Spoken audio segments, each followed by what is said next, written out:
The fiancé, having achieved great success, returned from the battlefield with a woman. He stated, "She is my savior, sharing your surname. Allow her to reside in the Liu residence. You shall refer to each other as sisters, and when the time comes, you may both marry me." Would that be agreeable? The time-traveling woman retorted provocatively, "I have accompanied him through the blood-soaked mountains at the frontier, while you have only enjoyed the comforts of the boudoir. On what grounds do you presume to monopolize him?"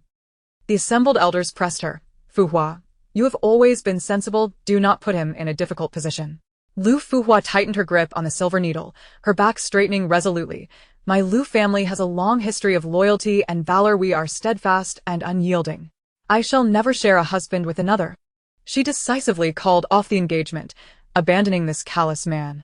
In time, it became evident to all that this sheltered lady was not only proficient in horseback riding and archery, but also possessed remarkable medical skills. As the proud descendant of loyalty, how could she truly be weak?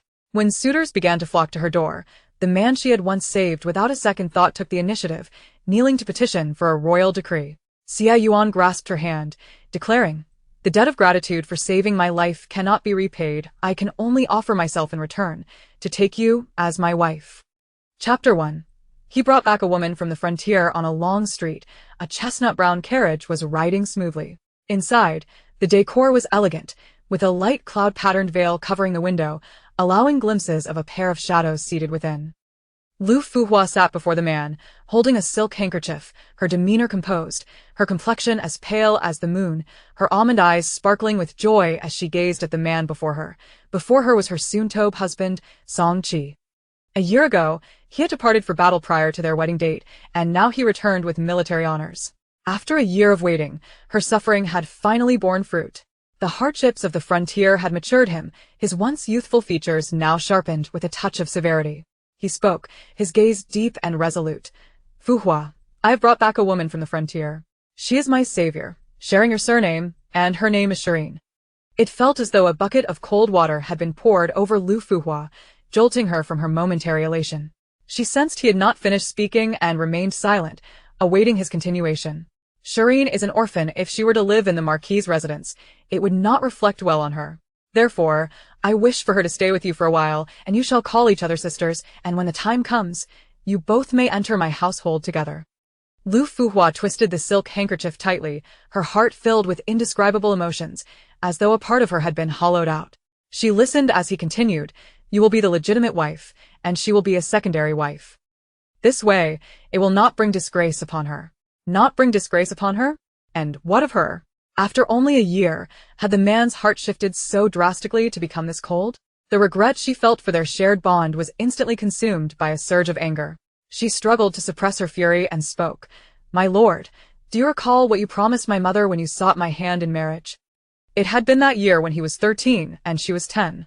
He had sworn earnestly before their mothers, "If I can marry Lu Mei, I will cherish her, never take a concubine, and ensure she is the happiest woman in the world." He had said the same before departing for battle, vowing to never betray her. And now, merely a year later, he had returned with another woman. Did he think so little of her? The man averted his gaze, saying, "Fuhua, you are unaware of the hardships at the frontier, nor how I survived. Shireen has been deeply devoted to me. I cannot betray her. Thus, I must impose this upon you. Be understanding, and do not make this difficult for me." His tone, seemingly one of negotiation, sounded more like a decree. Have Lady Song and the matriarch been informed of this matter? Any family with a modicum of decorum would never commit such an act. Seeing Liu Fuhua's inquiry, Song Qi instinctively believed she was acquiescing, as she had no grounds to refuse. The Liu family had fallen into disrepair, leaving only her and her brother Liu Buke to uphold the family name. They were not merely engaged. They had already exchanged tokens of betrothal. Had it not been for the war, they would have been married long ago. Yet before he could respond, the voice of the coachman rang out. "Young master, Miss Liu, we have arrived." Song Qi replied, "Mother and grandmother are still in the hall waiting for us. Let us discuss this further inside." Upon hearing this, Liu Fuhua nodded. For over a year, she had quietly supported the Marquis's household. Tending to their needs, therefore, it was only reasonable for them to advocate for her. If this did not come to pass, both families could part ways with dignity. She sidestepped the hand he extended to assist her and alighted from the carriage alone. "Song Qi, noticing her cold demeanor, felt a twinge of dissatisfaction but ultimately remained silent. The two entered the grand hall together. The Marquis's residence was elegant, adorned with calligraphy and paintings, flanked by porcelain vases containing lucky bamboo. Grandmother, Lady Song, Liu Furong greeted as she entered. The matriarch and Lady Song were engaged in conversation and welcomed her warmly to sit. After she settled, she scanned the hall for the woman Song Chi had mentioned, but did not see her. I heard the young master returned with a lady. Why, is she not present? Lady Song replied, she is worried you might not approve, so she chose not to come out. However, I know your gentle nature, you would not make things difficult for her. The matriarch smiled, adding, Fuhua, now that Cheer has returned, your delayed marriage should be addressed.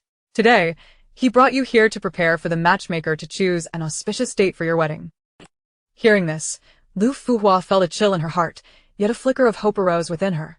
Grandmother, Lady Song, are you aware of the young master's intention to have that Liu girl reside at the Liu residence? The matriarch nodded, her tone warm as she replied, yes, Cheer has already mentioned it. Since you share a surname, it would indeed be a delightful tale if you could become sisters and enter the household together. This laughter, however, struck Liu Fuhua as particularly jarring.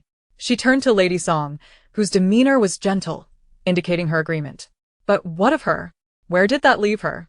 Liu Fuhua said, Grandmother, Lady Song, during the betrothal, my father clearly stated that Liu family children, regardless of marriage, may only take concubines after 30, without heirs.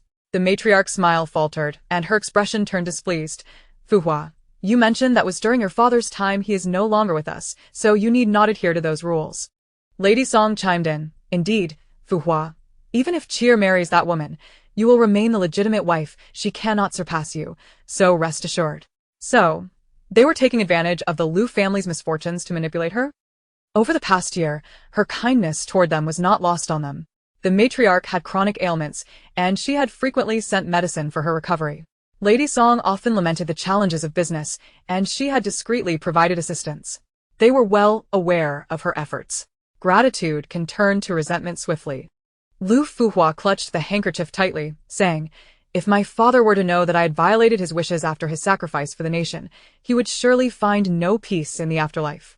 At this moment, I have a solution that would satisfy all parties. She raised her gaze, her voice steady, that is to withdraw from this engagement entirely, allowing neither the young master nor the girl to be wronged, and I would not betray my father's wishes. As these words fell, the hall fell into a profound silence. Song Chi fixed his gaze upon her, his voice deepening with gravity. You pledged your word in the carriage, and now you waver, Futsiu. Is this the pride of the Liu family? I never made such a promise. That was merely a figment of your imagination. My Liu family is renowned for its loyalty and integrity, and we shall never share a husband with another, nor will I recognize a woman who wishes to marry my betrothed as a sister. The young woman rose to her feet, her delicate form appearing fragile, yet her spine stood resolutely straight. Each word she spoke was imbued with a cold decisiveness, disregarding the expressions of those present. They had already trampled upon the dignity of her Liu family. Why should she concern herself with their faces? Chapter 2. She seeks to annul the engagement. Initially, Liu Futsiu did not wish to create an unbearable scene. However, both the matriarch and the lady of the Song family were treating her Liu family as if they were inconsequential. The matriarch snapped, what nonsense is this? Are you suggesting that becoming the wife of the heir would be a grievance? Throughout history, which man has not had a few concubines by his side? Furrowing her brows, her murky, weathered eyes bore into Liu Futsiu, her expression filled with dissatisfaction. The lady of the Song family sighed, her tone remaining gentle. Futsiu, you have always been sensible. Why are you being so unreasonable now? However, Liu Futsiu did not engage further, stating simply, Matriarch, Lady Song, over the past year during the heir's absence, I trust you have observed my dedication to the Song family? They were well aware of her contributions, yet they continued to treat her this way. To put it bluntly, the silver she provided was akin to feeding a thankless wolf. Since the heir has already found another beloved, I shall not intrude any longer. In a few days, I will send someone to discuss the annulment of our engagement. With that, Liu Futsiu stood and prepared to leave. Wait. The matriarch interjected. What more do you wish to say, matriarch? She has just returned from the battlefield, having been conferred the title of general. To propose an annulment at this time is to invite scorn upon the backbone of the Song family. In the past, when the Liu family was in power, their two families had arranged this engagement, which was considered an elevation for the Song family. Now that Song Qi had just been honored as a general, to call off the engagement would surely lead outsiders to brand the Song family as ungrateful. The matriarch, who valued reputation above all, was naturally unwilling to invite such criticism. Lady Song, too, was opposed to the annulment.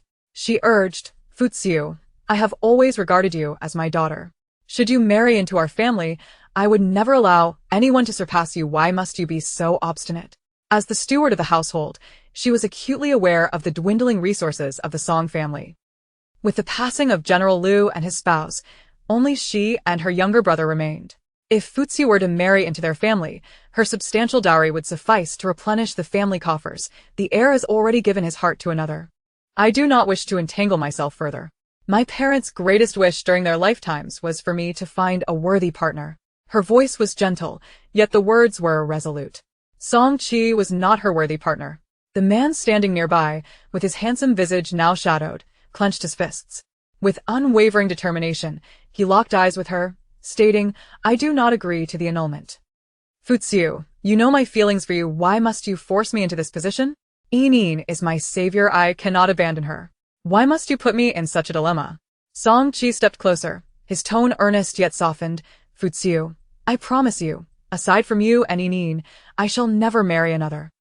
The sincerity in his gaze was palpable. Yet, when he had once declared that he would marry her alone, it had been with the same depth of feeling.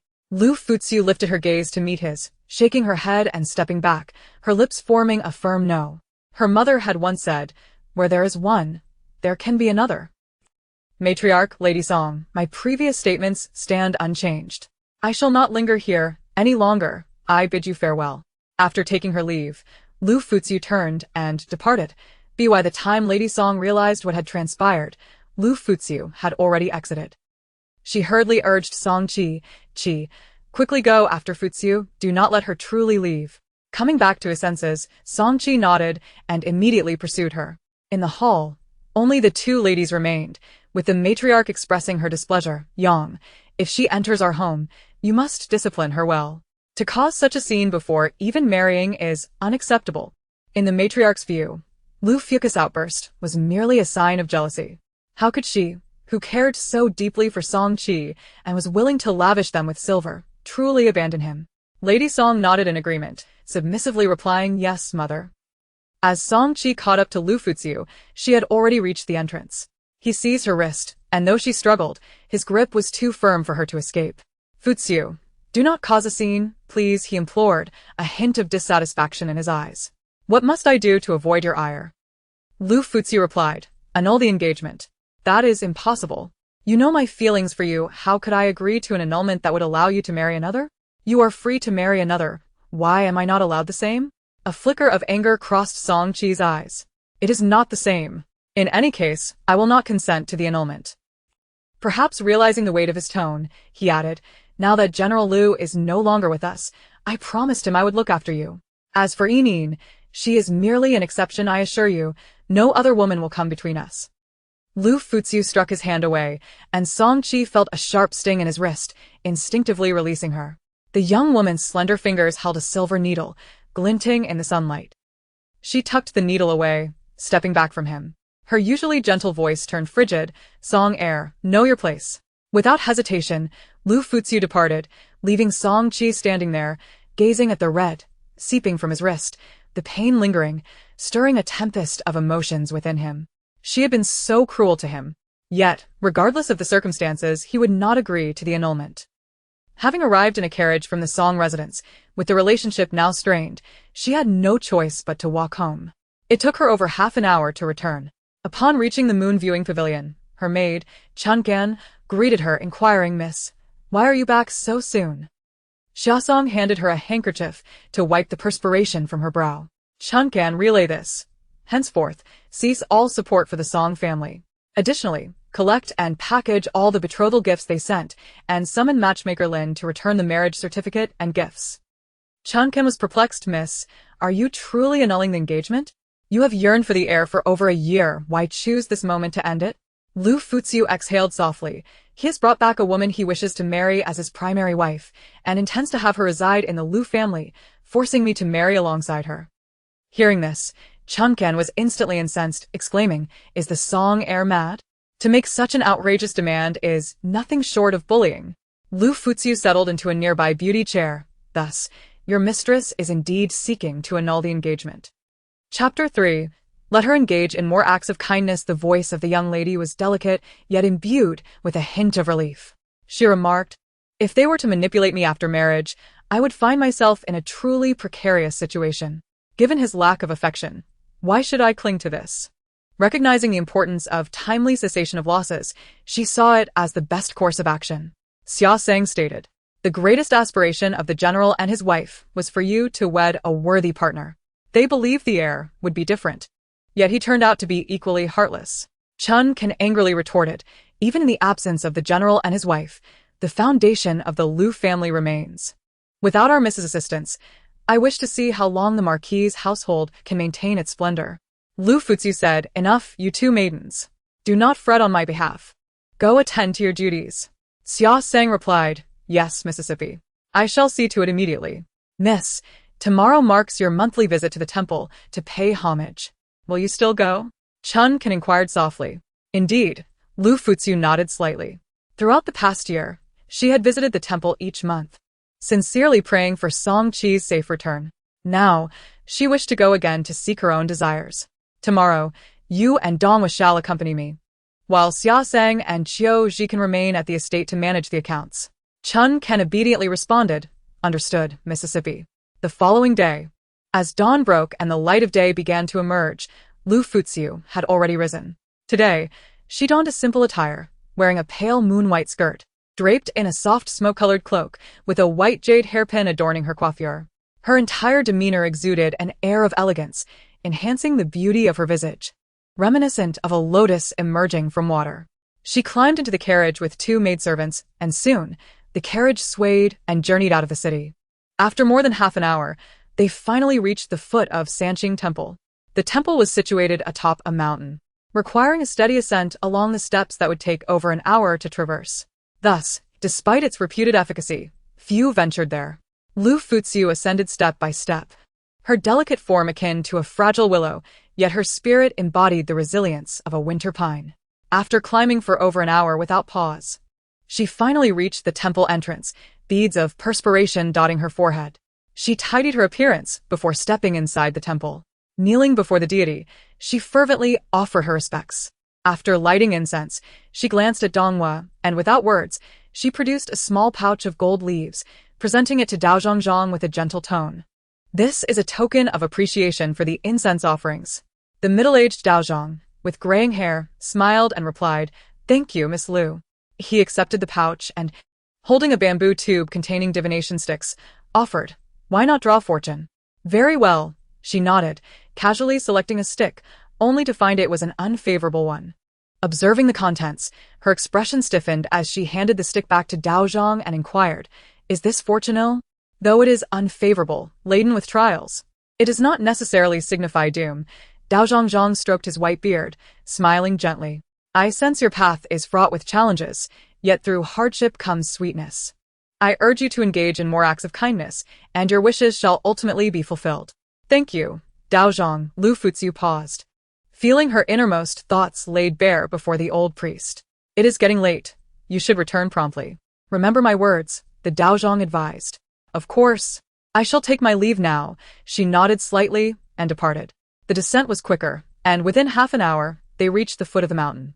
Just as Liu Fuziu was about to enter the carriage, the observant Chunken suddenly spotted a smear of blood in the grass. Upon closer inspection, it appeared that someone lay there. "Miss, there seems to be someone over there," Chunken exclaimed. Donghua insisted, "Let us go. You know our Miss's temperament. She seldom meddles in affairs that do not concern her. Who knows the identity of this person by the roadside?" Donghua understood her well. Ordinarily, she would not wish to involve herself in such matters. Yet, inexplicably, the old priest's words echoed in her mind, as if he had seen through her icy demeanor and deliberately provoked her.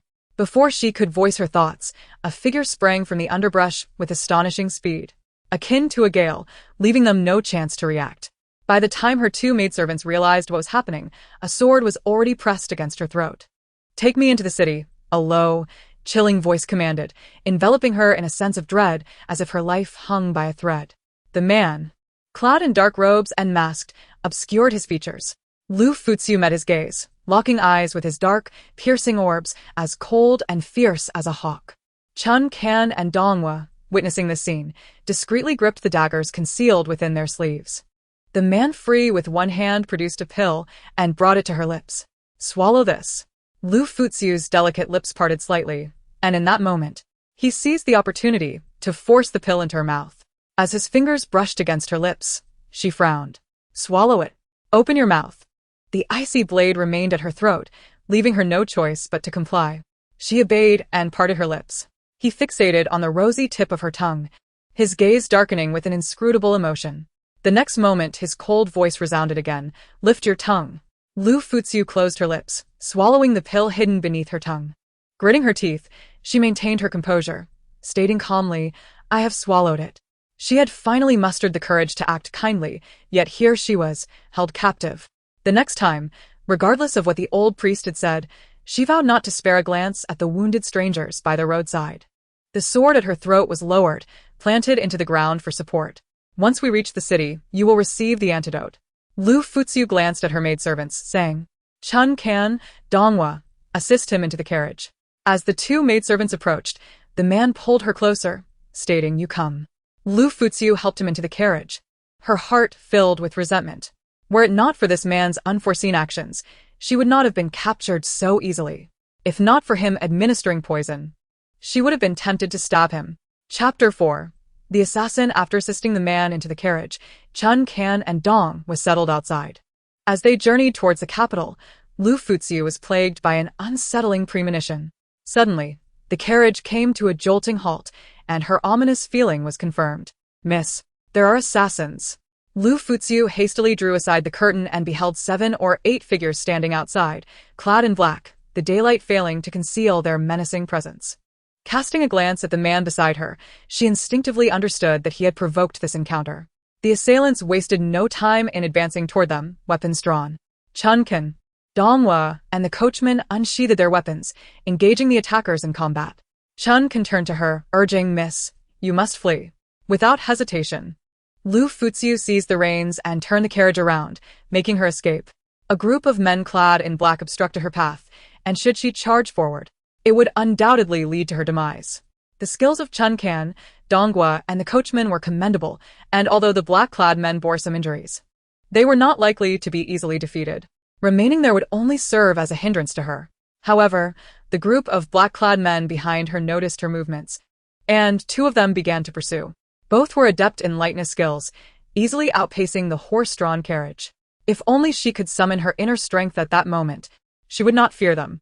Just then, the man behind her suddenly lifted her into his arms, leaping onto the horse with a swift motion, severing the reins. With the tether between the carriage and the horse broken, their speed increased significantly. Seeing they could not catch up, the 2 men drew their bows and aimed at them. An arrow shot forth, piercing the man's back. "Duck!" came the man's cold voice beside her. His firm chest pressed against her as an arrow whizzed over their heads. The 2 men soon retreated. Liu Furong turned back towards the direction of the Taoist temple, knowing that at the foot of the mountain, there was an abandoned hut. Upon reaching a fork in the road, she halted the horse. "If you don't wish to be pursued, dismount," she said coolly to the man behind her. Once they had both dismounted, Liu Furong slapped the horse's rear, startling it into a gallop down the path ahead. She collected her silver needles and, supporting the man beside her, made her way towards the diverging road. She left a mark for Chun Kan and Donghua, knowing they would eventually find her. The sky gradually darkened. A quarter of an hour later, they arrived at a dilapidated, drafty hut. The heavens opened, and rain began to fall gently. As she entered, she intended to toss the man aside but found him already slumped against her, unconscious. Though the sky was overcast, it was still daytime, and the surroundings were quite visible. Another arrow had lodged itself in his back, evidently shot by the 2 black-clad men earlier. She helped him to lie on his side and gazed at his silver mask, reaching out to remove it. What came into view was a visage as handsome as a deity. His lips were devoid of color, his complexion pale, exuding an air of sickly beauty.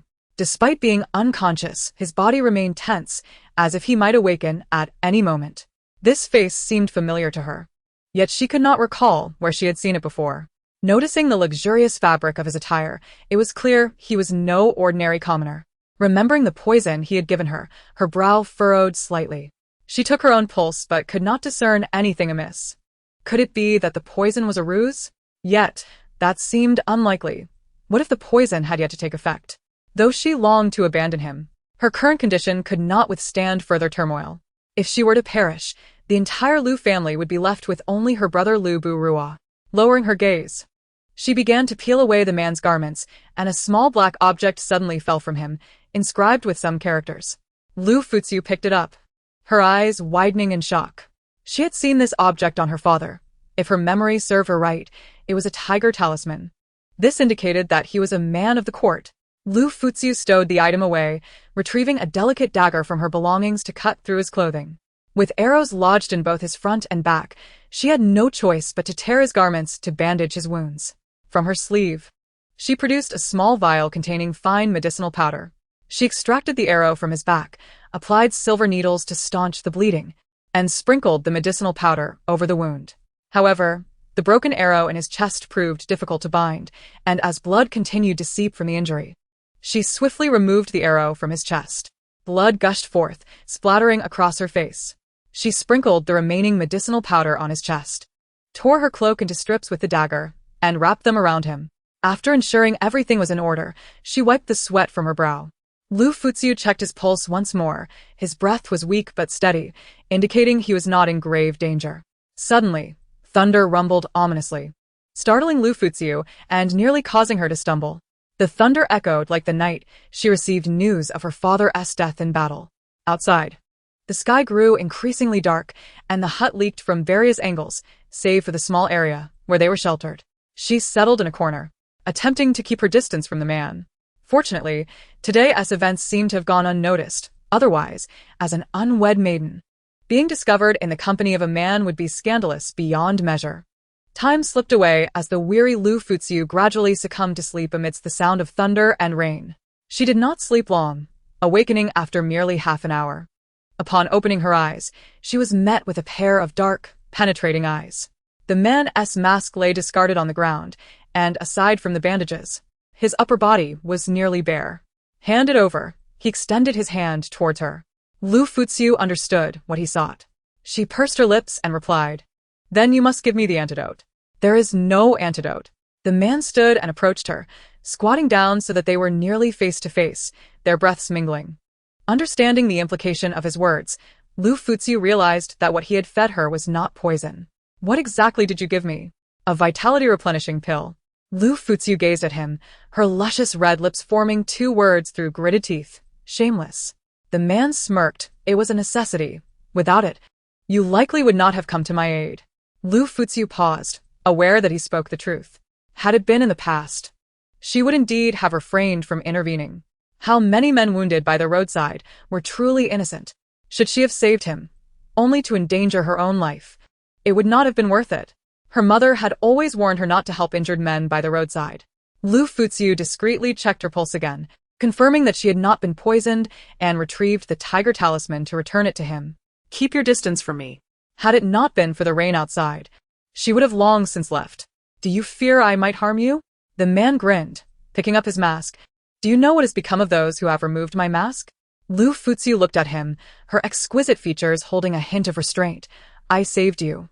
Do you really intend to kill me?" Should he dare to lay a hand on her, even as a man of the court, she would ensure he paid for it in blood. The man's pale lips curled into a slight smile, his heavy gaze as if to devour her. "Not at all. A lady as beautiful as you deserves to be cherished, not harmed. Would it not be a delight to take you as my wife?" His cool voice carried a hint of playful teasing. "I already have a fiancé. If you dare to tease me again, I shall ensure you never speak another word." Liu Furong declared, "If I cannot remain intact tonight, you shall not fare any better."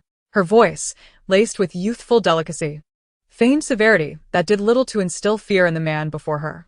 It had merely been a few years, yet she felt as though her very existence had been entirely forgotten. He replied, "Even if you wed, a divorce is still an option. You haven't yet married. And whether your fiancé is reliable remains uncertain. His words pierced her heart like a dagger. She bit her lip, sitting upright in the corner, her silence speaking volumes. He had struck a nerve. Song-chi was indeed untrustworthy.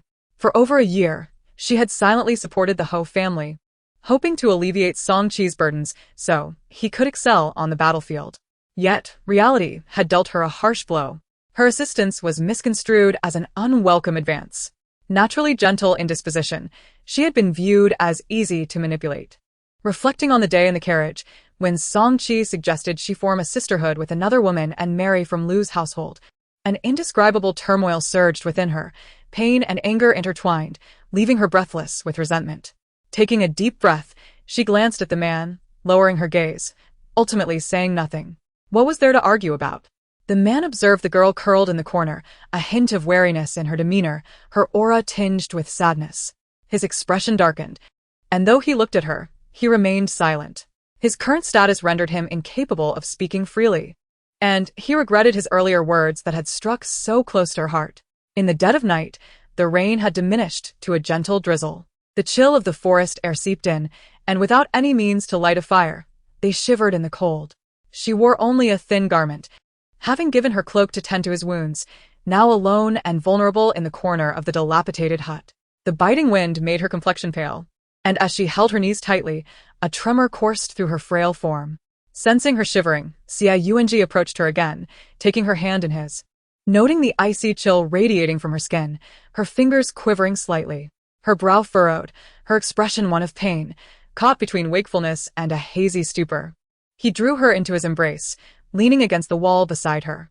Observing her pale, weary face, he gently caressed her blood-stained cheek, inhaling the faint fragrance of her presence.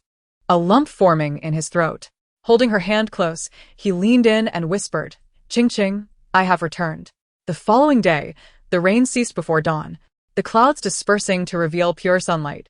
Upon awakening, Liu Furong found herself greeted by the striking visage of the man beside her. Rising, she inspected her attire, relieved to find it intact. She recalled the toxic affliction she had suffered the previous day. Glancing outside, she retrieved a small vial from her sleeve, producing an antidote and tossing it to him. "This is the remedy. We owe each other nothing now." With that, she turned away, striding towards the door. Xia Yuanji regarded the black pill in his hand, swallowing it down. He had suspected her cunning. Had he dared to harm her, he would surely have met a fatal end. After years apart, she had become even more intriguing, making his long journey worthwhile. Stepping outside, Liu Furong soon heard the voices of Chun Kan, Dong Wei, and Xia Sang approaching. "Chun Kan, I am here. My lady." The maids rushed to her side. Chun Kan's hand wrapped in bandages. Dressed in male attire, they appeared remarkably confident. "My lady, are you unharmed?" "I am fine. Let us return," Liu Furong replied, shaking her head. Climbing into the carriage brought by the maids, Liu Furong finally exhaled in relief, reflecting on the ill-fated draw she had received the previous day. "My lady, that man did not harm you, did he?"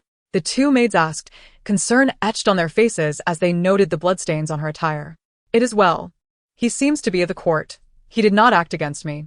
That is a relief. My lady, you must change your clothes quickly to avoid raising suspicion. Should anyone discover you spent the night outside in disarray, rumors would surely spread." Liu Furong nodded, changing into a clean dress and enjoying some pastries they had brought. After spending half a day and a night in that dilapidated hut, she felt quite famished. Approximately an hour later, the carriage finally arrived at Liu Manor. Upon her return, Liu Furong requested water for a bath. After refreshing herself and grooming, she felt considerably better. Sitting before the mirror, she admired her reflection. The three siblings were all remarkably good-looking, having inherited their parents' finest traits. Her beauty even surpassed that of her late mother, who had passed away when Liu Furong was 10. The same year she became betrothed to Song-chi. 3 years ago, her father had also perished in battle, followed by the loss of her older brother, a third-rank general. Just 6 months prior. Now, only she and her younger brother, Liu Buke, remained in the Liu family, dressed in a simple yet elegant white dress. Complemented by a moon-white gauze robe and a belt embroidered with spring orchids, her understated jewelry was equally refined, as pristine as a lotus emerging from the water. Xia Sang informed Liu Furong, my lady. The young master awaits you in the pavilion at Jing Garden. He seems to have heard some news. Very well, Liu Furong replied, having completed her attire. As she stepped outside, the sun's rays were particularly intense. She glanced down at her skin, which was as pale as snow, almost excessively so. Without the application of lip color, her delicate features would appear even more fragile. Has Yan Yulingji uncovered any news? Replying to my lady, our people are diligently searching. Should any news arise, a message will surely be dispatched.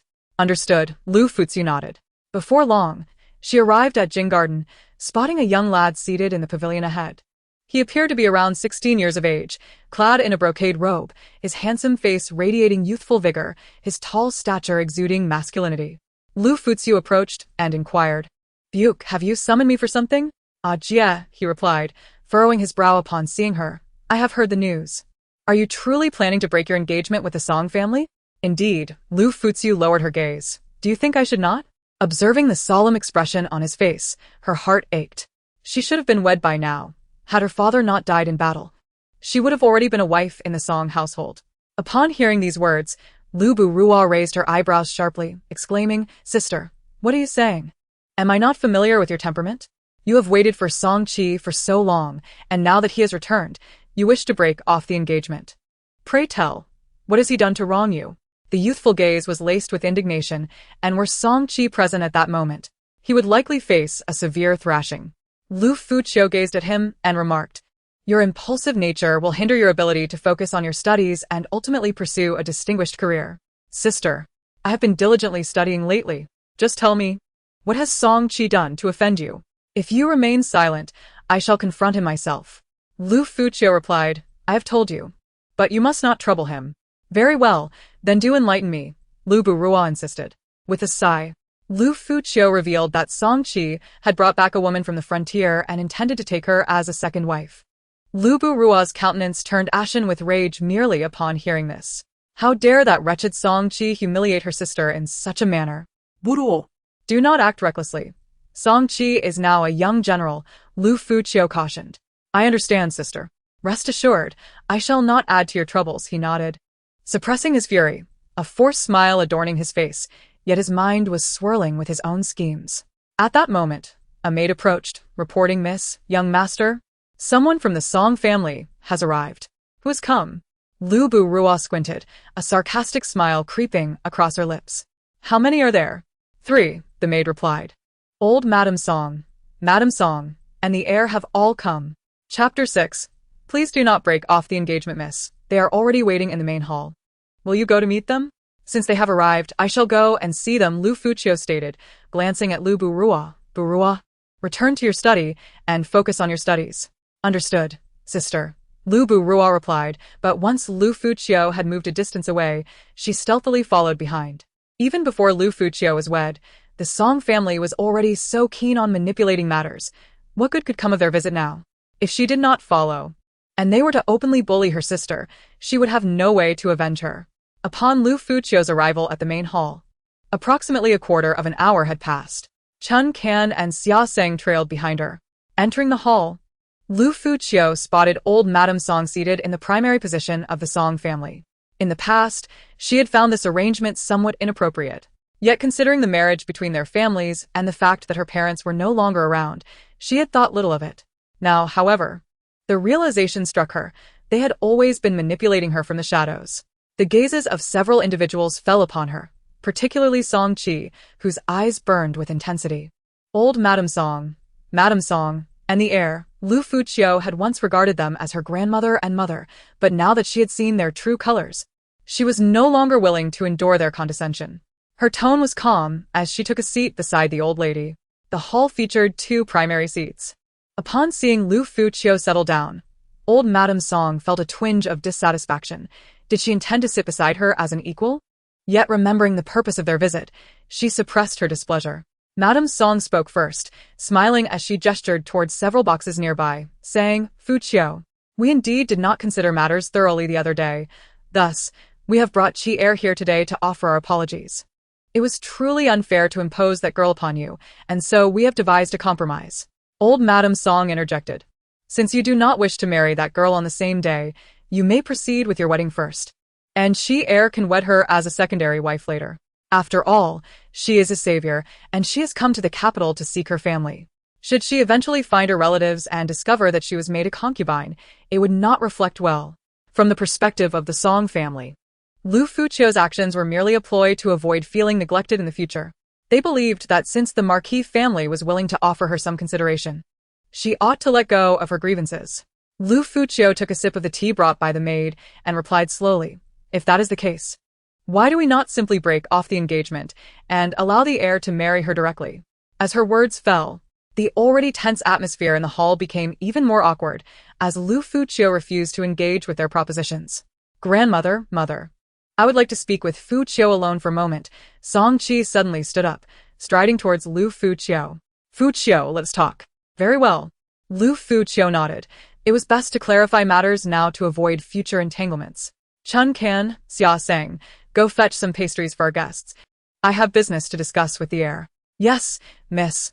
The two maids complied, though they no longer extended the same warm hospitality as before. Liu Fuchio and Song Qi made their way to the garden of the Liu residence. The household staff were few, and they arrived at a pond's edge. Song Qi took her hand, his deep-set eyes fixed upon her, his handsome features reflecting her image. "Fuchio, I was indeed in the wrong during the carriage ride the other day. Please do not be upset." In an instant, Liu Fuchio wrenched her hand away. She shook her head. "Heir, please conduct yourself appropriately." That day, he had not been intoxicated. His words were not mere folly, but the truth of his heart. Now that he had risen to the rank of a young general, it was only natural he would not wish to marry a fiancée from a fallen military family. "Fuchio, I promised you that I would not take another woman in this lifetime. I have broken that vow, and I acknowledge my fault. Yet, without Inin, I might have perished on the battlefield. Would you truly wish for me to die rather than allow me to take another wife?" Song Qi stepped closer, addressing her earnestly. "Moreover, my feelings for Yin are not romantic. My heart belongs solely to you. Yin's arrival in the capital is to seek her family. She possesses a remarkable piece of jade, indicative of her noble lineage. During our time at the frontier, she remained by my side day and night to save me, which is why I felt compelled to marry her, lest I tarnish her name and risk her being scorned by her family if she were to find them." The man's gaze held a trace of deep affection as he implored, "So please, do not break off our engagement." "No." Upon hearing his words, Liu Fuchio remained steadfast. "If you choose to annul our engagement, regardless of how many wives you take or how high you rise, I shall never seek you again. However, know this, my man, Liu Fuchio, shall have no other in this lifetime." She refused to spend her life competing with other women for her husband's affection. Some matters could only be resolved once, not repeatedly. Liu Fuchio was acutely aware that if Song Qi could make an exception to take a secondary wife today, he could just as easily take concubines in the future. Her health may be somewhat compromised, but her mind was clear. She would not leap into the flames. "Fuchio, do you presume upon my affection for you, deliberately placing me in such a predicament?" Chapter 7. The outburst. He himself has betrayed his vows, and yet, merely acting independently of him is deemed as putting him in a difficult position. Today, Song Qi can make an exception to marry a primary wife, and, in the future, he may also take concubines. Her physical condition may be frail, but her mind remains sharp. She does not need to leap into the fire. "Young master, if you refuse to annul the engagement, that is one matter. But to turn around and accuse me of making things difficult for you, wanting it both ways, I had no idea you could be so shameless." Song Qi's countenance darkened as he declared, "In any case, if you wish to annul the engagement, I shall never agree. That is beyond your authority." Liu Fuchio stared at him, saying, "Young master, do you genuinely believe yourself to be deeply affectionate? Previously, when you held me, I managed to break free just as I grasped your wrist. I already knew everything." Liu Fuchio continued, "You claim to have no feelings for that woman, yet you have crossed boundaries. Some matters I need not voice for you to think I am ignorant. You two have already engaged in illicit relations, yet you still profess your devotion to me. It is utterly laughable. Yuan Yang has already been given to another, and you dare come before me to play the lovesick fool. As my mother would say, you are nothing but a rotten cucumber." The man's face turned pale for a moment, his gaze dropping, revealing a flicker of guilt. He then spoke again. "That was merely an accident. Besides, Fuchio, you must understand that I am a normal man. Like other young masters of my age, I am already surrounded by wives and concubines. I merely stop. Liu Furong interrupted. I do not wish to hear about your affairs with that woman. In any case, I declare that I am determined to annul this marriage. There exists a regulation within the dynasty that if one seeks to annul an engagement without just cause, they are to be punished with 60 strikes. Furong, your body is so delicate. Are you certain you can endure such punishment? The man's words held a hint of menace. Liu Furong's heart grew colder. What was this? Coercion into marriage? She turned to leave for the great hall when she suddenly heard Liu Furong's voice. I say, old matron, at your age, how can you lack respect for the young? Liu Furong exclaimed.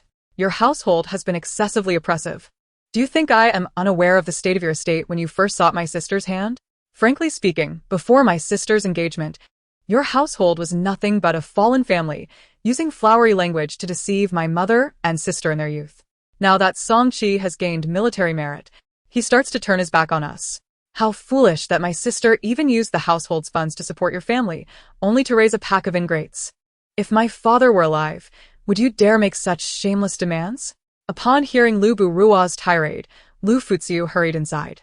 Song Qi, following closely behind, was equally taken aback by Liu Furong's words, his expression darkening. When she entered, Grandmother Song was already clutching her chest, nearly fainting. Lady Song was beside her, helping her to breathe. Liu Furong, Liu Furong called out, stopping him. sister. Upon seeing Liu Furong enter, Liu Furong glanced at the elderly matron in the main seat and ceased his outburst. Instead, he turned to Liu Furong, seeking solace.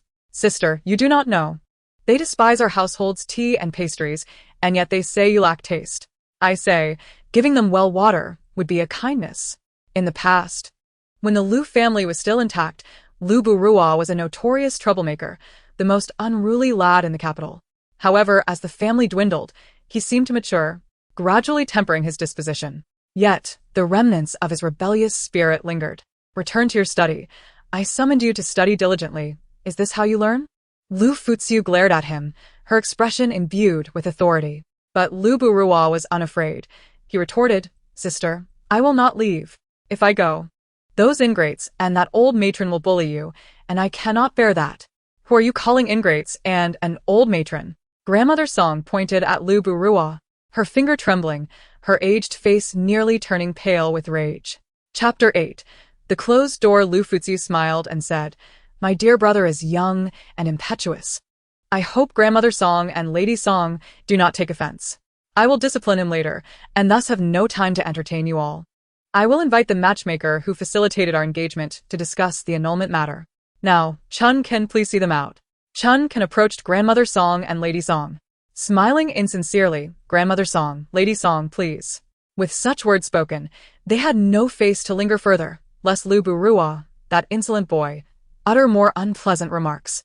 Grandmother Song almost gasped as she exited.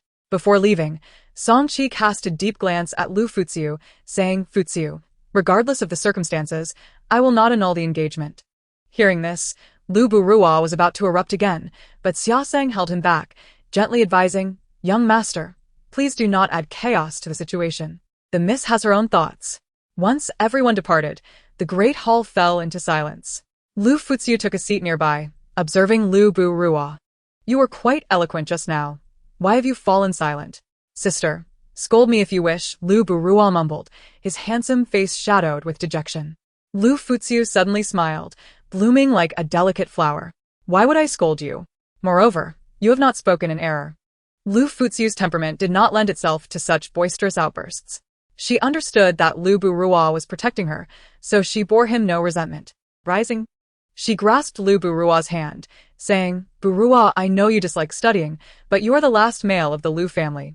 If you were to join the battlefield, how would I explain to our ancestors?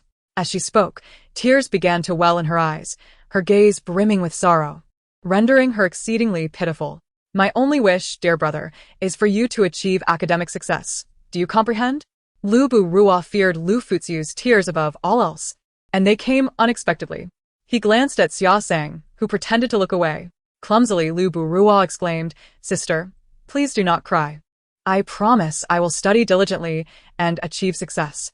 I will start reading now, and within a year, I shall certainly pass the examination. Really? She lifted her tear-filled apricot eyes, looking at him with skepticism. Indeed. He nodded earnestly, while Xia Seng pulled him aside. Xia Seng, please help my sister dry her tears. I must return to my studies. The youth hurriedly departed. Liu Furong took out a handkerchief, wiping her tears, her face instantly regaining its usual composure, no longer bearing the slightest trace of weakness. She sighed softly. I hope he will not blame me in the future. Rest assured, miss. Even if the young master learns the truth later, he will not blame you. You are acting for his own good. After all, in the entire general's household, it is only you and the young master left. We cannot allow him to enlist. Liu Furong understood Liu Burua's aspirations. He wished to serve in the military, hoping to earn honor for the Liu family. However, the Liu family could no longer withstand any turmoil. Once a proud lineage of 3 generations, how glorious it once was. Yet now, the descendants of the Liu family are dwindling, and their residence stands eerily silent. The only path to restoring the Liu family's former glory lies in academic achievement. As night falls, if someone from the Song family arrives, I shall feign illness, claiming my burdensome worries have rendered me unfit to receive visitors. Indeed. Xia Seng nodded in agreement. The Liu family's young lady must have already exhausted the medicine given to that elderly matriarch of the Song family. After being reprimanded by the young master, it is likely that her affliction will resurface tonight. The old matriarch's malady is a remnant of her youth. In those days, the late Lord Song favored his concubines over his wife, subjecting her to the harsh winter winds and cold water while she bore children. While she may have endured it in her youth, it has manifested into a debilitating condition in her later years. Initially, there was a sense of pity for the old matriarch, yet it seems she wishes for her suffering to be mirrored in the young lady's life. Presently, she is regarded with disdain, and it is no wonder the young master berates her as an old crone. As evening descends, the sky darkens, and a light rain begins to fall. Indeed, a servant from the Song family soon arrives at the Liu residence, yet no one answers the door. Xia Seng has given strict orders that no one is to open the door to any guest after dark. The disappointed servant from the Song family must return to the Marquis's residence, drenched by the rain. Inside the warm spring pavilion where the old matriarch resides, her anguished cries echo. Where is my medicine? You ruffians, hurry and bring it to me. I am in excruciating pain. The courtyard is filled with her lamentations, accompanied by the sound of porcelain shattering on the ground. The servants, stricken with fear, dare not approach. It is the old matriarch's closest attendant who supports her, saying, Madam, perhaps you should lie down and rest to avoid further discomfort. Rest? How can I possibly rest? Fetch yang for me.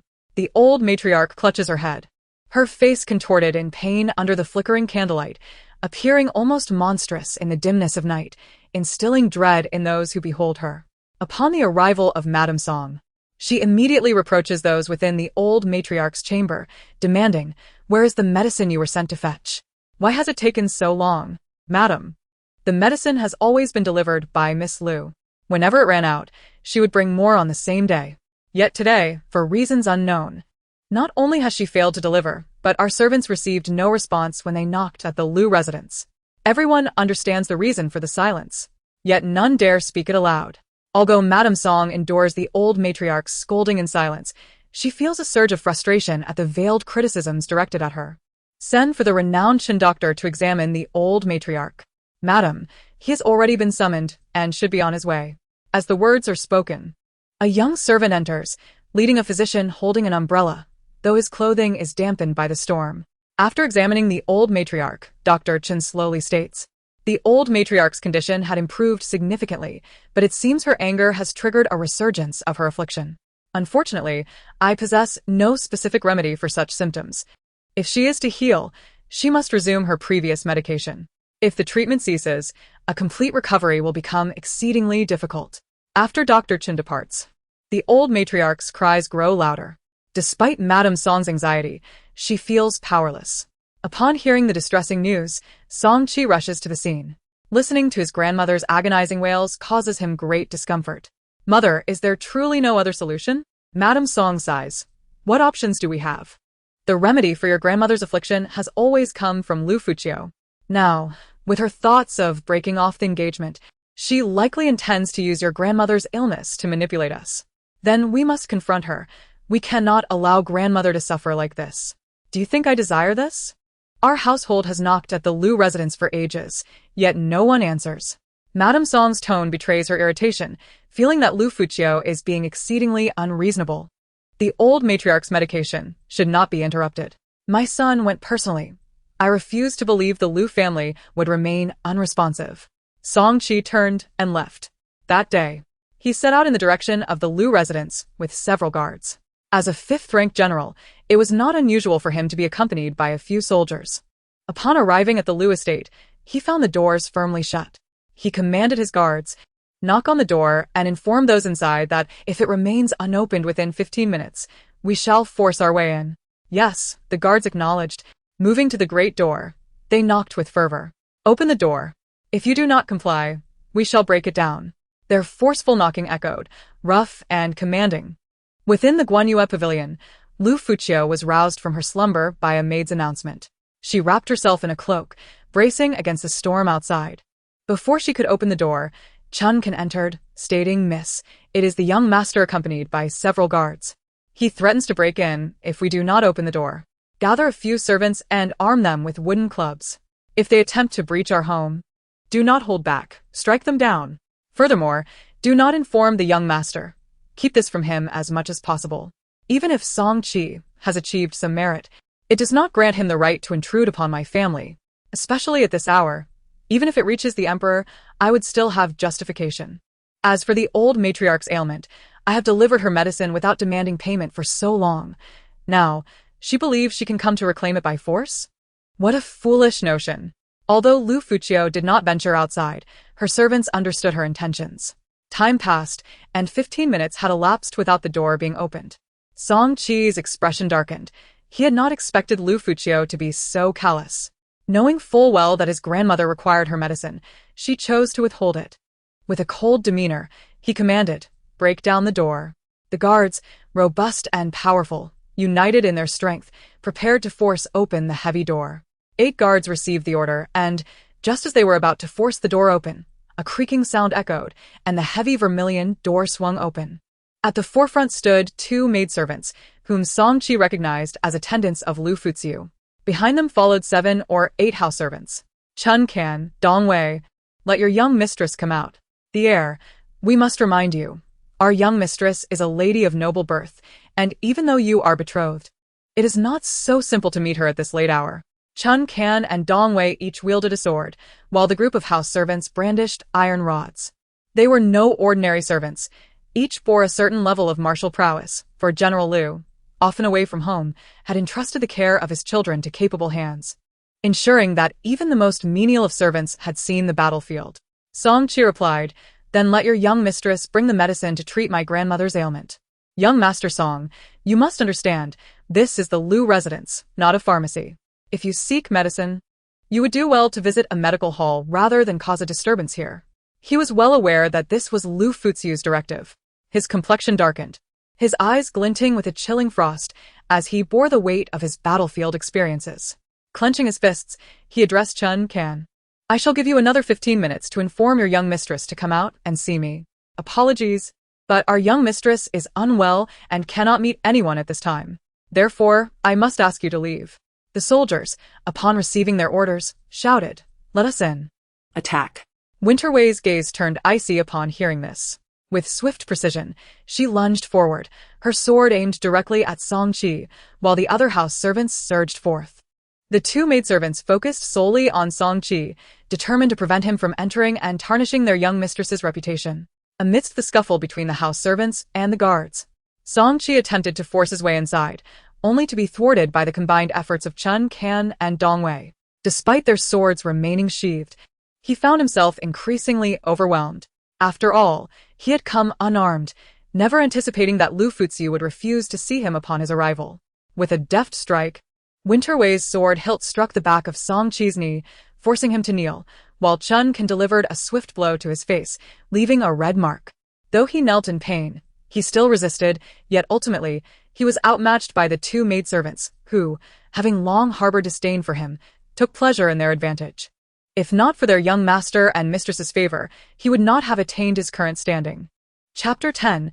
Relief the guards Song Qi had brought with him were swiftly overpowered by the house servants, rendering them no match for the onslaught. In the rain, they lay sprawled on the ground, their crimson blood mingling with the downpour, barely visible in the darkness of the night. Winterwei regarded Song Qi, saying, "Young Master Song, should you dare to intrude upon our residence again, do not blame us for being unyielding. Although General Liu is absent, his reputation still looms large. You may test this, should you wish." The two maidservants turned to the surrounding servants, commanding, "Close the door." The vermilion door began to close slowly. The only sound that remained in the rain-soaked night was the gentle patter of raindrops falling from the eaves. Song Qi stood there, drenched and disheveled, his gaze cold and heavy as he stared at the Liu residence's door for a long while before finally turning to leave. After changing into fresh clothing, Chun Kan and Dong Wei approached Liu Fuziu. "Miss, the heir arrived with 8 guards but has since been driven away. However, judging by the look in his eyes, I fear he will not easily relent." "Fear not. Let them come as they may. I shall meet any challenges that arise." Her almond-shaped eyes gleamed with depth as she instructed, "Bring me ink and paper. I must write a letter to Mo City." "Miss, what is your intent?" "Since I am to break off the engagement with Song Qi, it is essential I clarify matters with Uncle Yang, lest he continue to extend favors to him out of respect for my father. Originally, she and Song Qi were to be wed, but just a month before their marriage, news of border conflicts compelled him to enlist.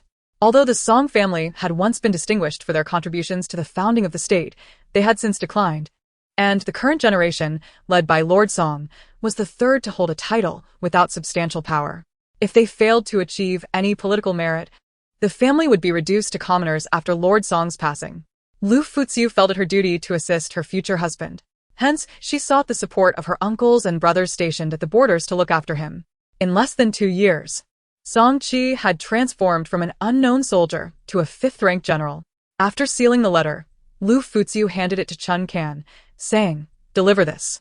Upon returning to the Marquis's residence, Song Qi arrived not only battered and soaked but also with his guards in disarray. The commotion alerted the household, and upon hearing the news, Madame Song hurried to her son's quarters. Her heart sank at the sight of his bruised face. She had known he had gone to the Liu residence for medicine, but she had not anticipated his return in such a state. "Cheer, what happened? Did that Liu girl truly strike you so viciously? I once thought well of her, but it seems she is nothing but a venomous woman." Madame Song's eyes brimmed with concern, and her favorable impression of Liu Fuziu dissipated entirely. The Liu residence had become a mere shadow of its former glory, yet they dared to act so boldly. "Mother, I am fine. I simply could not obtain the medicine for grandmother." A maid entered, addressing Song Qi, "Young master, Miss Liu heard of your injury and has come to visit." Standing at the entrance was Liu Furong, adorned in a vibrant peach and rose-hued dress, her features strikingly beautiful. With a radiant smile, she resembled a blossoming flower, exuding a spirited and carefree charm, distinct from the demure women of the capital. "Come in, Shireen," he beckoned, his gaze filled with affection. As she entered and noticed the injuries on his face, a look of concern crossed her features. "What happened? How did you sustain such serious injuries in the middle of the night?" "It's nothing," he replied, shaking his head, unwilling to disclose that he had been assaulted while demanding medicine from Liu Fuziu. "Let me fetch some medicine for you." She turned to her maid, Chun Hong. "Please bring me the medicine box from the room." "Yes, Mississippi." After Chun Hong delivered the box, Liu Furong opened it, retrieving a bottle of medicinal alcohol. "Do not mind the strong scent. Apply it, and the swelling will subside by tomorrow." This was a remedy she had brought back from the borders, and its efficacy was commendable. As she skillfully applied the medicine, Song Qi suddenly recalled Liu Furong's medical skills. "Shireen, your medical knowledge is quite impressive. My grandmother suffers from headaches. Could you possibly examine her?" "Of course." Liu Furong nodded, a confident expression gracing her features. Beside her, Madame Song voiced her skepticism. "Miss Liu, do you truly possess medical skills?" Song Qi interjected, "Had it not been for Enin's timely intervention at the border, I would likely have succumbed to my injuries. Her medical prowess is indeed remarkable." Hearing this, Liu Furong beamed, her enchanting eyes shimmering with a profound light. "In that case, I shall accompany Miss Liu to attend to your grandmother. If Liu Furong truly possesses such talents, we shall no longer be beholden to Liu Fuziu." With her medicine box in hand, Liu Furong entered Chunwan Pavilion. At that moment, The elderly matriarch, tormented by pain, writhed in her bed. Mother, Song-chi urged. I hear that Miss Lu's medical skills are quite commendable. Perhaps you should allow her to examine you. Liu Furong smiled gently. Matriarch, allow me to assess your condition. Could you kindly specify where it hurts? I don't know. My head feels as though it is about to explode. Lamented Madame Song. Oh, the pain is unbearable. Liu Furong retrieved a vial from her medicine box and offered it to Madame Song. Please try this remedy. A flicker of concern crossed her eyes as she did so. After taking the medicine, within a quarter of an hour, the matriarch's headache subsided and eventually, the pain vanished altogether. No longer writhing in agony. Madame Song grasped Liu Furong's hand, smiling. Dear child, I am truly grateful to you. Otherwise, this old woman might have departed from this world. Matriarch, your kind disposition and abundant blessings surely promise you a long life. Liu Furong replied with a smile, her voice sweet and unflinching. Ha ha ha, you are quite the charmer. You saved Cheer and now have saved me. Truly, you are a blessing to the Song family. Madame Song exclaimed. You flatter me, matriarch. I am merely adhering to the principles of a healer. The night grows late. You should return to rest, Madame Song instructed. A maidservant approached respectfully to see Liu Furong off. As soon as she exited, the matriarch's expression darkened. Chapter 11. The headache returns. Madame Song-yang remained in the room, aware that the matriarch had something to discuss, so she dismissed the servants. Once the door was closed, Madame Song recalled the torment endured through the night, her anger flaring. That little wretch, from the Liu family. I once thought her quite decent, yet her heart is so malicious, so indifferent to suffering. Madame Song sighed. Mother, even so, our family's engagement must continue. You know that business is slow, and we still owe a considerable debt. Cheer has secured a minor official position, and there will be many matters to attend to henceforth. Let us coax her into marrying. Once she is wed, you, as her mother-in-law, can discipline her. If not, I shall take it upon myself to teach her a lesson. What can a girl who has lost her parents do? Indeed, mother. Enough. You should rest now. Madame Song waved her hand dismissively. The rain continued incessantly for 2 days in the capital. After a night of peaceful slumber, the matriarch's headache returned by midday. She quickly summoned Liu Furong. Girl, where's that medicine? Hurry, bring me another pill. My head is throbbing again. Liu Furong, witnessing the matriarch's renewed suffering, reluctantly produced another pill. Matriarch, I wish I could provide you more, but the previous medicine is depleted. I only have this alternative. Its efficacy may be lesser, but it should alleviate your headache. Better than nothing. Give it to me quickly. Madame Song nodded. Liu Furong handed her the pill, but after a short while, instead of relief, the matriarch's pain intensified. Suddenly, she coughed up blood, splattering it onto Liu Furong's face, and then fell unconscious. Liu Furong stood frozen, utterly taken aback. She had not anticipated the matriarch's frail condition. Matriarch! Matriarch! The surrounding maidservants rushed forward, pushing Liu Furong aside. Momentarily stunned, she quickly regained her composure and approached the matriarch to check her pulse, relieved to find she was still alive. Fearing that the old woman might die, which would implicate her in dire accusations, she was determined to ensure the matriarch survived. The news reached Lord Song, Madame Song, and Song-chi, who hurried to the scene. Miss Liu, do you truly possess medical skills? How could the matriarch suddenly cough up blood? Madame Song reproached Liu Furong, her tone laced with blame. Liu Furong, still stained with blood, rose to address Song-chi. Song-chi, I have done my utmost regarding the matriarch's condition. It is likely that her previous reliance on the medicine has led to this outcome. After all, too much of a good thing can be harmful. I fear she has developed an addiction to the previous remedy. Only the snow goddess physician, renowned for her extraordinary skills, may save her now. The snow goddess physician was a name Liu Furong had heard mentioned in passing, reputed to be the finest healer, highly skilled in traditional medicine. However, she excelled in external injuries and was not adept in acupuncture or traditional remedies. Song-chi, who had been bruised and battered the day before, had seen considerable improvement after Liu Furong's treatment, leading him to place some trust in her abilities. At that moment, the matriarch began to regain consciousness. Her face contorted with anger at Liu Furong's words. It is indeed that wretched Liu Fuziu who wishes to keep me under her thumb, deliberately withholding medicine. Cheer. Do not seek that little wretch's medicine for me. If I cannot endure this, I would rather drink a vial of poison and end it all. In one breath, the matriarch spoke with conviction, yet in the next, she succumbed to her pain and whimpered. Song Qi, unable to bear the sight, turned and exited. Liu Furong followed. Casting a glance at the matriarch, her heart filled with disdain. This old woman, professing a desire for death, could easily take the medicine secretly if she truly wished to end her suffering. Instead, she vocalized her plight to manipulate Song Qi into seeking help. Understanding that the medicine came from Song Qi's betrothed, it was evident that the matriarch's actions were a calculated move to force Song Qi to plead for assistance once more. Reflecting on Song Qi's injuries and the matriarch's lamentations, Liu Furong discerned the underlying motives. As a woman herself, she recognized the tactics employed to compel Song Qi to marry solely her. Unbeknownst to her, such behavior would only incite further disdain. Song Qi. Liu Furong caught up with Song Qi and addressed him. I apologize. I was unaware it would turn out this way. Last night, while administering medication to the old lady, she seemed perfectly fine. Today, however, she is unwell. My grandmother has suffered from her ailment for many years, and the fact that you were able to alleviate her pain last night is already commendable. I heard that your fiancé, possesses the medicine the old lady requires. Perhaps you could allow me to leave the manor? I do not wish to intrude upon your affairs. Although I have yet to locate my family, I trust that even if I do find them, they will not reject me.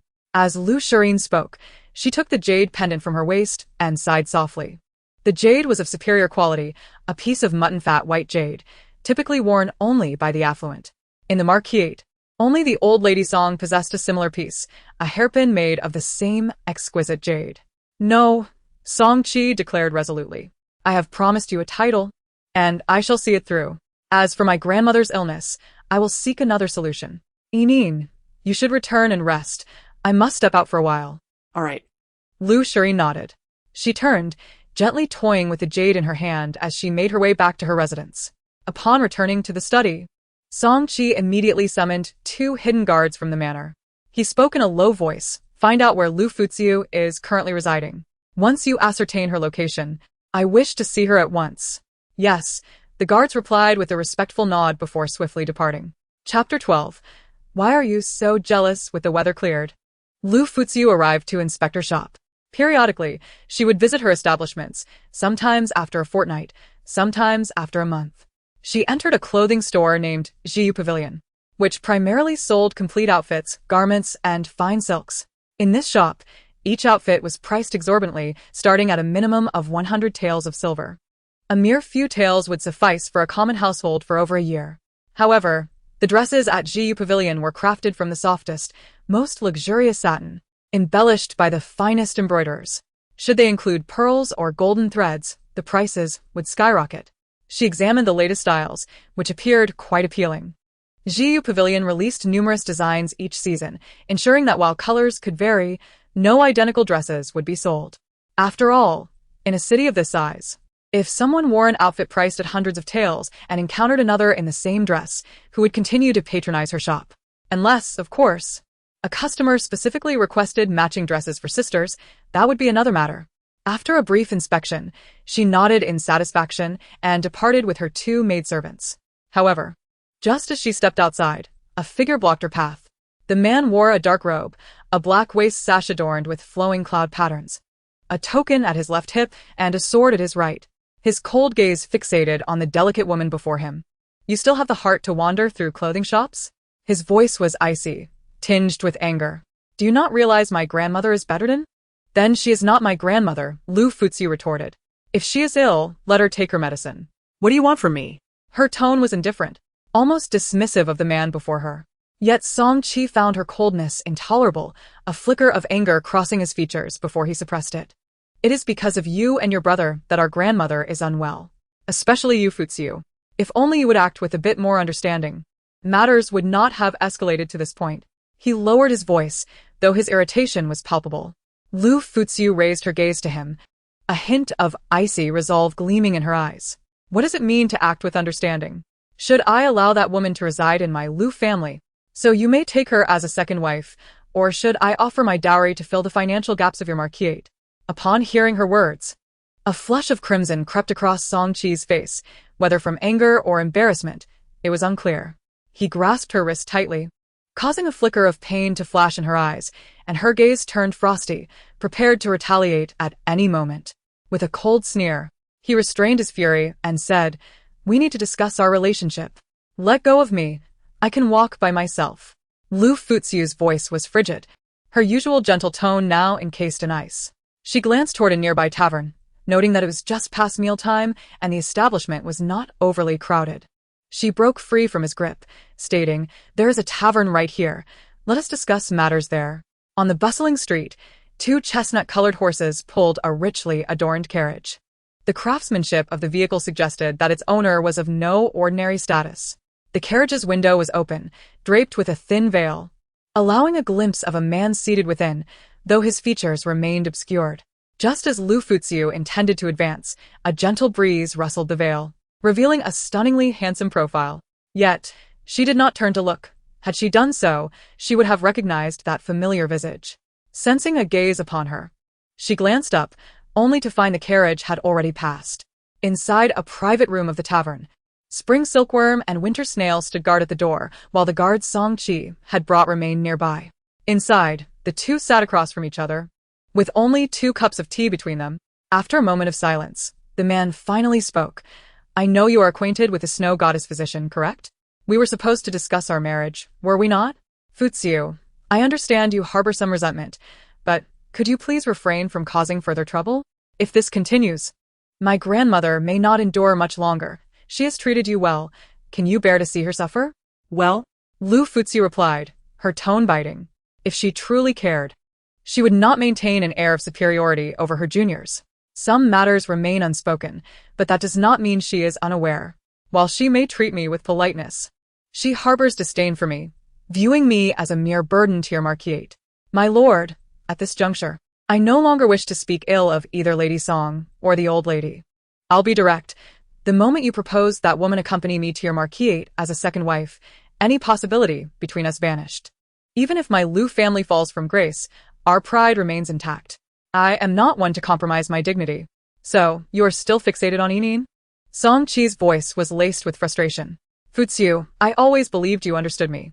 How have you changed so drastically? Do you think I should be a heartless wretch, ungrateful for the kindness shown to me? There are myriad ways to show gratitude.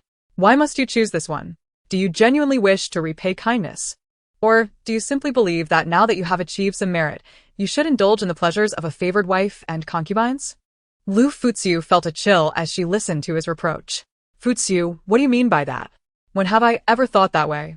I had previously promised to marry only you in this lifetime, yet the tides of fate are ever-changing.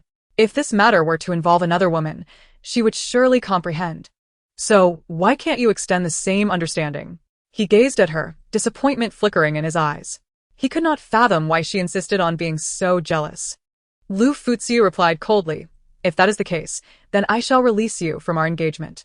You may marry another woman." Aware that he was still in a fit of anger, she chose not to argue further. "Take some time to calm down. When you have thought it through, we can discuss it again." After a moment's pause, the man continued, "I know that the snow goddess physician is a close friend of your mother. Fuxiu, my grandmother's illness cannot be delayed any longer. Please do not make it difficult for me."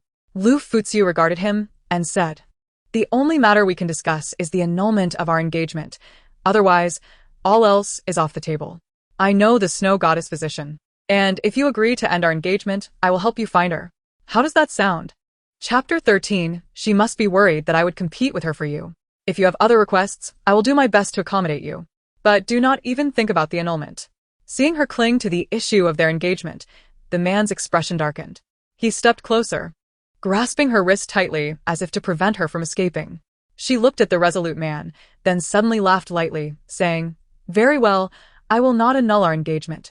But you must ensure that that woman leaves the capital and vows to marry only me for the rest of your life. Can you do that?" She was aware that he could not fulfill such a demand. Otherwise, the annulment would not have come into play, and she could simply await the day of her marriage. Indeed, the man's expression faltered, revealing a hint of impatience. "Fuxiu, why do you insist on this? You know this is impossible. Yet you speak as if you are deliberately trying to trouble me. If that is the case, then we should annul our engagement and marry others in the future." The thought of her marrying another man stirred discontent within Song Qi. He declared sternly, "We are already engaged. Do not even think of marrying another." Even with Liu Furong's typically gentle temperament, she could not suppress her anger at this moment. With a swift motion, she revealed a silver needle between her fingers and struck at him. Song-chi, having learned from past encounters, quickly seized both her wrists. In an unexpected move, she kicked towards his groin. Caught off guard, Song-chi winced in pain, his expression shifting to one of restrained agony. As Liu Furong broke free, her delicate brows knitted in determination. "I no longer wish to have any ties with you. Therefore, I ask that you respect my wishes." She was resolute in her decision to sever ties with Song-chi, and having resolved to annul their engagement, she sought a clean break. He inhaled sharply, gritting his teeth. "Liu Furong, you are truly merciless. Do you wish to render your fiancé unable to produce an heir?" Her kick had been forceful enough. But Song-chi managed to remain standing, albeit in discomfort. "Since your purpose in seeking me is not to discuss the annulment, I shall take my leave." With that, Liu Furong turned her back on him and exited the elegant chamber. Had she known his intentions were not to discuss the annulment, she would not have wasted her time with him. After Liu Furong departed, Song-chi returned to his residence. Upon entering, he spotted Liu Furong wandering within the estate.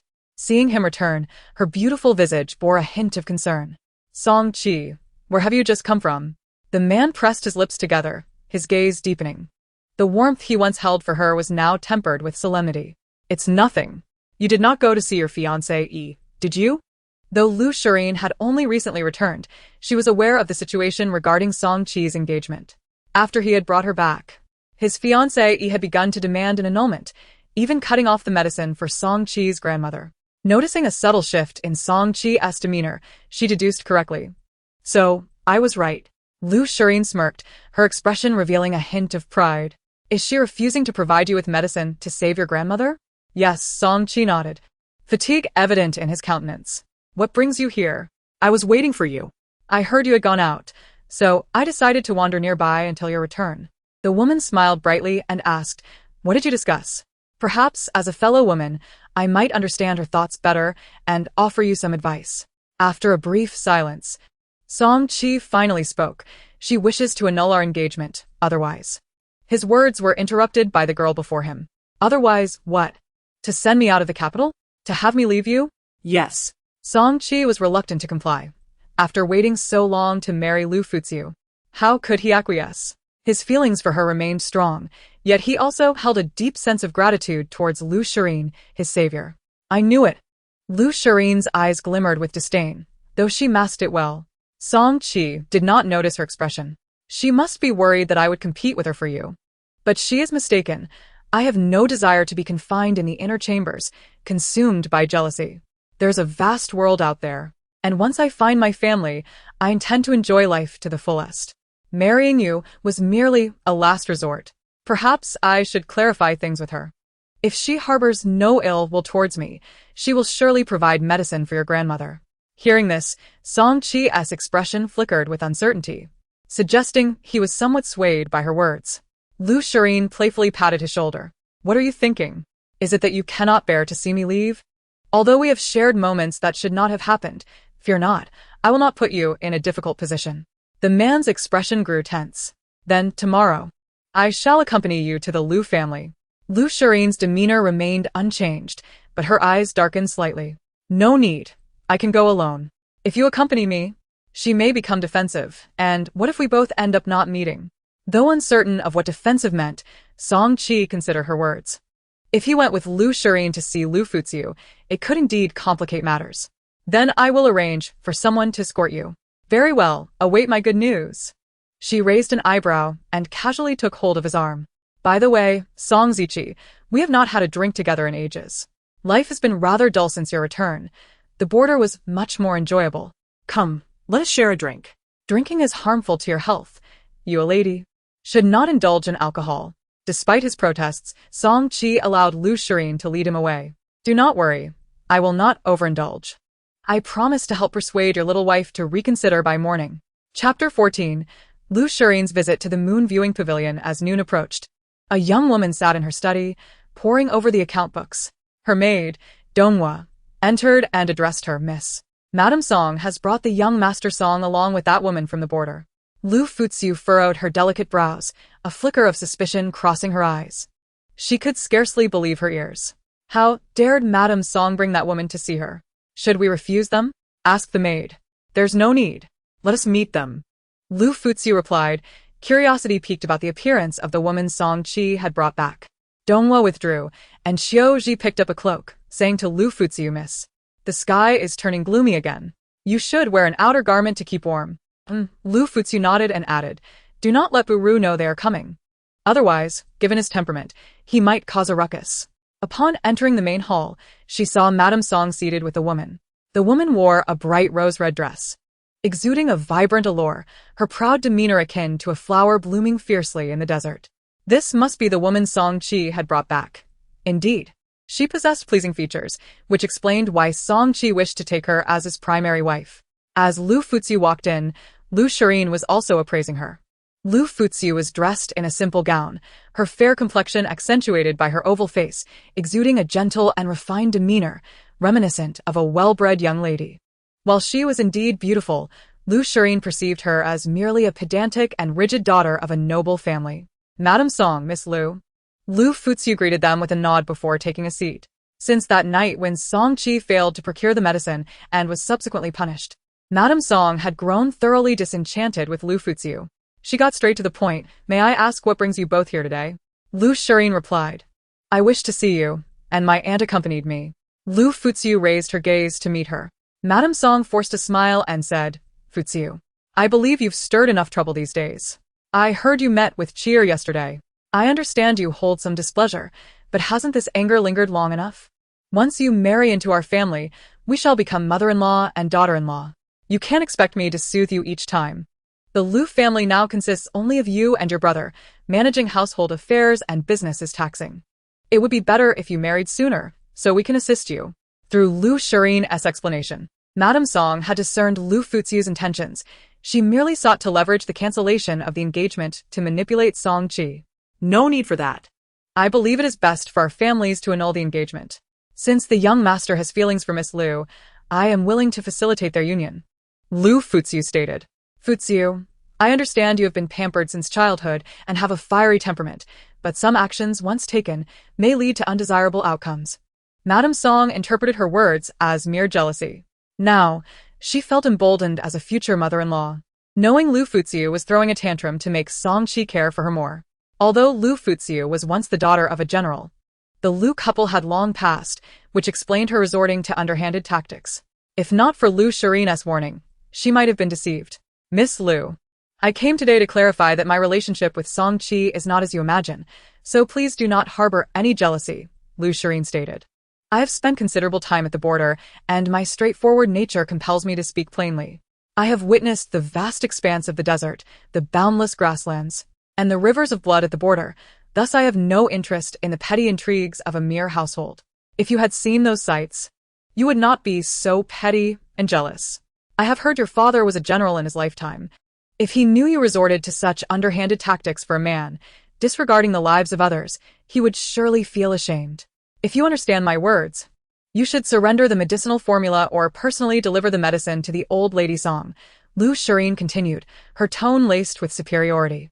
The arrogance in her expression was unmistakable as she stood atop a moral high ground, chastising Liu Furong. Madame Song chimed in, Furong, I know your feelings for Cheer remain unchanged. Let this matter go. I will advocate for you before your mother-in-law. But you must also strive to send more medicinal pills for the headache and include the formula. By the way, I heard the snow goddess physician was a close acquaintance of your mother. Inviting her to treat your mother-in-law will surely eliminate any prejudice she holds against you. Then, I can have Miss Liu stay in my household, and we'll refer to each other as sisters, claiming she is my younger sister, and prepare a generous dowry for her to marry into your family. Liu Furong's voice was gentle, her lips even curving into a faint smile. Yet if the two before her observed closely, they would see her gaze had turned ice-cold. The handkerchief she clutched was almost torn to shreds.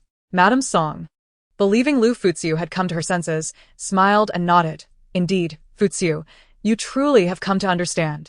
She continued, Cheer is already a fifth-rank general, and his future is undoubtedly bright. I heard you wish for Liu Buru to pursue a career? Your family has always been filled with martial men. They lack the intellect for scholarly pursuits. It would be better for him to join the army. If you marry well and manage the marquisate, cheer may even help him rise. Otherwise, his future seems bleak. Madame Song's words were a blend of encouragement and coercion. Liu Furong scoffed mockingly. Ah, yes. Joining the army sounds splendid. Had I not put forth my face to request assistance from the various uncles, would he ever have become a general? Madame Song, I once called you Aunt Song. Your family's thick skin is truly commendable. I believe if enemy troops were to invade, your household wouldn't need to raise shields. Your family could withstand the assault with their skin alone. Which nation could possibly breach that? I am fortunate I have yet to marry into your family. Otherwise, I can only imagine how my life would be wasted. Her voice remained calm, yet it carried an undertone of discomfort. Suddenly, a torrential downpour began outside. Liu Furong let out a derisive laugh. Miss Liu, your performance is rather excessive. Should Song-chi cease loving you and truly marry me, do not fall apart and weep bitterly.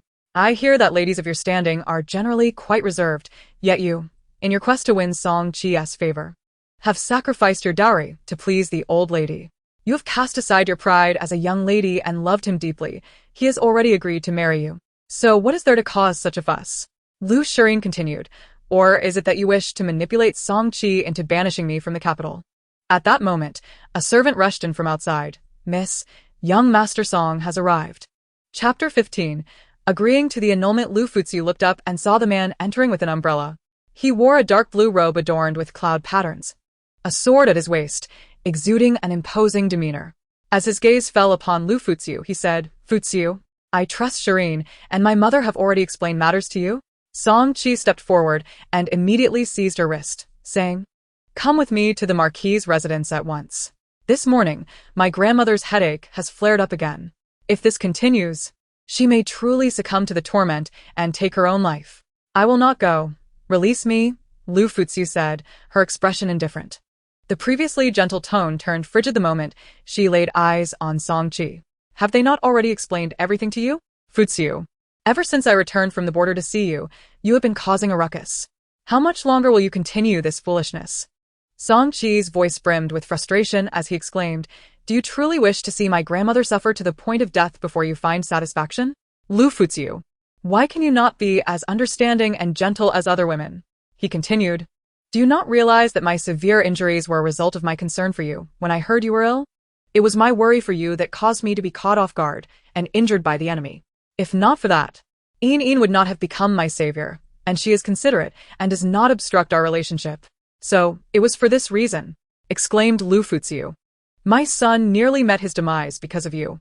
If you still possess a shred of conscience, then quickly fetch the medicine. Madame Song, who had been pale from Liu Furong's scolding, suddenly found her voice. Do you think you are still the daughter of a great general? General Liu has perished. The Liu family has dwindled, and our Song family has not turned you away. You should be grateful. Yet you resort to such vile tactics to threaten us. Throughout history, has there ever been a man without multiple wives? You are no longer a child. Women your age already have 2 or 3 children. If the engagement is called off, you will be left an old maid. What family would still desire you? Even if no one desires me, I refuse to marry into your den of wolves and tigers. Indeed, they had taken note of her lack of a father and brothers, emboldening them to humiliate her so. A den of wolves and tigers? Liu Furong shot back. Reflect on this. If it weren't for a household of wolves and tigers saving you, would you be alive today? Yes, my Liu family has fallen into disrepair. Liu Furong retorted, but Madame Song and the young master must not forget how desperately you courted our family's alliance. And, do you think I am unaware? My fall into the water was no accident. It was orchestrated by your household, fearing that the next generation could not inherit the title. She had overheard this during a visit to the Marquis to see the old lady, returning to find something she had left behind and unintentionally discovering that her fall had been a plot by Madame Song, who had secretly instructed her maid to push her in, only to have Song-chi come to her rescue. Subsequently, they gained her mother's trust and proposed the engagement.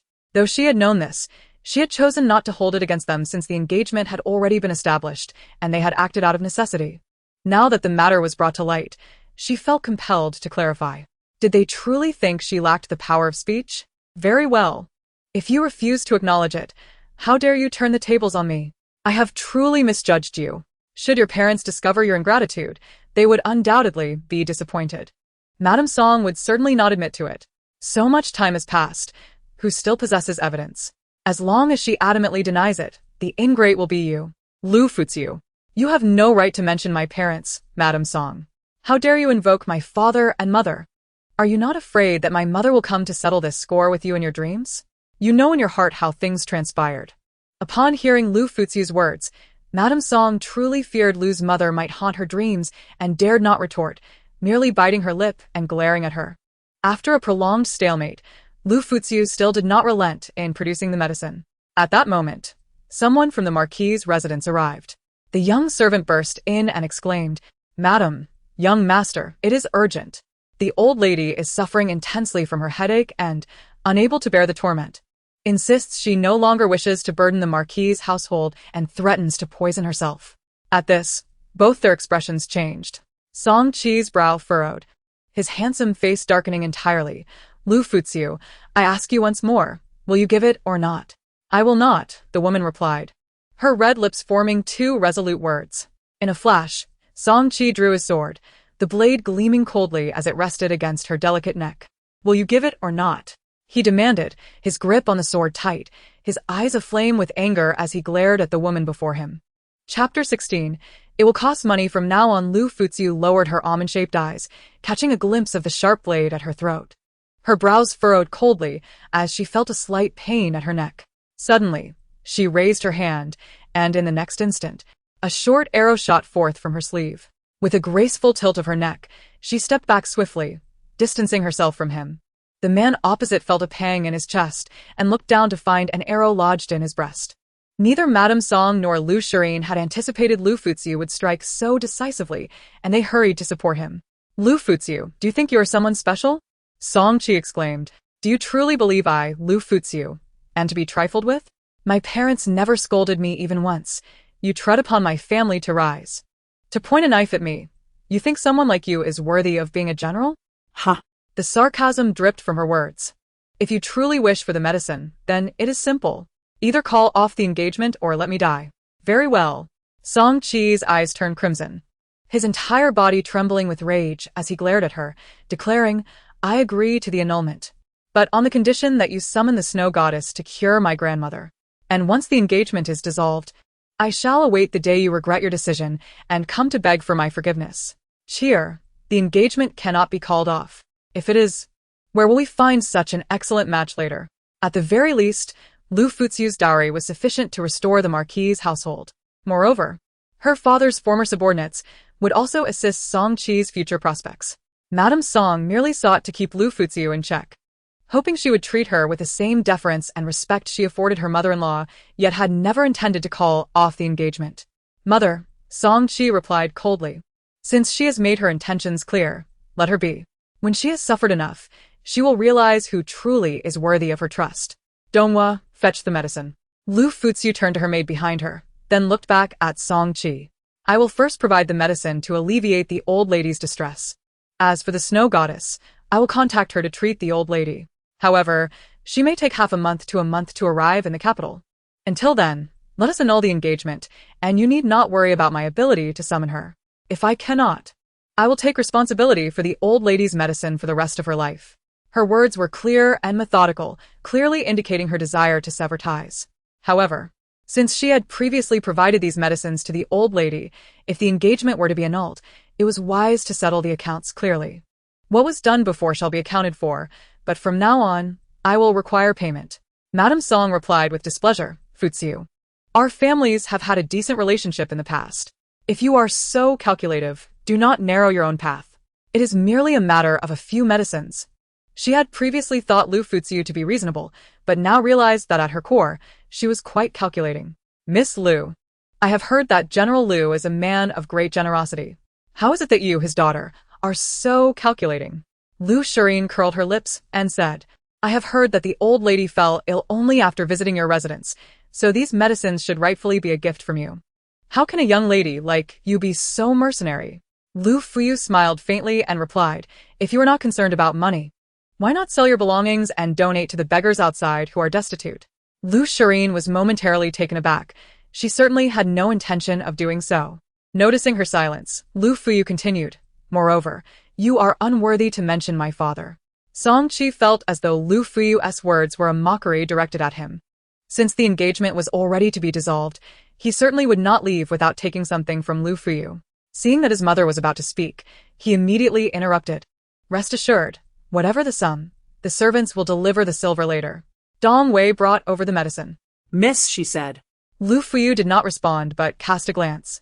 Prompting Dong Wei to understand and hand a dark-colored nama box to Song Qi, her tone neither servile nor overbearing.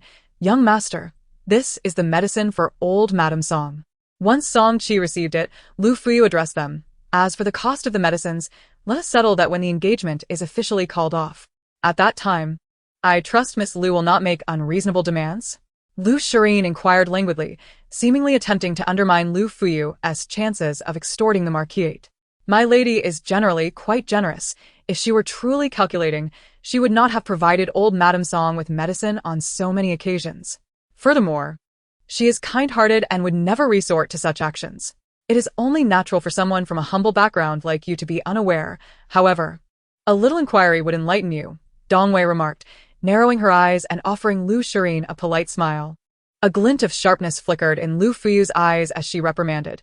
"What business is it of yours, you lowly maid? You display no decorum whatsoever. Miss Lu, tread carefully." Lu Fuyu cautioned slowly. "The maids by my side are daughters of soldiers from the border. In terms of lineage, they certainly hold a higher status than you. If they are deemed lowly, then what does that make you?" Her voice sounded calm and gentle, yet her eyes were cold enough to instill fear. She appeared affable, yet there existed an inherent aloofness that made her difficult to approach. Lu Shireen could discern that Lu Fuyu was mocking her as someone of inferior worth, and her face flushed with anger. Chapter 17.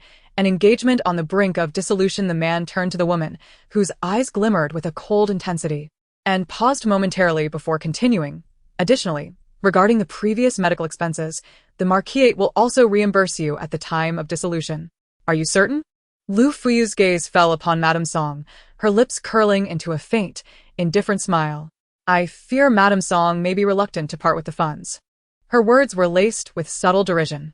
He, being newly returned from battle and unacquainted with the current financial strain of the marquisate, could not comprehend the gravity of their situation. Nevertheless, if he insisted on providing, she had no reason to refuse. Song Qi, hearing this, felt a surge of anger and replied sharply, "I, Song Qi, speak with utmost sincerity. If you wish to sever ties completely, I shall grant your wish to prevent any future complications that may arise as a means of coercion against the marquisate. Very well, in that case, I shall prepare a list at the time of the engagement dissolution. I will bring the marriage certificate to your door. Should you wish to break off the engagement, it must be done in the presence of the snow goddess physician." The woman frowned. "I have already stated that she will require some time before she can arrive." Song Qi replied, "Then we shall wait for her arrival before proceeding with the dissolution." Lu Fuyu, rest assured, given the current predicament of the Lu family, what reason would I have to cling to you? The derisive laughter that followed was both belittling and scornful. Now a young general, how could Song Qi endure such humiliation? Lu Fuyu's complexion paled as she gripped her handkerchief tightly, the veins on her delicate hand becoming pronounced. In order to facilitate the dissolution, she bore it and said, "Very well, I will await the snow goddess physician before proceeding. I hope you will keep your word. Rest assured, once I have promised you, I shall not retract my words." He turned to those beside him and coldly instructed, "Mother, Enin, let us return." The man's face bore a hint of pallor as he clutched the medicine box tightly, and with the support of Madame Song and Lu Shireen, he exited. Once their figures vanished from view, Lu Fuyu withdrew her gaze. Dong Wei produced a cloth to press against Lu Fuyu's neck. "Miss, you are bleeding. We must apply some medicine, or else the poison in your body may act up prematurely.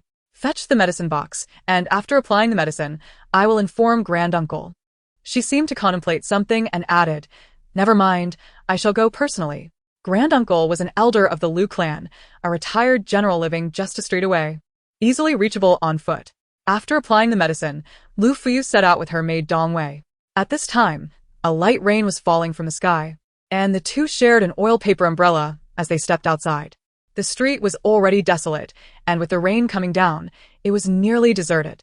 Just then, a carriage passed by, accompanied by a delightful jingling of bells.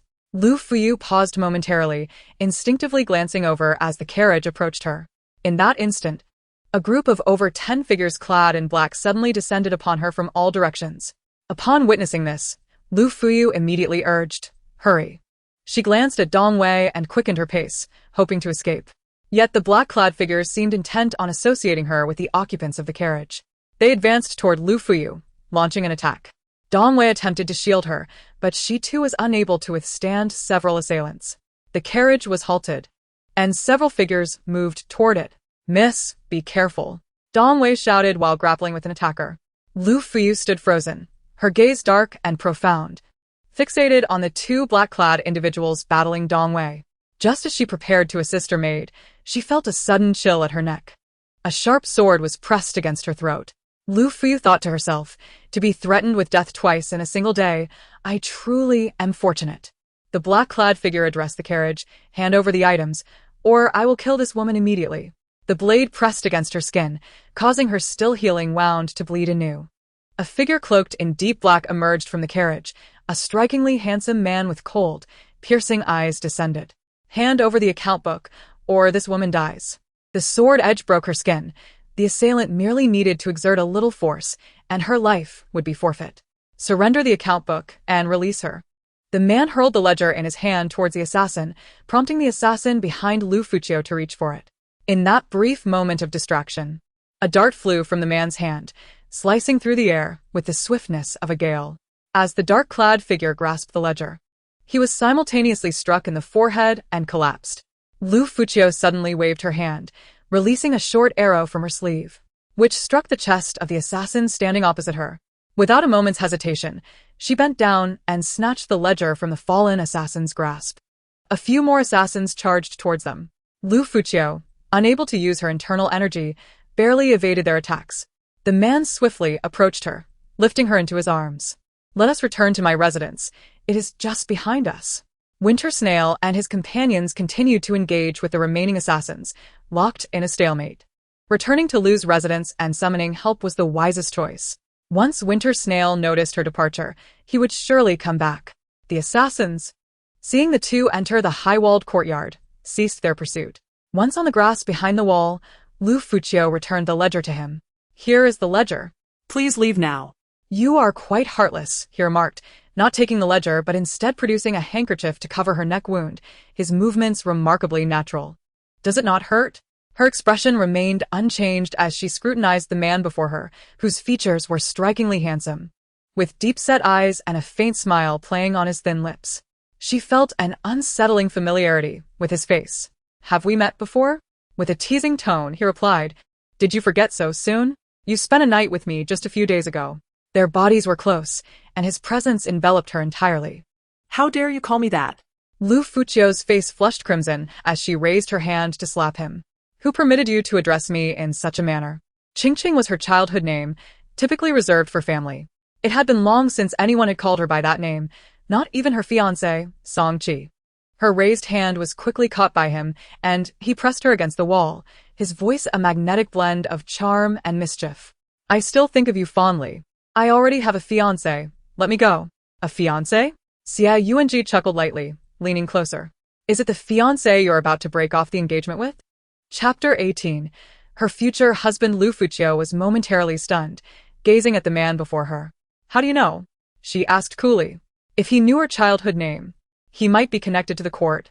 Although she found him somewhat familiar, she could not place him. "Would you truly like to know?" He held her neck wound with one hand while pinning her arms to the wall with the other. Leaning in, his warm breath brushed against her ear. "I am your future husband." His laughter was laced with a roguish tone. His features were mesmerizing, tall and imposing, exuding an untamed aura. Liu Fuyu furrowed her brow, a hint of embarrassment creeping onto her fair face. "You scoundrel."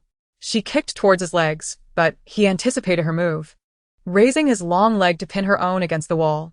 He seemed to know her well, predicting her every action. Their bodies were pressed together, her delicate fragrance enveloping him, and his gaze fell upon her lips. Though her complexion was pale, her painted lips were alluring, inviting a kiss.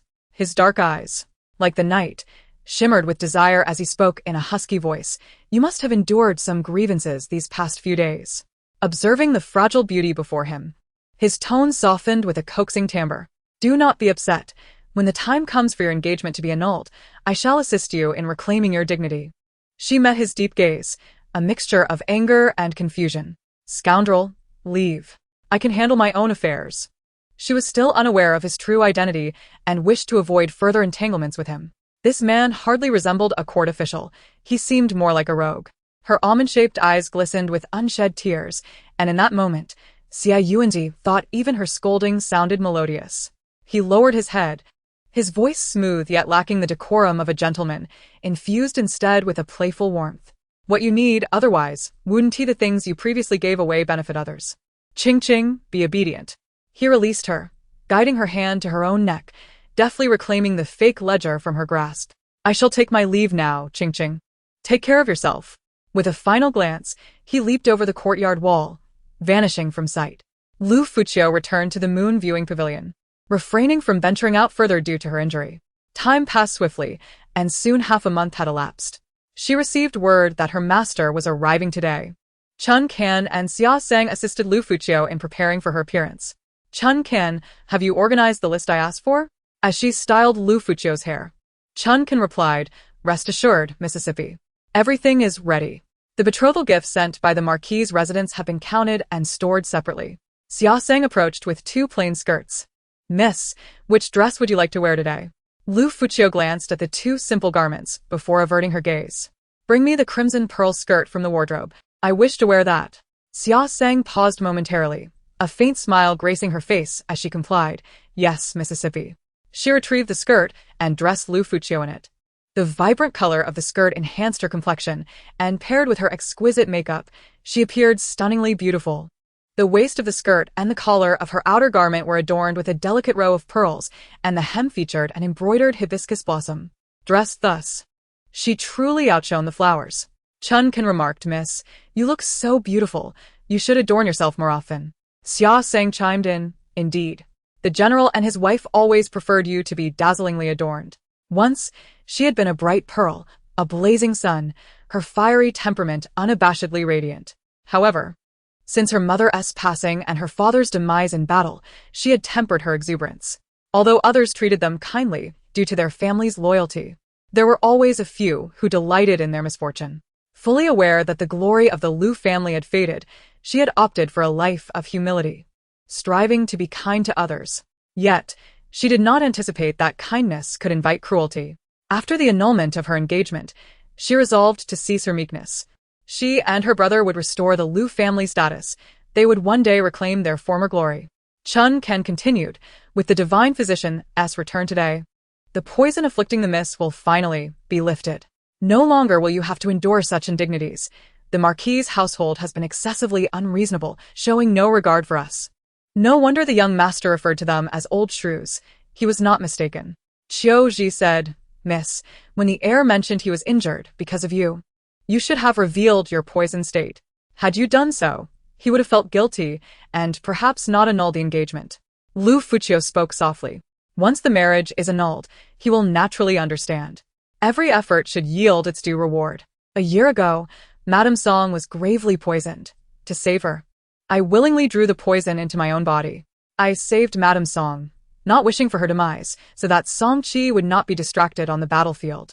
I endured the torment of the poison, hoping he could remain focused. Unexpectedly, upon his triumphant return, he merely dressed another in bridal finery meant for me. The harshness he has shown me will lead him to profound regret when he reflects on it in the future. Should he achieve great success, his nature will undoubtedly lead him to feel some remorse upon learning the truth. Even if he cannot aid me in elevating Lu Burua, at the very least, he would not make things difficult for me. Song Qi's temperament suggests that after the annulment, he will harbor resentment towards me. And I will use this to transform his hatred into guilt. The poison coursing through my veins is not fatal, yet it flares up once or twice a month, requiring me to take medication every few days. When Song Qi heard of my supposed illness, it was not truly an ailment, but rather the effects of the poison. I am aware it is not lethal, which is why I have acted thus. The greatest side effect is the inability to harness my internal energy. However, discussing this further is futile. I do not intend to entangle myself with them over these matters, at least not at present, lest it jeopardizes the annulment. Around midday, Liu Furong said, "Donghua, please ask the steward to inform my uncle that I wish to visit the Song household tomorrow." Yes.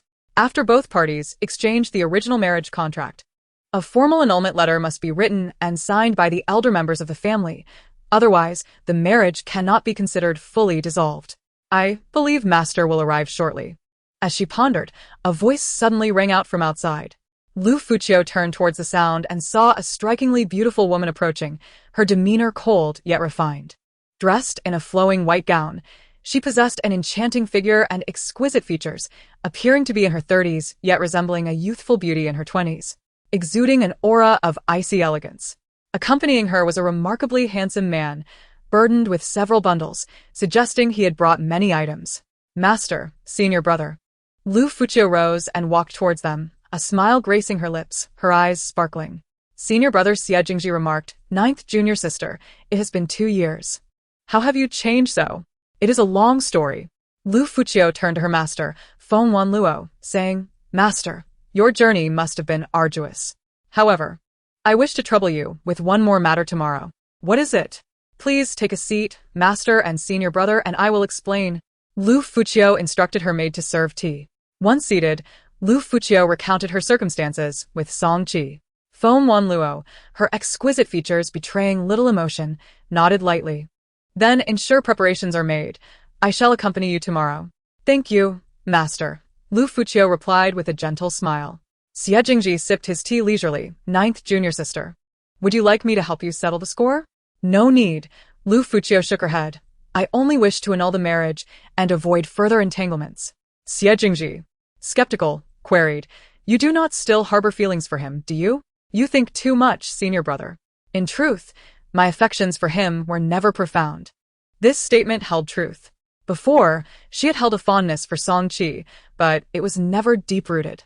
After the decline of the Liu family, she sensed the noticeable change in the Song household's treatment of her. Yet, prior to the conflict, Song Qi had been quite kind. She had wished for his success on the battlefield, believing he might one day assist the Liu family.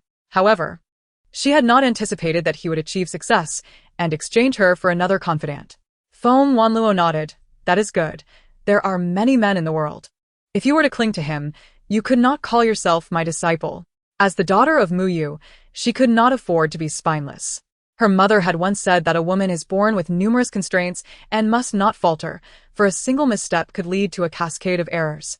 One should not cling to conventions. If one is wrong, they must correct their course promptly.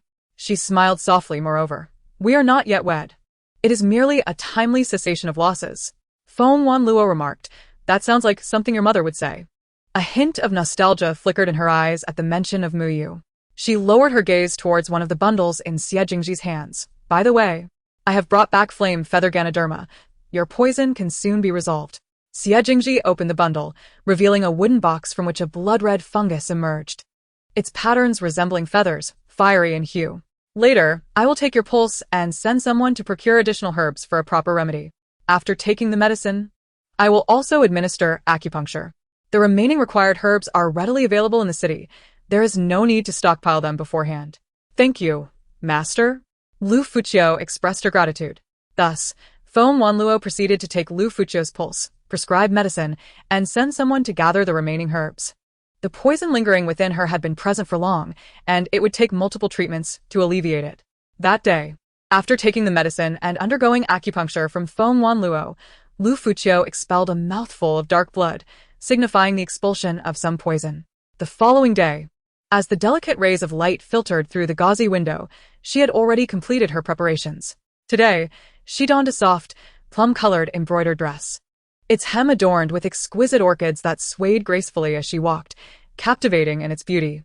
Early in the morning, Liu Furong had sent someone to invite her uncle for a meal, while the matchmaker, who had initially arranged their engagement, brought the marriage contract and dowry to the Song household.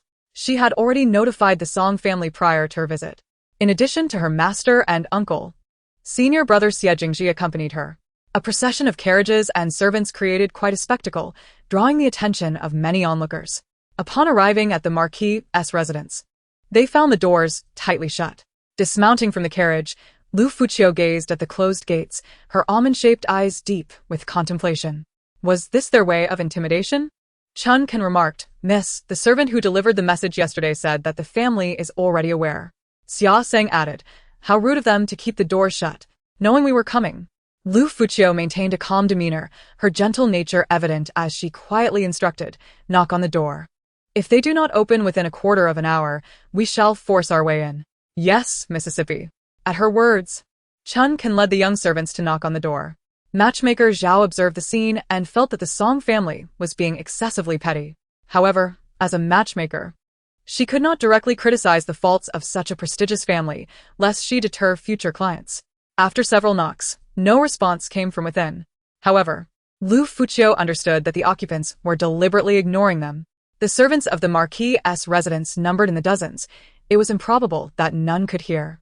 It remained uncertain whether it was the command of the old Madame Song or Madame Song herself.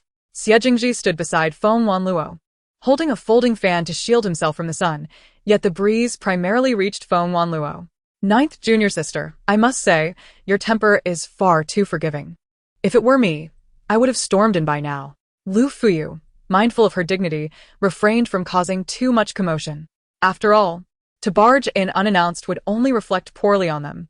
She believed in the principle of courtesy before aggression. If they failed to open the door within a quarter of an hour, she would not hesitate to enter uninvited. Their actions had already sparked murmurs among the onlookers. "Miss Liu has brought so many gifts. Could it be that she intends to annul the engagement?" Given the closed doors of the Song residence, it seemed highly probable. Typically, affluent households leave their doors open during the day, with someone stationed to greet visitors. Yet now, under the bright sun, the doors remained shut, suggesting a brewing discontent. "I heard that the young master of the Song family returned from military service, not only as a minor general, but also accompanied by a beautiful confidant. It is truly unfortunate for Miss Liu, who has devoted her affections only to find herself a mere pawn in someone else's game." Alas, with General Liu absent, the Liu family now consists only of Miss Liu and young Master Liu. Thankfully, there remains young Master Liu. Otherwise, their lineage would face dire straits. Standing at the entrance, Liu's great-uncle wore a dark expression. The Song Marquis' household was indeed overstepping. Fortuitously, she had not married into that family. Who knows how much humiliation she would have endured? Lu Fuyu urged, "Great-uncle, please do not let anger affect your health." Deep down, she knew that the worst was yet to come. A quarter of an hour passed without any sign of the door opening. Lu Fuyu's patience waned. Her health was fragile, and standing under the scorching sun was testing her temper. She commanded, "Go, break down the door." "Yes, Mississippi."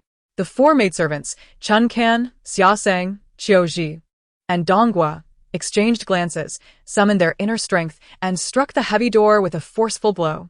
The resounding crash of the mighty vermilion door collapsing sent dust billowing into the air. Lu Fuyu waved her hand, dispersing the dust that had settled before her. The noise of the door's fall startled those within the Marquis' residence. After all, the sound was anything but subtle. If it went unheard, one might as well be deaf. As they emerged to witness the door lying in ruins, they were left speechless. The door, weighing several hundred pounds, had fallen so easily. As the dust settled, Lu Fuyu turned to the Liu clan leader and said, "Great-uncle, please proceed." The clan leader nodded, stepping onto the fallen door with a sense of vindication swelling within him. Lu Fuyu then addressed Chun Kan, who had returned to her side, "Instruct them to bring everything into the Marquis' residence." With an imposing demeanor, they proceeded towards the Song Marquis' estate. Upon entering, they were met by the hurried arrival of Madame Song and the steward. Initially skeptical about the reports of the door's destruction, Madame Song was nearly overcome with disbelief upon witnessing it firsthand. She could already envision the gossip circulating through the capital the following day. Lu Fuyu, even the usually placid Madame Song's countenance darkened, revealing her true feelings. "As the daughter of a general, how can you behave in such a manner? Akin to bandits? You show a complete lack of respect for our household." She had once perceived Lu Fuyu as innocent, but now saw through the facade, realizing the girl was as ruthless as she was young. Lu Fuyu retorted, "I merely instructed my maid to knock. Who could have anticipated that your dilapidated door would fall at such a gentle touch? How can you place the blame on me?" She shifted the conversation. "I have come today to annul the engagement. The divine healer has arrived." Madame Song's expression darkened further, her anger barely contained. Steward Lin interjected, "Madam, there are many onlookers outside. Perhaps it would be best to allow them inside first. Madame Song shot a cold glance at them, pursed her lips, and turned to enter. Steward Lin stepped forward, addressing Liu Fuyu. Miss Liu, please come inside. Inside the hall, the atmosphere was tense and awkward as Madame Song took her seat. Lin the matchmaker attempted to break the silence. Madame Song, as the saying goes, it's better to resolve grievances than to deepen them. Our visit was indeed abrupt. But with the healer present, let us prioritize the welfare of the elder lady. After all, we knocked for quite some time before entering. We had no choice but to push the door when no one responded. We can discuss the engagement afterward, cannot we? Implying that both parties were at fault, she continued. Where is the elder lady? Since the divine healer is here, let us first attend to her, and then we can deliberate on the marriage matters. Madame Song could not refuse the elder lady's treatment and reluctantly replied, Steward Lin, please escort the divine healer to attend to the elder lady. Yes. Steward Lin respectfully gestured to Feng Wanluo, divine healer, please. Feng Wanluo nodded, her striking beauty calm and composed as she followed the steward to the elder lady's quarters, while Xie Jingji remained seated in the hall. Lin the matchmaker produced the engagement and annulment documents, along with a list of gifts previously sent by the Song family. With a smile, she began, Madame Song, Miss Liu has brought the gifts that were sent earlier. Please take a look. If all is in order, we can exchange the engagement documents and sign the annulment. Handing the list to her trusted maid, she instructed, verify this, and if everything is satisfactory, have the items stored away. After about 15 minutes, the maid returned, the gift list absent from her hands. Lin the matchmaker thought it was likely there were no issues, and she presented the annulment documents. Madame Song, the engagement gifts have been returned. Please sign this annulment. However, Madame Song did not accept the brush and countered. Why the haste? While the gifts have been returned, the accounts have yet to be settled. You have demolished the door of the Song Marquis's residence and expect to sweep this matter under the rug? Furthermore, who knows if you can indeed cure the elder lady? Let's discuss this later. Beside her, the clan leader's expression darkened. Madame Song, we have already returned the gifts, and it seems unreasonable to change your mind now. Who said, I changed my mind?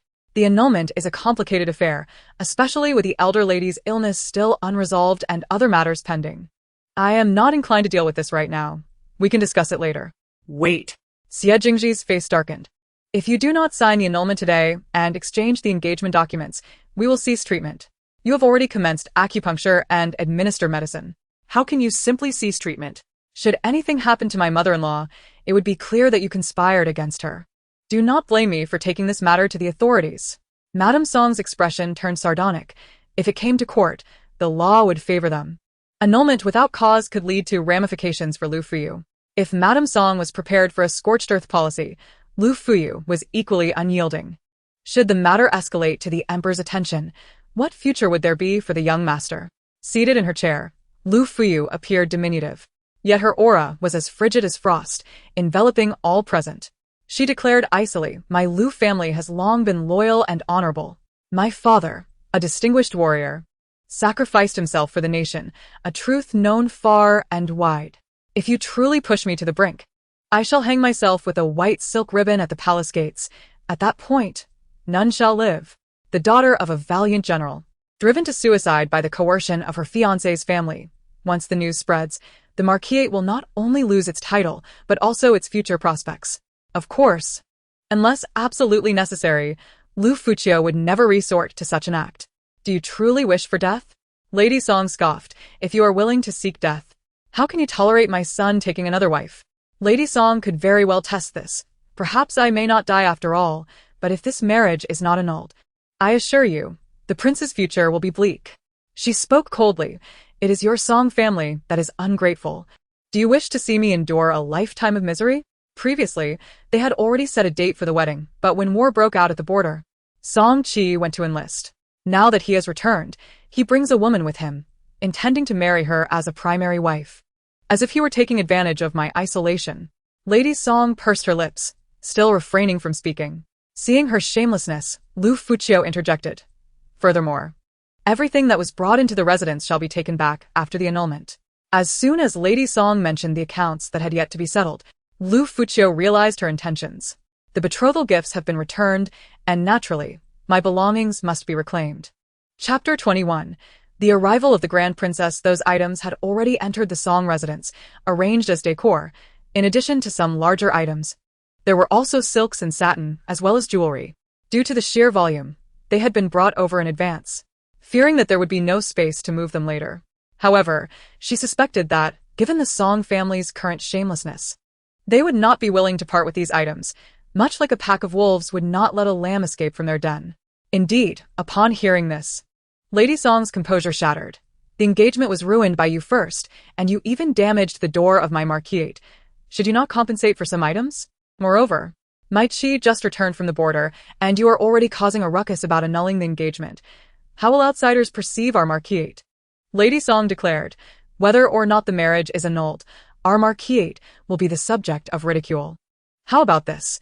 You will bear the medical expenses for the old lady, as well as the costs for the damaged gate, and once the old lady recovers, I shall personally go to the Liu family to annul this engagement. Lady Song continued, Fuqiu, I have agreed to your wish to annul the engagement, so you should also be reasonable. It is only a matter of waiting a little longer.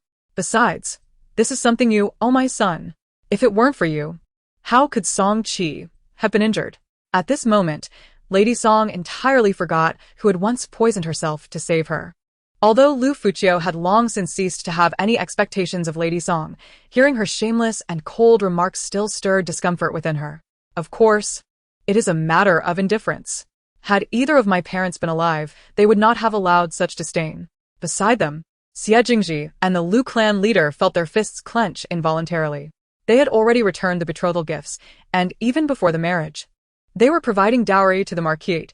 Now they dared to demand further compensation? Song Yang, do not take this too far.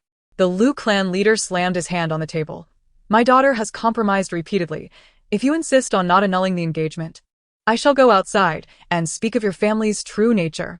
The Liu clan leader was adamant. I do not fear, for my son is now a 5th-rank general. If I recall correctly, you have a grandson who just enlisted this year.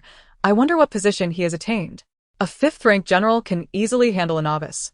Lady Song, having presided over household affairs for years, though not particularly skilled in business, was unparalleled in shamelessness. Otherwise, she would not have sought to climb the ranks of the general's residence amidst ridicule. In her view, it was truly heaven's justice that the Liu family had fallen, allowing the Song family to rise. Are you threatening me, old man? The Liu clan leader had never encountered such a shameless woman before. His face turned pale, nearly choking on his indignation. Uncle, do not be angry. I shall handle this. You need not speak. Liu Fuqiu gently patted the back of the nearly fainting Liu clan leader, calming him.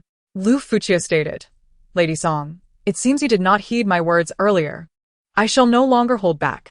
Since you refuse to annul the engagement, very well, let us not annul it for now. The silkworms will spin in spring. The mulberry trees will provide in summer. We will weave in autumn, and the snails will shelter in winter. Bring people to retrieve my belongings from the Wudong courtyard. Take what you can, and for those you cannot carry, fill in the rest. You dare. Liu Fuqiu, this is my Song family. If you wish to seize them, do not blame me for being impolite. Liu Fuqiu replied coldly. Those items are mine. I am merely reclaiming what belongs to me. Yet, she underestimated Lady Song's shamelessness. Yours? Ha! How can you prove they are yours? You have yet to marry my son. Everything in this residence belongs to the Song family. Understand this. This is the Song marquise, not your Liu family. Liu Fuqiu's almond eyes glinted with coldness as she clenched her fists, nearly shredding the handkerchief in her grip. At that moment, a voice suddenly echoed from outside. The Grand Princess has arrived. Upon hearing this, the crowd was momentarily stunned before quickly rising to arrange themselves. In the next instant, a woman dressed in resplendent royal attire entered. The Grand Princess, in her 30s, possessed extraordinary beauty, with fair skin and a plump figure, adorned with exquisite hairpins and jade ornaments that could not overshadow her regal aura. Everyone bowed in greeting. The Grand Princess surveyed the room, her gaze landing on Liu Fuqiu. As she stepped forward and delicately grasped her wrist, her red lips parted slightly, her eyes exuding an air of aloof elegance. You may rise. The Grand Princess's gesture instantly filled Lady Song with a sense of foreboding. She actually assisted Liu Fuqiu to her feet? When had she ever valued Liu Fuqiu so highly? Once everyone had risen, the Grand Princess suddenly remarked, Lady Song, I wish to take a seat. You would not mind, would you? Her voice was indifferent, her exquisite features devoid of emotion, her gaze calm and tranquil, leaving one uncertain of her true intentions. It is my fault for the oversight, Your Highness. Please take your seat. Lady Song invited the Grand Princess to the main position. However, the Grand Princess chose to sit in a subordinate position. No need. When I visit others, I do not presume to take the main seat. Dressed in a striking red skirt, her demeanor was cold and elegant. Though she was in her 30s, she appeared remarkably well-preserved, her face devoid of wrinkles, reminiscent of a woman in her 20s. Her noble demeanor enhanced her unparalleled beauty. Merely sitting there commanded an air of respect that made others hesitant to breathe. Lady Song, upon hearing the Grand Princess's words, seemed to recall something, an embarrassed expression crossing her face. Even she, in her naivety, realized that the Grand Princess had come for Liu Furong. Not only did she understand, but everyone present also recognized it. What event today has led to such commotion in Lady Song's residence? She slowly began to speak, her tones seemingly casual. Yet it tightened the atmosphere in the room. A profound silence enveloped the scene, as no one dared to respond. Your Highness, today is indeed lively.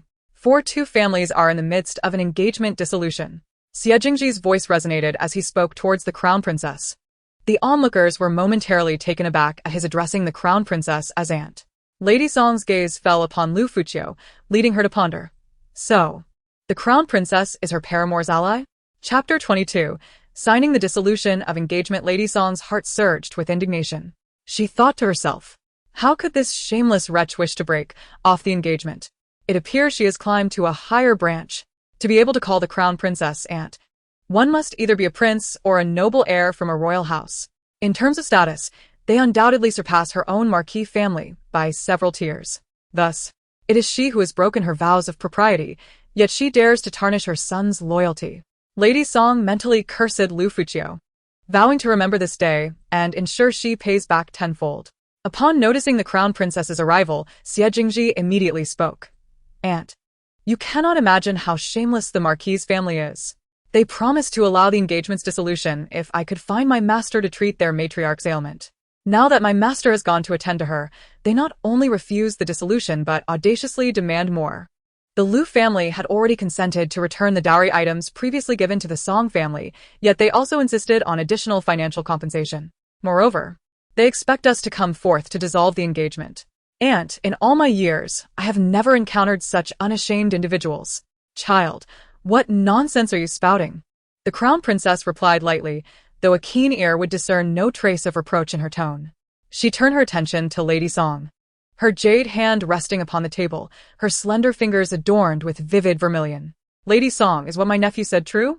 Lady Song's expression stiffened, her heart boiling with rage yet unwilling to admit it. If it were any other princess, she might not feel such trepidation. However, this Crown Princess is the elder sister of the current emperor, favored by the sovereign, known for her decisiveness and battlefield prowess, and now commanding a considerable military force to maintain the peace of the capital. This alone exemplifies the emperor's trust in her. Song Qi, a mere fifth-rank general, should he offend the Crown Princess, could forget about rising in status. He would be lucky to avoid being relegated to obscurity. The Crown Princess's voice took on a more serious tone. Lady Song, I am inquiring of you. Her gaze bore down on Lady Song, exuding the pressure of authority that instilled unwarranted fear. The Crown Princess continued, it seems the ladies are merely jesting. If it is merely jest, then Lady Song should promptly sign the dissolution letter and exchange the marriage contract. Lady Song looked at Xie Jingji, her fists clenched tightly. She was resolute in her unwillingness to dissolve the engagement. Thus, she turned to Liu Furong, saying, Furong, Qi has gone out. After all, you two have been childhood friends for years. Why not wait for his return to discuss this further? No need. The heir has already agreed to the dissolution and will return the expenses I incurred for the old matriarch's medication. I hope you can honor your promise, lady. Liu Furong insisted that Lady Song sign the dissolution letter. Once signed, and the marriage contract exchanged, the engagement would be nullified.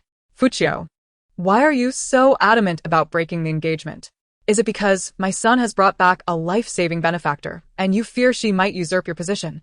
Or is it that your heart has already found another? Lady Song's gaze fell on Xie Jingji. Lady Song, do not distort the facts. Have you forgotten the promises made? Should I recount them one by one? Since you cannot fulfill your end, let the engagement be dissolved.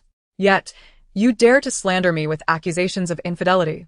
Seeking to cleanse the Song family's reputation while casting the blame upon me, Liu Furong. Your intentions are far too cunning. Liu Furong's eyes turned cold as she regarded Lady Song, having seen through her schemes. Lady Song, do not speak irresponsibly. If you tarnish my reputation and that of my apprentice, do not blame me for bringing ruin upon your marquis household. Xie Jingji and Liu Furong's words only fueled Lady Song's suspicion that they were indeed hiding something. Their desire to dissolve the engagement likely stemmed from a wish to be together. Lady Song, I have fulfilled my part of the promise. And if you refuse to sign the dissolution letter, I am unafraid of the consequences that may follow. Liu Furong's voice was frigid. Furthermore, I shall not provide you with any of the promised items. If you are unwilling to sign, so be it. I am curious to see how long your household can sustain itself without the income from all its shops. What do you mean by that? Lady Song realized Liu Furong was threatening her with the marquis household's businesses, and she felt a surge of anger. The marquis shops had been struggling, and now that they were finally recovering, any disruption could plunge them back into hardship. The literal meaning is that while you may threaten me with my family's reputation, I can just as easily retaliate in kind. Previously, she had believed in leaving a way out for others. Yet now, she felt no inclination to do so. Since they are so shameless, she would show them what true disgrace looks like. At that moment, the matchmaker interjected. Lady Song, why not sign the dissolution letter? Enemies are better resolved than made. Besides, the two families have been connected for generations. Must we escalate this further? Lady Song bit her lip, her eyes tinged with resentment as she regarded Liu Furong. She had previously been unaware of how formidable she truly was. Lady Song, I too believe the matchmaker's words hold merit. It is better to resolve conflicts than to deepen them. If this escalates, the common folk will only find amusement in our misfortune. Moreover, you are well aware of the true reason behind your son's rapid ascent. In just 2 years, he has risen to the rank of a 5th-rank general. Whether he is a war hero or a product of favoritism is easily discerned. The crown princess's tone was laced with coldness, her impatience growing evident. Lady Song hesitated for a moment before ultimately resigning herself to fate. The crown princess's implications were clear. Should she refuse to sign, the consequences for Song Qi would be dire. Thus, she understood that today, whether willingly or not, the engagement must be dissolved. The matchmaker, sensing her wavering resolve, produced a brush and placed it on the table, presenting the dissolution letter in its entirety. There were 2 copies, one for each family upon signing. She addressed Lady Song. Lady Song, the brush is here. Please proceed. Though Lady Song was reluctant to sign, the situation had become irreversible, leaving her no choice. After a tense moment, Liu Furong, seeing her reluctance, smiled faintly. Lady Song, why do you hesitate? Is it the wealth that my Liu family has accumulated through generations that you are unwilling to part with? Or are you simply afraid that I, the fool, might leave and no one will fill the void in your marquis household? Liu Furong's unrelenting remarks left Madame Song visibly embarrassed, her face betraying a sense of discomfort. With a flustered demeanor, she retorted, Liu Furong, what nonsense are you spouting? How could I possibly be that kind of person? The princess had lost her patience. Madame Song, how much longer must I wait for you to sign this annulment letter? Her voice dripped with frost. She held a deep disdain for those who would cut ties so callously. Furthermore, she sought to sever ties with the family of a valiant general who had sacrificed for the nation. The princess's regard for the Song marquisate plummeted. If such a lady could act in such a manner, then the son she had raised could hardly be regarded as virtuous. I shall sign it this instant. Hearing the princess's voice, tinged with impatience, Madame Song gritted her teeth and quickly signed 2 copies of the annulment letter. She instructed her maid nearby, go fetch the marriage contract. The matchmaker, Lin, produced the seal and addressed Madame Song. Madam, please press your handprint here. Madame Song dipped her fingertip in the ink and swiftly made her mark. At this juncture, further entanglement was futile. Had the princess not intervened, Madame Song would not have so readily signed the annulment. With the princess present, any thought of reversing her decision in the future was rendered impossible. 2 copies were made, one for each party. Lin carefully collected the documents and handed them to Liu Furong. Miss Liu, please take good care of this. Thank you, Mama Lin. Liu Furong replied with a nod. Once I return, I shall express my gratitude properly. You are too kind, Miss Liu. Lin beamed, her eyes crinkling with delight. This young lady was exceedingly generous. She had promised 100 taels of silver upon the successful completion of the matter, a sum that would reward years of hard work. It was quite the fortune. Once she received her payment, she would make sure to promote the Song Marquisate, to prevent any unwary ladies from marrying into such a family. The people of the Song Marquisate were incorrigibly shameless, casting aside those they had used. From the eldest to the youngest, their behavior was all too alike.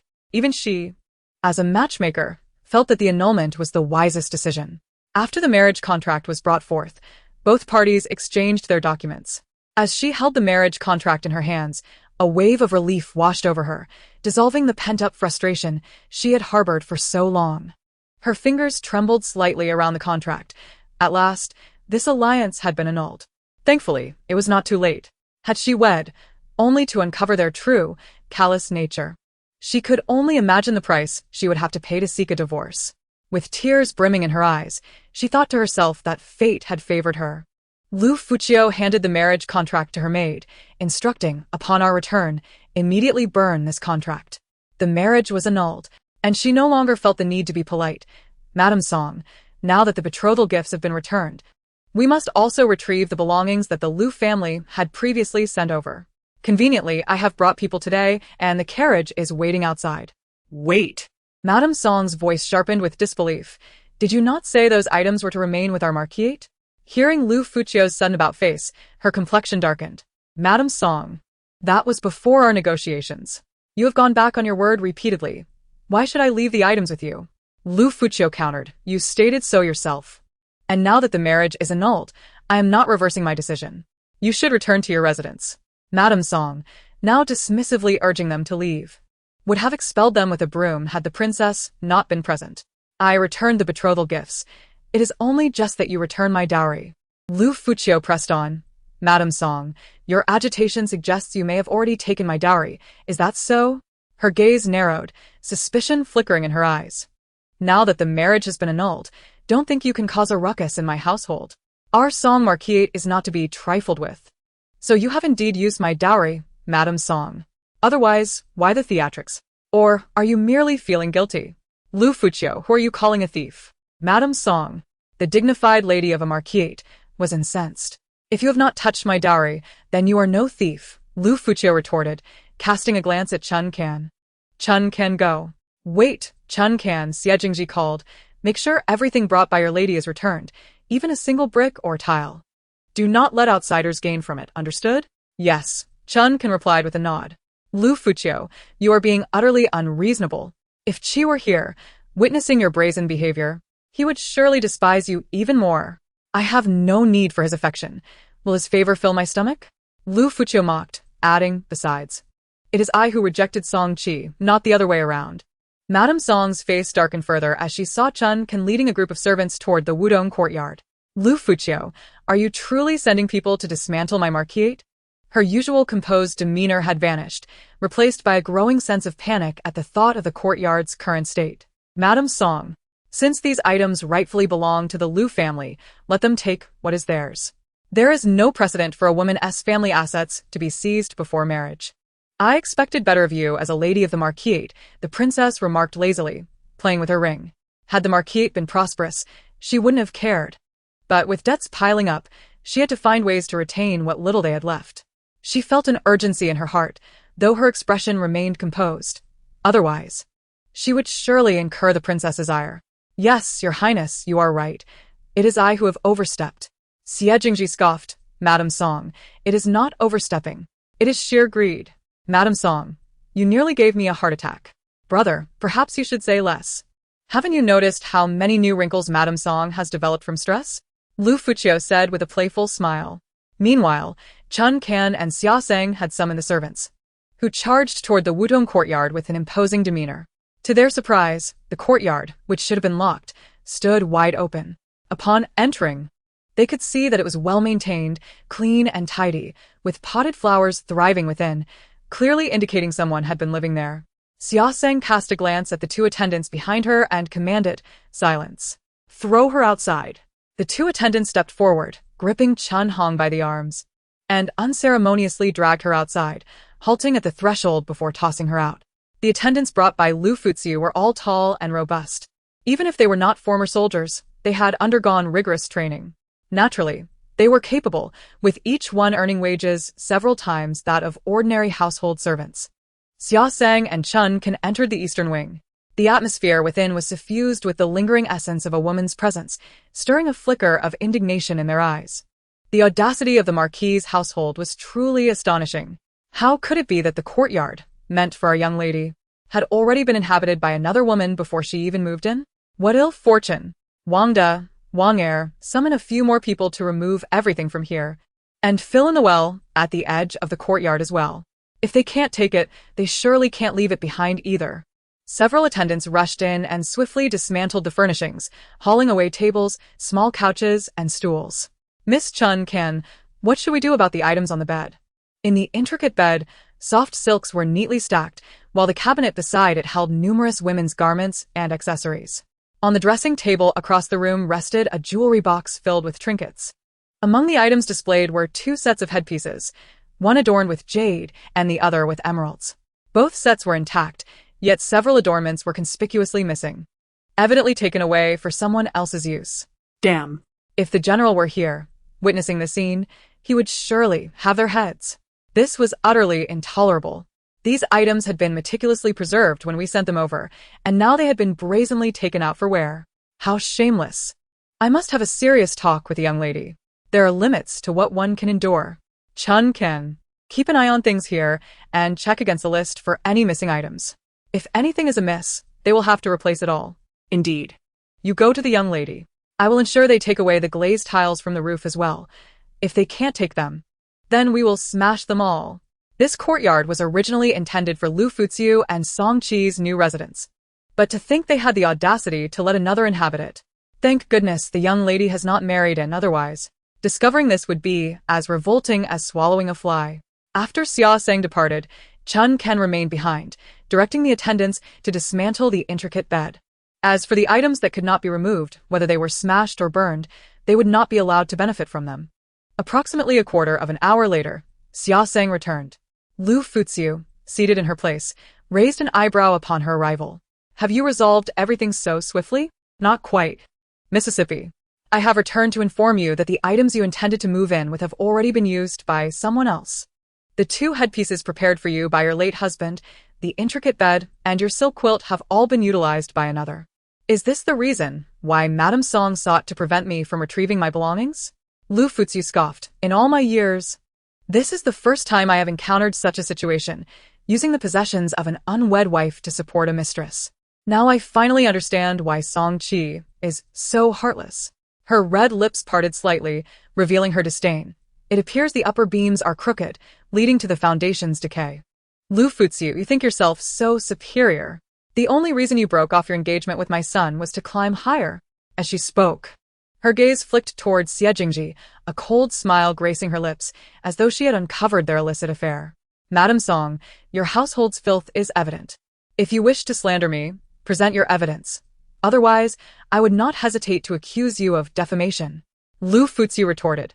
The man who accompanied me is my senior brother. Our relationship is purely fraternal. Yet you, from your household, would use my dowry for a mistress. And you dare speak of propriety? Not good. Madam, the young master and Miss Liu have returned, and are currently in a standoff in the Wudong courtyard, embroiled in a quarrel that may escalate to violence. A maid rushed in, her urgency palpable. Today, Song Qi was not present in the residence. Having been sent out early by Madame Song, little did they expect him to return at this moment and find the household dismantled. Liu Furong could easily surmise the cause of the dispute. He must have come across the attendants tearing down the courtyard upon Liu Shirin's return and was understandably enraged. Let us go see, Liu Furong instructed the maid beside her. She turned to the Grand Princess and bowed, saying, Thank you for your visit today. Forgive my rudeness, but I must take my leave. She then turned, leading her maids away, followed closely by the clan leader Liu. Meanwhile, Lin the matchmaker would not miss such a lively scene and naturally followed suit. How else could she boast about today's events later on? She had seen shamelessness before, but this level of audacity was unprecedented. It was essential to witness it firsthand to recount it accurately later. Today's events have truly been quite the spectacle, Your Highness. Surely you have not witnessed such a lively performance in some time. Shall we go and observe? Chapter 25. A fight breaks out within the courtyard. Several individuals were embroiled in a heated argument. Liu Furong cast a disdainful glance at the people before her. These items have already been moved into the Marquis's residence. On what grounds do you believe you can take them away? Is it not jealousy that drives your young lady to covet Song Qi's affections, secretly competing with me? Miss Liu, rest assured, our young lady is not so petty. Moreover, the jewelry you wear is also our young lady's. If you wish to wear it, have the heir purchase his own. Chen Ken interjected, do not presume to take our young lady's belongings. You claim it as yours simply because you say so? This was permitted for me, by the lady. Liu Furong countered. Someone seize Miss Liu's jewelry. The items given to our young lady are not for just anyone to wear. Song Qi. Liu Furong exclaimed, retreating behind him. As the attendants approached, Song Qi's expression hardened. Get out of my sight. Out of respect for your status as Liu's servants, I will overlook this, but if you continue to provoke me, I will not hesitate to make you leave in disgrace. Having already broken off the engagement, Chen Ken felt no fear. She smirked, signaling the attendants beside her. No need to hold back. All of you advance. In an instant, the attendants surged forward, attempting to seize Liu Furong and remove her headpieces. She sought refuge behind Song Qi, who, despite being somewhat overwhelmed, managed to shield her from the grasp of the attendants. Seeing this, Chen Ken leaped forward, swiftly pulling Liu Furong aside. Song Qi attempted to come to her aid, but found himself encircled by the attendants. Chen Ken glanced at Song Qi, now trapped, and remarked, if you intend to intervene, do not hold back. Gripping Liu Furong's arm, she approached a nearby table and commanded one of the attendants fetch a box. Release me at once, you wretched maid, or I shall ensure you regret it. Let us discuss this later. My lady is quite accommodating, but I am not. How dare you act so brazenly after donning my lady's belongings? You are not but a country girl, rude and unreasonable. How dare you contend with my lady? Upon hearing such disparagement, Liu Furong could hardly tolerate it. She swiftly extended her hand, aiming to slap Chen Ken across the face. Yet, Chen Ken was no novice. She deftly grasped Liu Furong's hand and retaliated with a strike of her own. You are the shameless one. Not only have you stolen my fiancé, but you also dare to seize my jewelry. Hand it over. With that, she forcefully yanked the ornaments from Liu Furong's head. A cry escaped Liu Furong as 2 hairpins were wrenched away, the pain causing tears to spring to her eyes. Just then, the housekeeper produced a box, into which Chen Ken placed the confiscated jewelry, continuing to strip Liu Furong of her adornments without regard for her discomfort. Relishing in her suffering. If it weren't for Liu Furong, her lady would not have become the subject of ridicule. Once all the jewelry had been removed, Song Qi had already dispatched several house servants. Liu Furong, her hair disheveled and her once pristine attire now in disarray, looked utterly defeated. Her eyes reddened, tears cascading down her cheeks. She gazed at Song Qi, her expression one of evident distress. Song Qi, it hurts so much.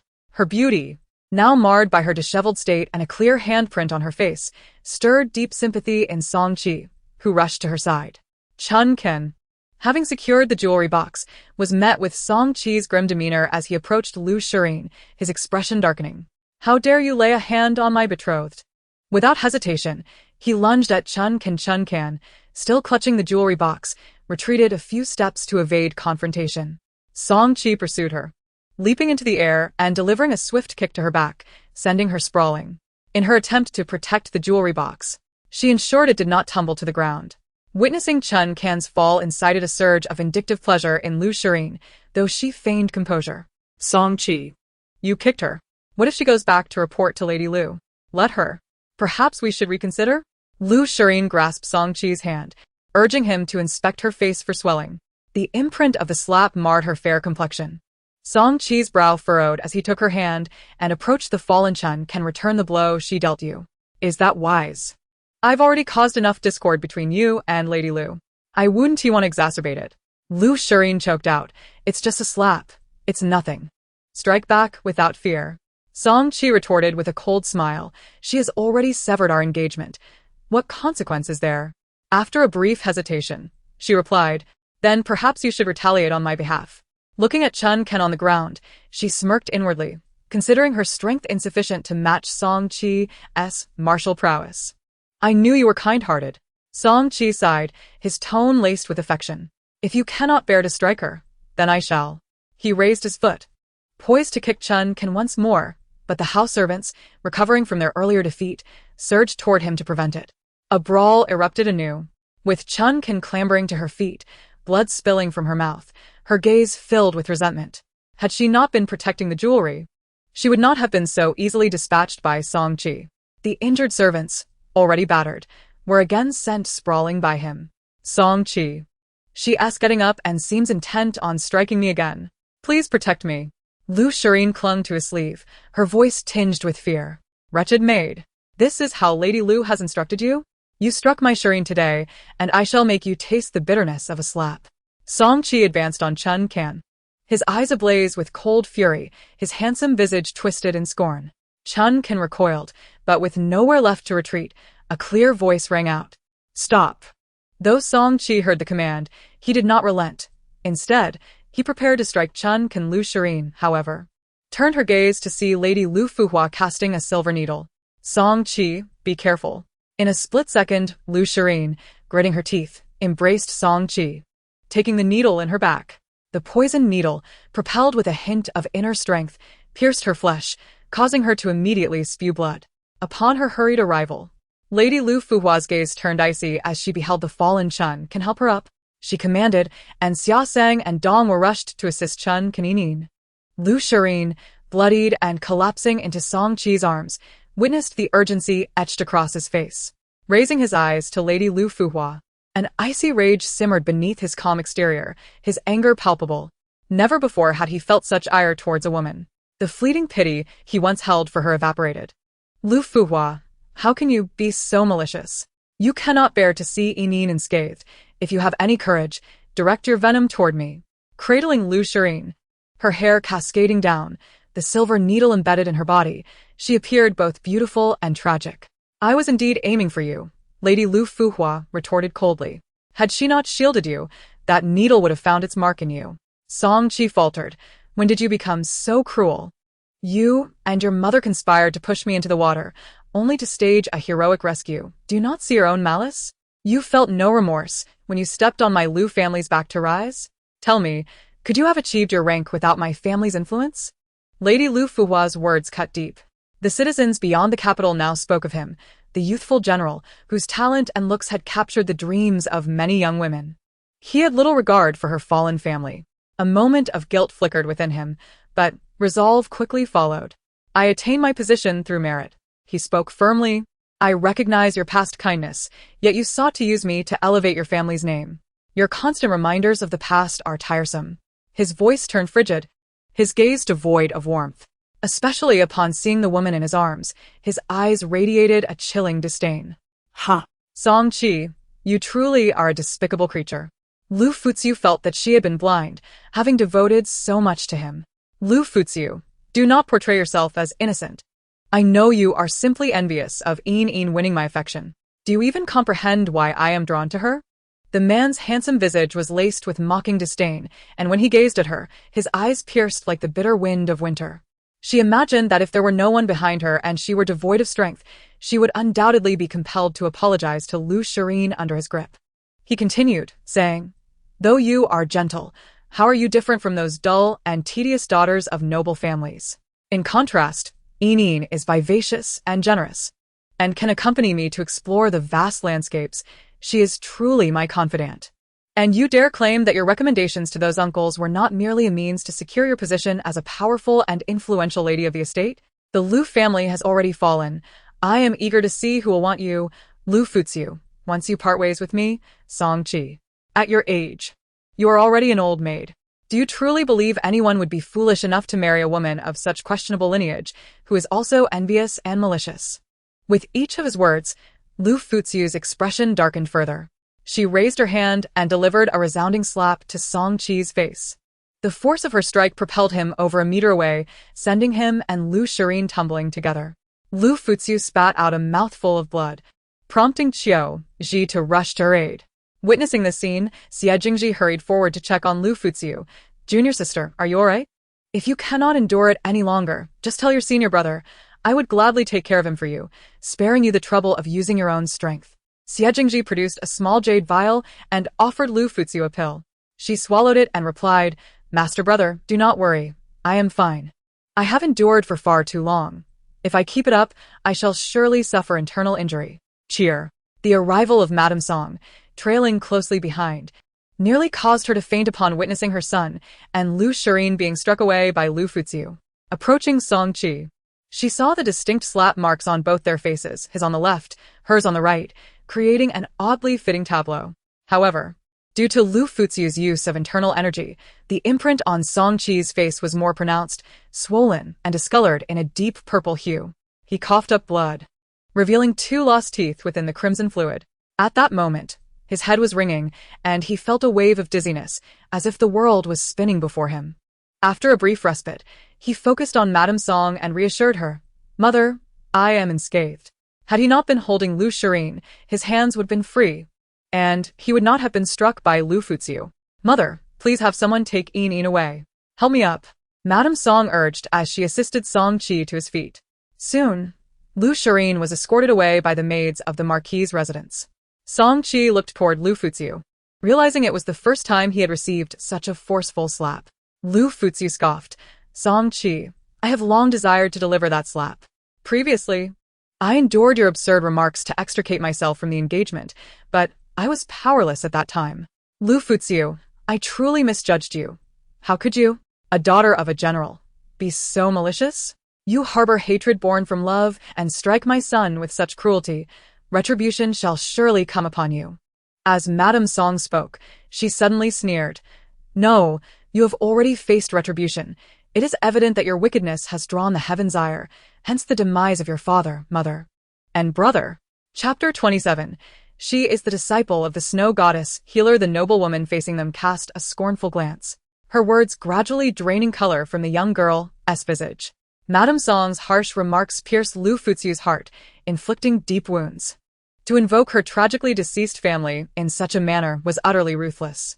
Even the nearby Princess Chong could not help but furrow her brow, though she refrained from speaking, opting instead to observe how Liu Furong would respond. If she could not handle a shrew, how would she fare in more significant matters? Qiu Ji supported Liu Furong, her own heart boiling with indignation, fearing her friend might collapse. The maids were acutely aware of the profound impact the loss of her father, mother, and elder brother had on their young mistress. Now, Madame Song was exploiting this tragedy to attack her, and they were genuinely concerned for Liu Furong's well-being. Liu Furong clenched Qiu Ji's hand tightly, leaning almost all her weight on her as she glared at Madame Song. The gentle demeanor she usually exuded was now replaced with an icy aura. Her eyes, imbued with an unyielding chill, seemed to harbor a murderous intent capable of piercing through souls. In her rage, she smiled coldly, curling her lips. Very well, since Madame Song has spoken thus, how could I not show you what true malice looks like? Xia Sang, Donghua, upon our return, ensure that anyone who conducts business with the Marquis's residence shall be seen as our adversaries. Furthermore, spare no effort in undermining their trade. We shall mimic their ventures, undercutting their prices at every turn. Liu Furong, you wretched creature, having just called off the engagement, you now turn your back on us. How unfortunate it is that we ever sought to ally with your Liu family. Do you possess no conscience, scheming to monopolize our business endeavors? Have you lost your mind? Even if there were losses, my Liu family can endure them. Madame Song, do not forget how dismal your Marquis's business was over a year ago. Had I not supported you from behind the scenes, many of your shops would have closed long ago. Since you label me as wicked, I shall be as you say. Originally, Liu Furong had no intention of escalating matters. Yet, how could she tolerate having her deceased parents and brother invoked in such a way? Xiao Jiu. A voice, cool and clear, suddenly pierced through the tension. A woman clad in a flowing white gown entered the scene, resembling a celestial being. Feng Wanlu had just emerged from an audience with the matriarch and, upon returning to the hall, heard of the gathering and approached. To her surprise, she overheard the furious exchanges. As she drew closer, she caught sight of the young girl's face, pale as snow, her lips devoid of color, resembling a delicate flower swaying in the wind, battered and fragile. Master, I am unscathed. She gently shook her head. Feng Wanlu approached, taking her wrist to check her pulse. The erratic rhythm indicated a distressing state. Furrowing her brow, she remarked, Your health is already precarious. Are you intent on risking your life? Song Qi observed the scene, and, recalling her adeptness with needles, exclaimed, "The snow goddess healer is indeed your master? Why have you never mentioned this before?" In that instant, Song Qi felt a sense of betrayal wash over him. If Liu Fuyu is indeed the disciple of the snow goddess physician, then her medical skills must be formidable. Liu Fuyu retorted, "Why should I tell you?" Song Qi was momentarily taken aback, unable to fathom her audacity. "So, "The medicines you administered to my grandmother were crafted by you?" Indeed. Although Liu Fuyu had never taken Song Old Madam's pulse, she could discern her ailments at a glance. The pills she had provided were health-preserving, capable not only of alleviating her headaches, but also of prolonging her life. In fact, with a course of 2 years, they could completely cure her affliction. Alas, their impatience thwarted the remedy. Song Qi inquired, "Why did you not inform my grandmother directly?" Liu Fuyu chose to ignore him and instead asked, "Master, have you finished reading?" Feng Wanluo's voice was indifferent. "Yes, the old lady has no grave issues. I have given you the prescription used previously. With another year or 2 of medication, it would cost around several thousand taels of silver to achieve a complete cure. I have examined your grandmother's condition and provided the prescription. As long as it is followed, there should be no problems. However, from now on, I shall not treat anyone from the Marquis's residence, so there is no need to seek me again." For the humiliation inflicted upon her disciple, Liu Fuyu felt it was well-deserved if they suffered. "Master, let us return." Liu Fuyu lowered her gaze, choosing not to engage further. Argument was futile. If there were to be a contest, let it be in action. Meanwhile, Song Madam wore a grim expression. Several thousand taels. How could the Marquis's residence possibly produce such a sum? Previously, Liu Fuyu had been the one supplying the medicine. She glared at Liu Fuyu. "You could have cured my mother-in-law, yet you deliberately concealed it. How malicious you are. I withheld the information only to spare you the burden, but I see now your true nature." She scoffed. "Otherwise, had you known I was the disciple of the snow goddess physician, you would have clung to me even more tightly, wouldn't you? Madam Song, we shall meet again." Liu Fuyu vowed not to let the Song family off easily. Xia sang, "Donghua, continue moving the items. What cannot be moved, destroy it all." Liu Fuyu glanced at Song Qi, realizing he was the only one of some capability within the Song family. Though he was now a general, he had only recently held the rank of a 5th-grade officer for less than a year. Without wealth, he could exert no influence, even within the military. Moreover, the current Marquis's residence was burdened with debt. If she continued to monopolize and suppress their business, the Marquis's residence might not endure for long. Money may not be everything, but a lack of it is a dire constraint. If they obstruct us again, do not bother moving. Simply report them to the authorities. After breaking off the engagement, they shall not covet the assets of the bride's family. "Understood," replied Xia Sang and Donghua. "Liu Fuyu, should you truly dare to monopolize the Marquis's business, I will not spare you." Seeing Liu Fuyu's cold demeanor, Song Madam turned and left, feeling a tinge of panic. Yet she maintained a fade of composure. Liu Fuyu cast a cold glance at Song Madam, disregarding her entirely, for it was merely impotent rage. Xie Jingji addressed the princess, "Your Highness, I take my leave now. Please proceed with care." The princess nodded, allowing their departure. Liu Fuyu and Qiu Zhichun exited, leaving the servants to continue moving the furniture. Xia Sang and Dong were remained to supervise, directing the servants. "King De, King Heir, go smash that well." Xia Sang commanded, "And this ancient pine, cut it down. Bring me an axe. I shall do it myself. Once the furniture is moved, destroy the stove in the small kitchen as well." Liu Fuyu's previously moved furniture had been mostly cleared. Xia Sang wielded an axe, striking the ancient pine in the courtyard. With each blow, the tree trembled, if possible. She wished to strike down not just the tree, but the despicable people of the Marquis's residence who dared to humiliate their young mistress. The princess surveyed the unruly maidservants, noting their fierce demeanor, true to their martial lineage, and appreciated their boldness. She turned to the mother and son beside her, their beautiful faces cold and their tones stern. "Madam Song, your actions of burning bridges are truly excessive." The princess's voice was calm, yet distant. "Today, your family has truly enlightened me. General Song sacrificed himself for the nation, a true hero, yet you wield his death to attack an orphan girl. With a mother like you, it is no wonder that Song Qi could commit such acts of ingratitude." Song Qi's countenance soured. He recognized his shortcomings towards Liu Fuyu. Yet she was not without fault either. Had she not been so aggressive, envious, and selfish, matters would not have escalated to this point. Your Highness, you speak of matters you do not fully comprehend. Your judgment of my wife is rather hasty. Song Madam, though she dared not raise her voice before the princess, felt a deep-seated resentment.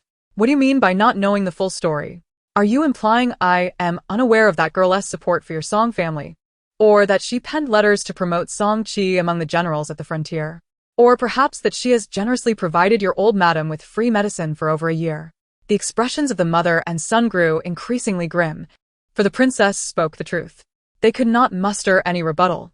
They might have countered Liu Fuyu's claims with righteous indignation, but they could not employ the same tactic against the princess without jeopardizing the future and title of the Song family. They were baffled by the princess's sudden alliance with the Liu family, even coming personally to defend Liu Fuyu. She continued, since the engagement is broken, let it be severed cleanly. You owe the Liu family a considerable sum. Settle it within 3 days. Should this escalate to the authorities, do not blame me for informing the emperor. General Liu was a national hero.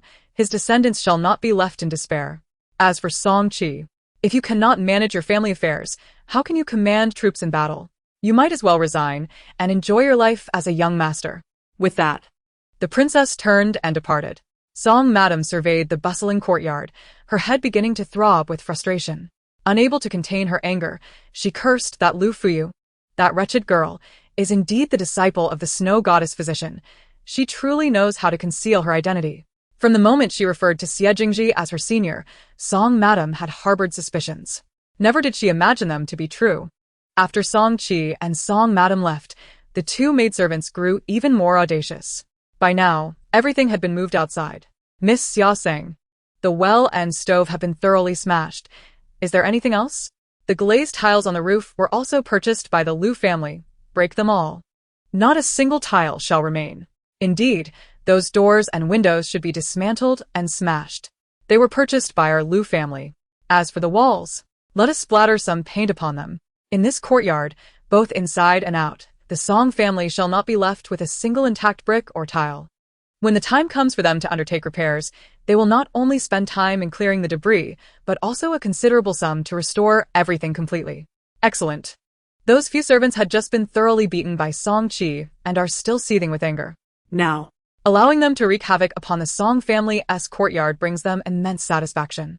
Armed with hammers and axes, they leave chaos in their wake, resembling a band of robbers in their destruction. After an hour, surveying the desolate state of the courtyard, the two maids felt a sense of satisfaction, as did the nearby servants. One word suffices. Exhilarating. Truly exhilarating. Now, let's return. You have all worked hard today. First, head back to the manor to receive your medicinal supplies. This month's wages will be tripled, and during your recovery, you will still receive compensation. Upon hearing this, the servants revealed expressions of joy. This beating was indeed worth it. Once Liu Fuyu boarded the carriage, she could no longer hold on and fainted. Feng Wanluo administered acupuncture. Yet even upon reaching the Liu family gate, she remained unconscious.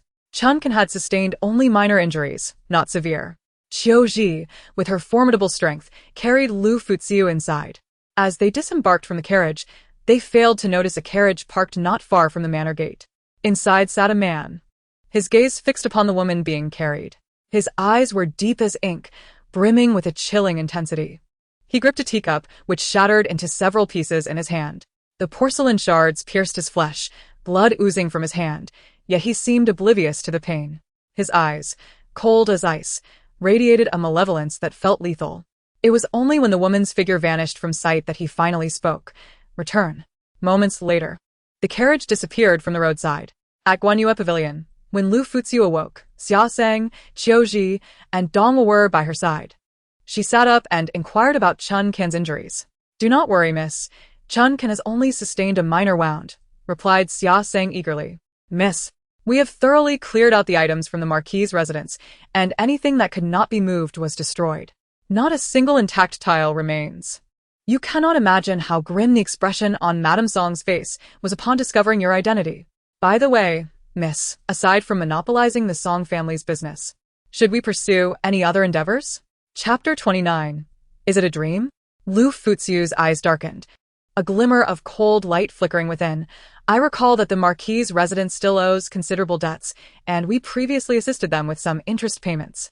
Inform them that from now on, I no longer wish to maintain any face. Let them go to the Marquis's residence to demand repayment. Additionally, tell Wang Yuanwei that the interest we covered is merely a gesture of inviting them for tea, and the outstanding debts owed by the Marquis can be included as well. Understood, miss, Xia Seng replied with a smile. The silver owed by the Marquis's residence was not substantial for the Liu family, amounting to only around 10,000 taels. Given the current state of the Marquis's business, if it continues to thrive, they should be able to repay their debts within a year or two. However, if Liu Fuziu intervenes at this moment and disrupts the Marquis's business while the creditors come knocking, the Marquis will find himself in a precarious position. Furthermore, if the Song Marquis intends to sell properties or land, ensure that we acquire them at a low price. If they engage in business on the first day of the month, they should not blame me for acting on the 15th. Yes, Mississippi. Xia Seng exited to begin issuing orders. In the evening, Feng Wanluo visited her with silver needles. Liu Fuziu attempted to rise from the bed, but she was stopped. Enough. Your health is fragile. Rest properly. Feng Wanluo placed her hand on Liu Fuziu's pulse. Your breath has stabilized somewhat, but due to your use of internal energy today, the poison has spread further. To fully detoxify, I will need to administer acupuncture for the next 5 days, and the process will be more painful than yesterday. Can you endure it? I can, Liu Fuziu replied. She understood Feng Wanluo's intent. If she could not withstand the pain, they could take it slow, though it might prolong her ordeal. However, she had grown weary of being unable to utilize her internal energy. In that case, I shall proceed with the acupuncture. She produced a pill and administered it to her. The pill, crafted from flame feather Ganoderma, required acupuncture to effectively expel the poison from within. A dozen silver needles pierced the acupoints on her chest and back. Feng Wanluo concentrated her vital energy, infusing it into the girl's body. As excruciating pain spread throughout her, the sensation was akin to being slowly flayed alive, leaving her pale and breathless. Throughout the ordeal, Liu Fuziu gritted her teeth in silence, not uttering a single sound. After approximately 15 minutes, Feng Wanluo paused momentarily. If you cannot endure, you may speak. Yet there was no response. Upon closer inspection, she discovered that the girl had fainted. Remarkable resilience. She mused. Knowing Liu Fuziu's character, her endurance could rival 8 of her disciples combined. Among all her students, Liu Fuziu possessed the greatest talent, perfectly inheriting her medical and martial skills. After a while, Liu Fuziu slowly regained consciousness. The torment had subsided significantly. She opened her eyes, then closed them again, her lashes fluttering. Now that you are awake, I shall remove the needles. All right. Qiuji, bring in a basin. Yes. The maid's voice echoed from the doorway, and shortly after, Qiuji entered with a basin. Once all the silver needles were removed, Liu Fuziu spat out a mouthful of black blood into the basin. Done, Feng Wanluo said. In 2 hours, have the maid come to fetch medicine for a medicinal bath. Thank you, master. Now rest well. With that, Feng Wanluo exited the room. Liu Fuziu felt a wave of fatigue wash over her as Qiuji wiped the blood from her lips. Qiuji, you may leave. I need to sleep for a while. Yes, I shall return once the medicine is prepared. Qiuji exited and closed the door. Soon after lying down, Liu Fuziu drifted into slumber. In her dreams, she felt a mix of cold and heat within her body, accompanied by some pain that caused her brows to furrow. Suddenly, she sensed a large hand resting on her forehead. In her hazy state, she opened her eyes to behold a pair of deep, ink-like eyes. Liu Fuziu inquired, "What brings you here?" Just came to see you. The man's deep voice resonated beside her ear. "If you're still uncomfortable, just continue to sleep. Rest assured, I won't disturb you." His voice was melodious, and within the depths of his dark, ink-like eyes lay a hint of tenderness. She felt a moment of daze, unsure if it was merely her imagination. Overcome by fatigue, she gradually closed her eyes, and just before doing so, she noticed the man's hand wrapped in white gauze, with a few drops of blood seeping from his palm. Watching the woman drift into slumber, the man pressed his lips together, gently grasping her hand, and then placed a light kiss on the back of her hand. His kiss was delicate, like a dragonfly touching the water, fleeting yet lingering. After a considerable time, he released her hand, tucking it back beneath the covers. Liu Furong slept for 2 full hours.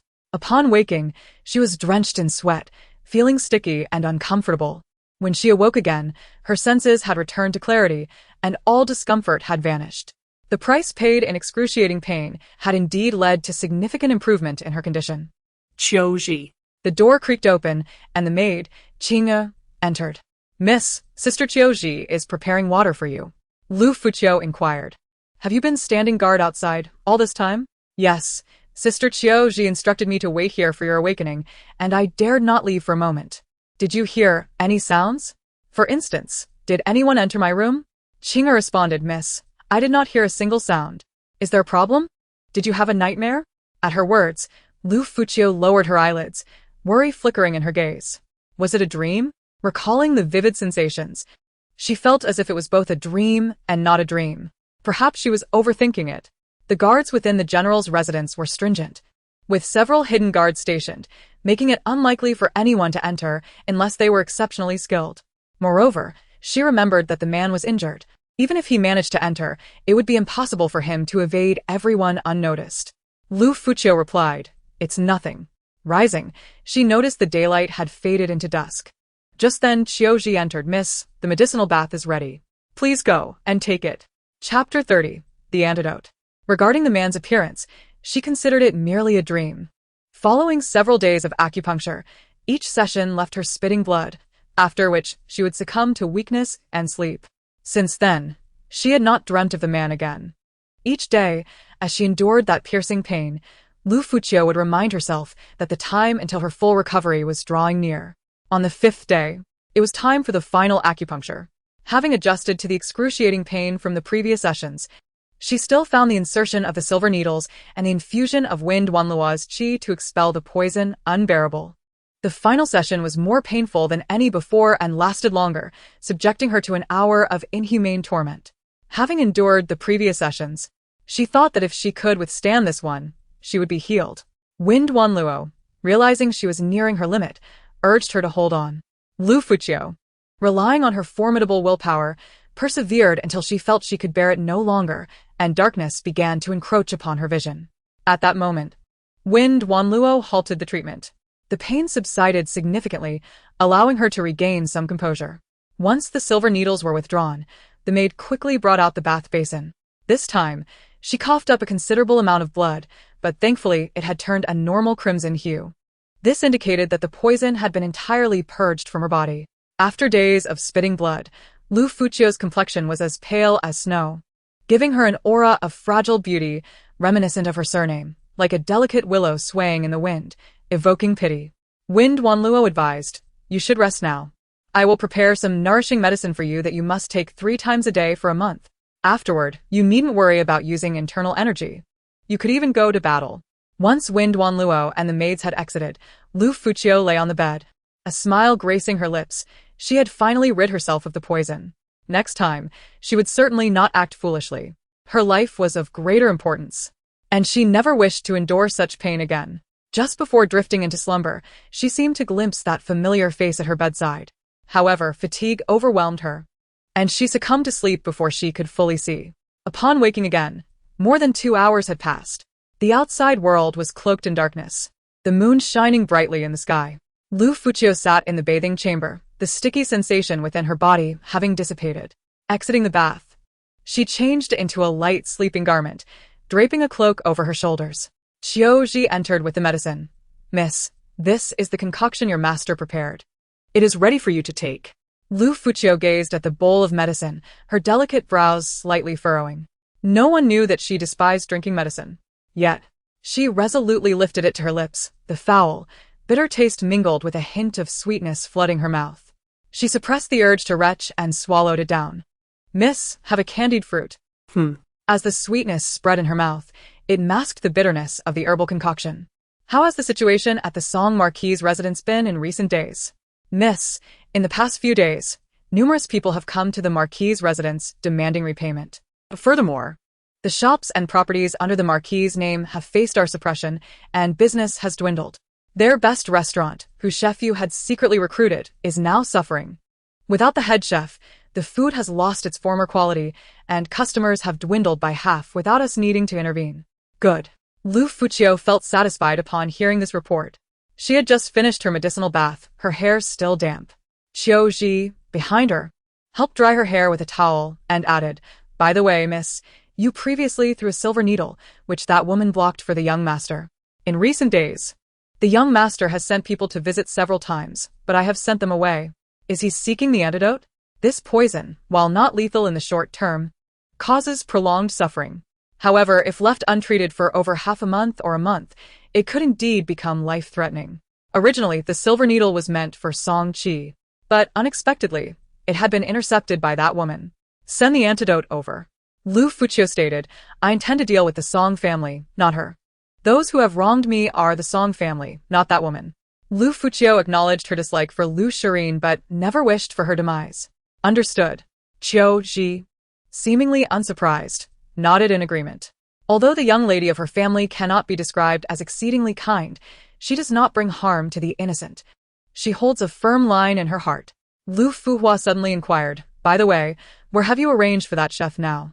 The maid replied that she had given him a sum of money to apply at the Yun Kalai restaurant, and, upon entering, he had assumed the role of a head chef. Yun Kalai restaurant? She recalled, noting the mysterious nature of its owner. Thus far, no one had discovered the identity of the person behind the scenes, who was rumored to seldom appear in public. Liu Furong remarked, "Are you inviting trouble?" Qiu Ji responded, "Miss, do you think my actions are acceptable? Should I call the chef over tomorrow? I fear that offending the person behind Yun Kalai might cause you considerable trouble." "No need. You have done well. If I am not mistaken, there will surely be a spectacle to behold shortly." Qiu Ji continued, "Rest assured, I have kept you out of this. If anyone inquires, the chef will only say that the Song Marquisite's character is too poor, and he does not wish to work for such individuals. He possesses skills and can thrive anywhere." Liu Furong smiled. "You are quite clever." These maids were indeed worthy of her careful selection and training. Even without her directives, they could make sound decisions and maintain discretion. "Very good." Qiu Ji chimed in with a touch of pride. "This is all thanks to your excellent teaching, Mississippi. You are quite the chatterbox," Liu Furong teased lightly. But then her thoughts drifted back to what she had witnessed today. "Qiu Ji, has anyone entered my courtyard today?" Chapter 31. Who invited the princess? There were guards inside and outside the courtyard. During the bright day, it was impossible for anyone to intrude. Qiu Ji inquired, "Miss, were you perhaps dreaming?" The guards outside possessed martial skills, with keen senses. If someone had truly entered, they would have certainly heard something. Perhaps it was just a dream. Liu Furong mused. Each time, she envisioned that man during her drowsy moments, and she felt rather foolish for thinking he could breach her sanctuary despite his injuries. "By the way, miss, I forgot to inform you that a few days ago, the Marquis sent a sum of silver, claiming it was for the medical expenses you incurred for the old lady." Qiu Ji continued, "However, it was only a few hundred taels. The Marquis has indeed been rather stingy. The sum Liu Furong provided for the Song matriarch was no less than 2,000 taels. Better than nothing," Liu Furong mused, her gaze darkening as she considered the nature of Lady Song and the recent happenings in the Marquis. Surely, that few hundred taels had come from Lady Song's own heart, reluctantly offered. Indeed, but for the Marquis, a few hundred taels is not an insignificant amount. It likely covers their family's expenses for a month. Qiu Ji wondered, why would they be so generous? Do they wish to win you back? If that were the case, it would be rather distasteful. When the two families were on good terms, they took her for granted, and now, after breaking the engagement, they regretted their actions. It was rather repugnant. Perhaps not, Liu Furong speculated. The Marquis had not yet reached a point of desperation. Lady Song would not be willing to lower herself to seek reconciliation. The only possibility was that someone had pressured them. Liu Furong thought of a certain noblewoman, exuding an air of regal elegance. She slowly remarked, "I suspect the involvement of the princess. Once my health improves, I shall make time to pay a visit to the princess." Regardless of her motives, the princess had directly facilitated the dissolution of her engagement. Otherwise, Liu Furong would have had to navigate the complexities of the Song family for an extended period to extricate herself from that betrothal. On that day, she had proposed gifting the dowry she had previously brought to the Song family merely to annul the engagement, yet Lady Song had refused, seeking to manipulate her instead. Ultimately, the arrival of the princess had rendered that effort futile. To Liu Furong, those possessions were of little consequence. Few knew that during her mother's lifetime, Their military family as assets were extensive, spanning the nation and beyond. However, with great power came great scrutiny. Although her mother was the true owner, others were publicly recognized as the proprietors. At that time, her father was already a renowned military hero. If the court discovered their family's wealth rivaled that of nations, they might suspect treasonous intentions, leading to dire consequences.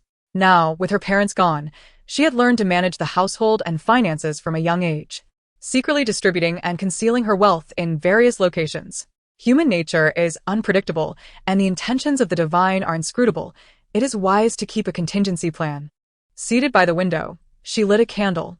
The bedding on her bed had been changed to a fresh set upon her rising. She harbored a slight aversion to filth. Even her own sweat made her feel uncomfortable. Raised in indulgence, she provided herself with the best under suitable circumstances. When she had been learning from her master on the mountain, she was capable of enduring hardship and subsisting on meager rations. However, now that she was back in the capital, she would not subject herself to further suffering. Feeling somewhat weak after reading for over half an hour, Liu Furong set aside her book and lay down to rest. The following day, at noon, Liu Furong strolled through the scenic garden with Feng Wanluo. Master.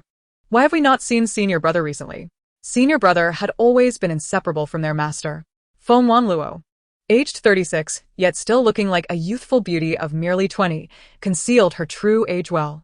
He has likely returned to the Wang residence, she mused. Xie Jingji, son of the Zhao King and his sole legitimate heir, was now 26. Most in his age bracket would have already married and started families.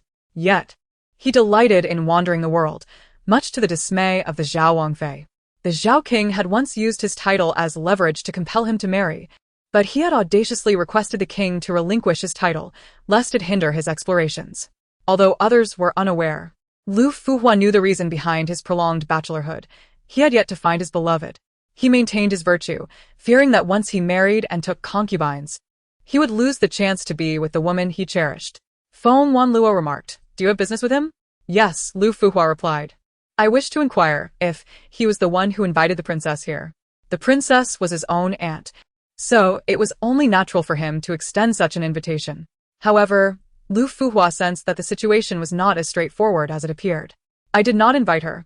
Just as she finished speaking, a bright male voice interjected. Xie Jingji approached with a folding fan in hand, dressed in exquisite robes, resembling a dashing young nobleman. "I was just about to ask you how you managed to persuade my dear aunt to support you. That is quite impressive."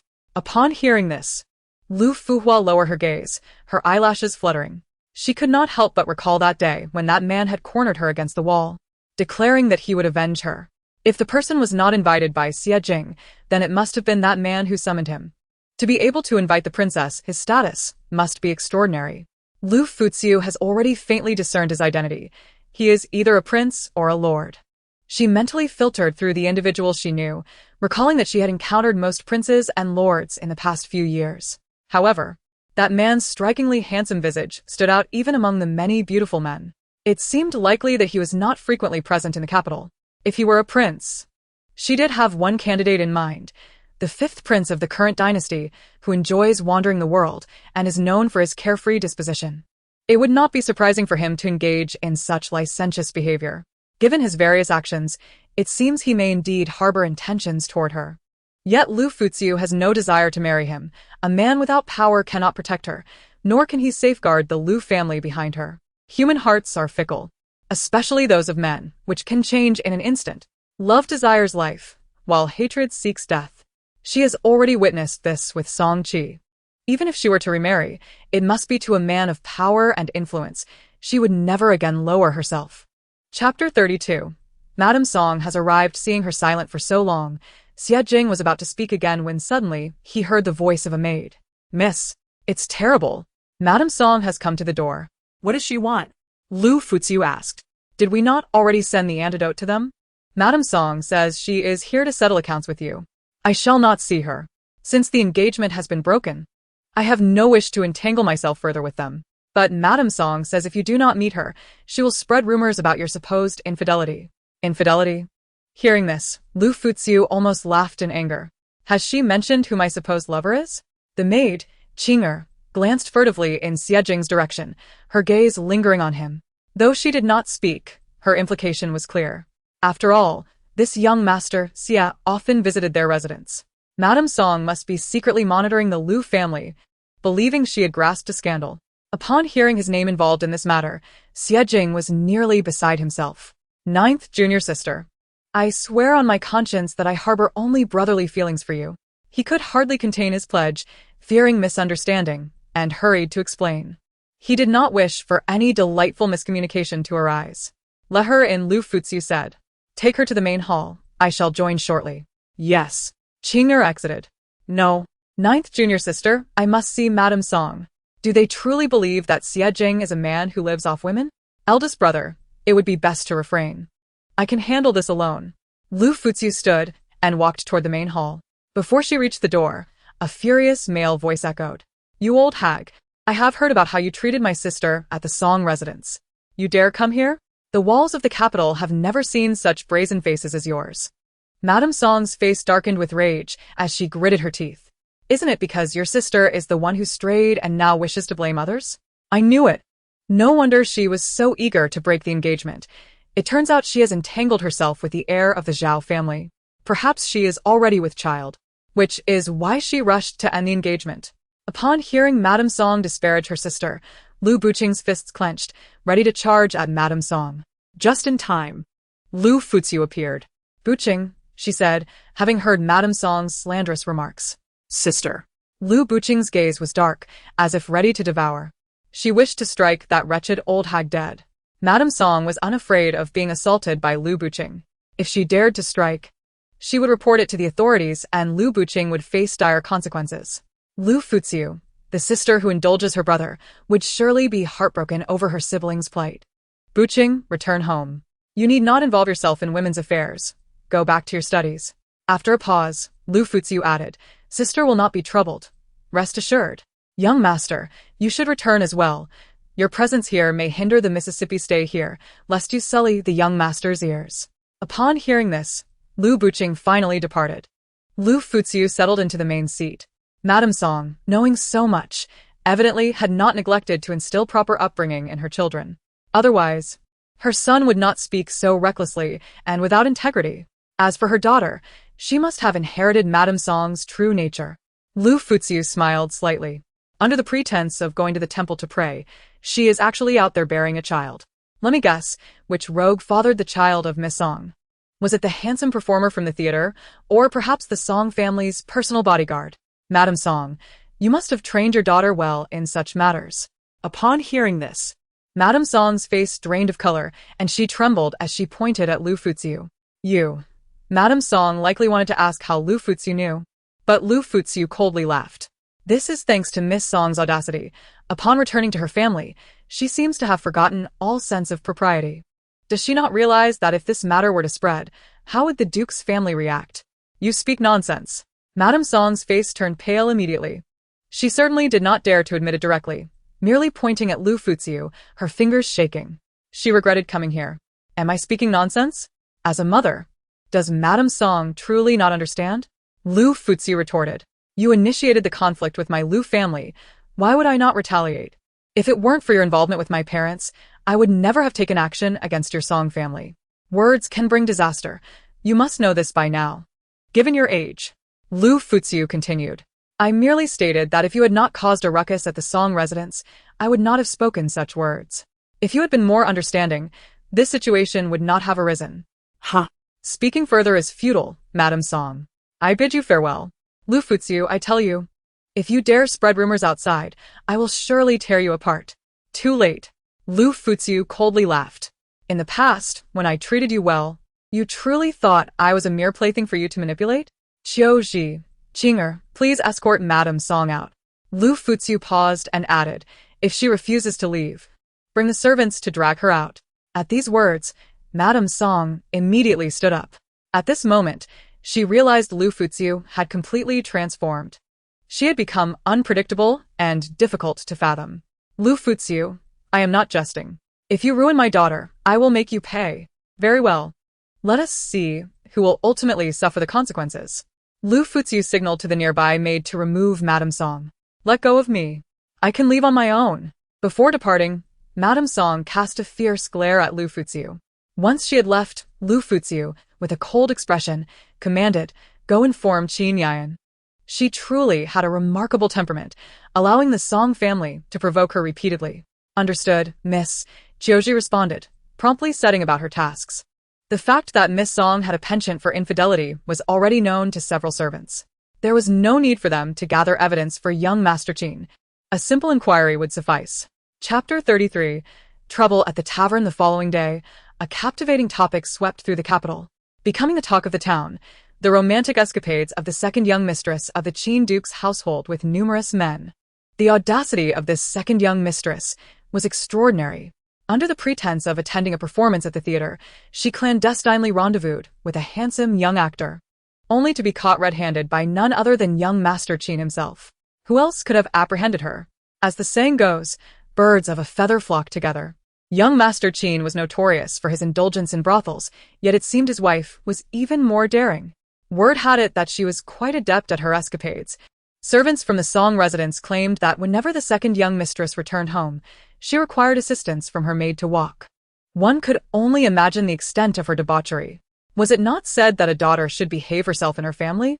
How could Madame Song, as a mother, turn a blind eye to such wanton behavior? Who could say? Nonetheless, with this incident, the second young mistress of the Qin household would likely face dire consequences. I do know that Madame Song dotes on her eldest daughter, treating her like a precious jewel. The townspeople could not help but gossip about the situation. Upon learning of the events, Madame Song felt faint, nearly losing consciousness. She had 3 children, 2 daughters and a son. Her eldest daughter, Song Mingyue, was married to the second son of the Qin Duke's household, while her second daughter, Song Qingyue, wed the heir of the Yongwei Marquisate. "Madam, what shall we do about this? The news has spread far and wide. The eldest lady is surely in trouble," murmured Chen Yang, a trusted confidant. Her eyes filled with concern. Madame Song clenched her teeth in frustration. That little wretch, Liu Furong, had the audacity to act so boldly. After threatening her the previous day, such a scandal had erupted today. If there is no connection to her, Madame Song would never believe it. Keep this from the old lady. She must not know. Lowering her gaze, she resolved, the only way to safeguard Mingyue's life now is to send her to a nunnery in the outskirts. But how could the pampered young mistress endure such a life? She must endure, Madame Song declared. I cannot leave her in the manner. What would become of the Song family's reputation? Sending her to the nunnery would at least preserve her life. If she remained in the household and was discovered by the old lady, it would not be long before Mingyue was found hanging from a white silk ribbon for the sake of the family's honor. As for that little wretch, Liu Furong, who had caused so much trouble for Mingyue, she would not go unpunished. Madame Song's eyes darkened with malice. She would ensure that the impudent girl paid for her transgressions. Summon the second young lady back. The Yongwei Marquisate was different from their Song household. It had some military power and a voice in the court. Chen Yang hesitated for a moment, doubtful that the second young lady would obey Madame Song in dealing with Liu Furong. Nevertheless, she acquiesced yes. Meanwhile, at the Liu residence in the Guanyue Pavilion, Jiuji relayed the gossip she had overheard to Liu Furong. Miss, according to what I have gathered, young Master Qin is preparing to divorce his wife. Under our laws, a divorced woman cannot leave with any dowry and will find it difficult to remarry. With this scandal, the Song family will not accept her back. Song Mingyue was Madame Song's most cherished daughter, treasured like a precious gem. The extent of her favoritism rivaled that of her son, Song Qi, if not surpassing it. It was precisely this favoritism that had fostered her willful and unruly nature. Liu Furong had never harbored any affection for Song Mingyue. Since the Liu family fell into decline, it was Song Mingyue who had first made things difficult for her. Naturally, she was not one to be bullied, but whenever she retaliated, Madame Song would intervene, smoothing things over for the sake of the Song family's reputation. However, this did not mean Liu Furong had forgotten the difficulties Song Mingyue had inflicted upon her. At this point, she no longer hoped for a harmonious relationship with the Song family. Ever since Madame Song had invoked the memory of her parents' deaths, Liu Furong's patience had been thoroughly exhausted. She had initially wished to maintain some semblance of dignity between their families, but since Madame Song had shown no desire for such courtesy, Liu Furong would not hesitate to strip away the Song family's facade of respectability. Keep a close watch on the Song residence. We must be prepared for any contingencies. There would be no easy resolution. Over the years, Liu Furong had come to understand Madame Song's character better than most. She appeared gentle and welcoming, yet harbored a dark and selfish core. Madame Song was fully aware that Liu Furong had taken poison to save her. Yet apart from a few hollow platitudes, she had not once offered any nourishing remedies. Liu Furong had come to realize the coldness of human hearts. Very well, Mississippi. By the way, how is Chun Kan's injury?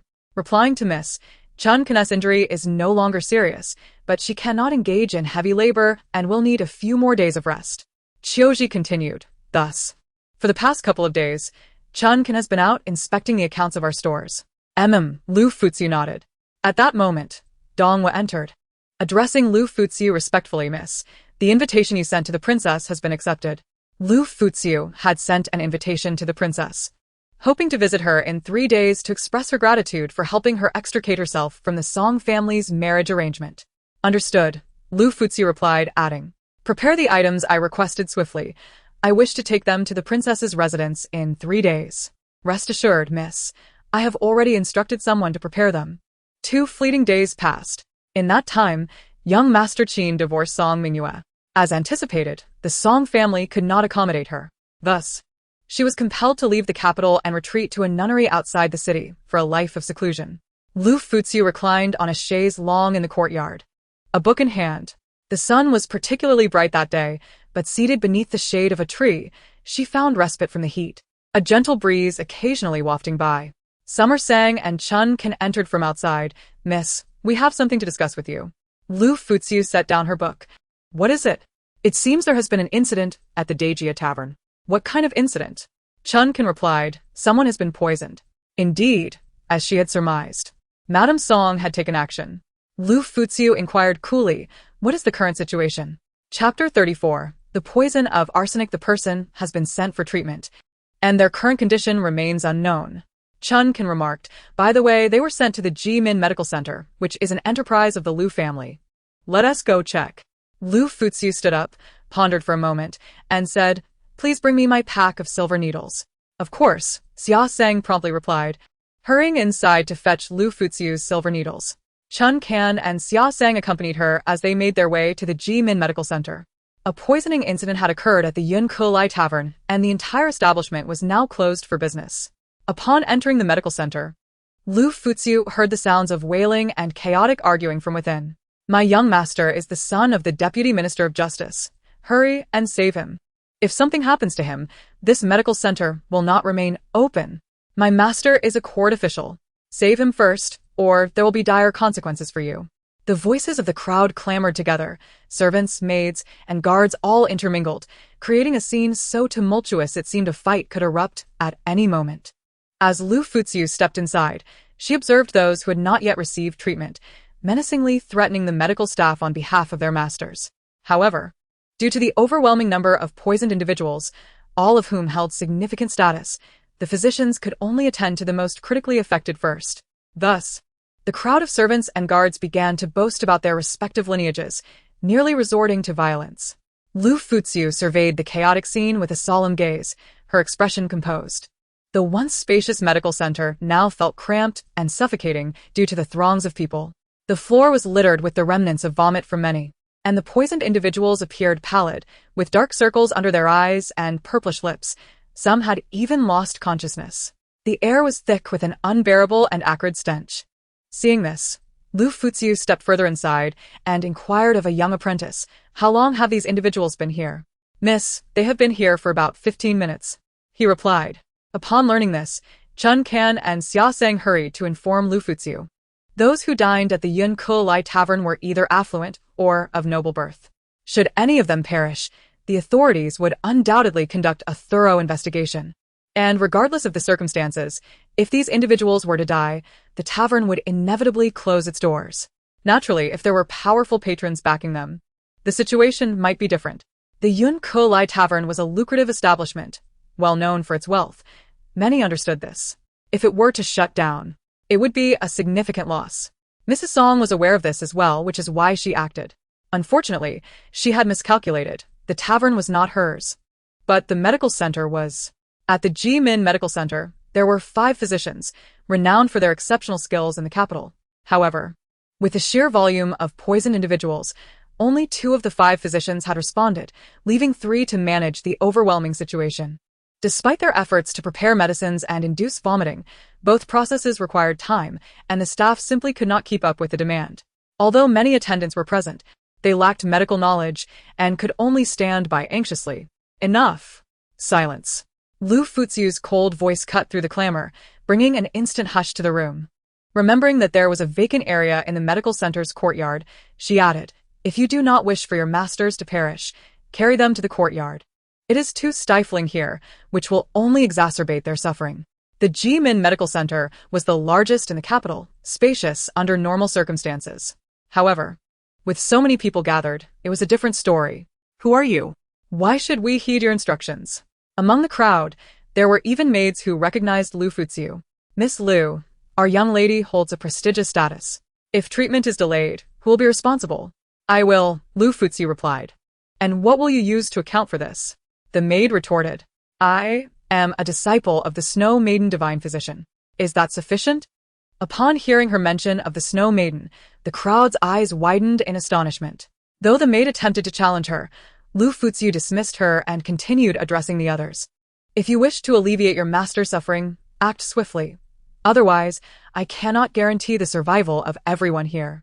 Upon her words, one by one, the individuals began to carry their masters toward the courtyard. Physician Chen wiped the sweat from his brow, having noticed Liu Fuxiu's presence. He approached her, saying, "Miss, the number of poisoned individuals is overwhelming. What do you propose we do? Do we know what poison they have ingested?"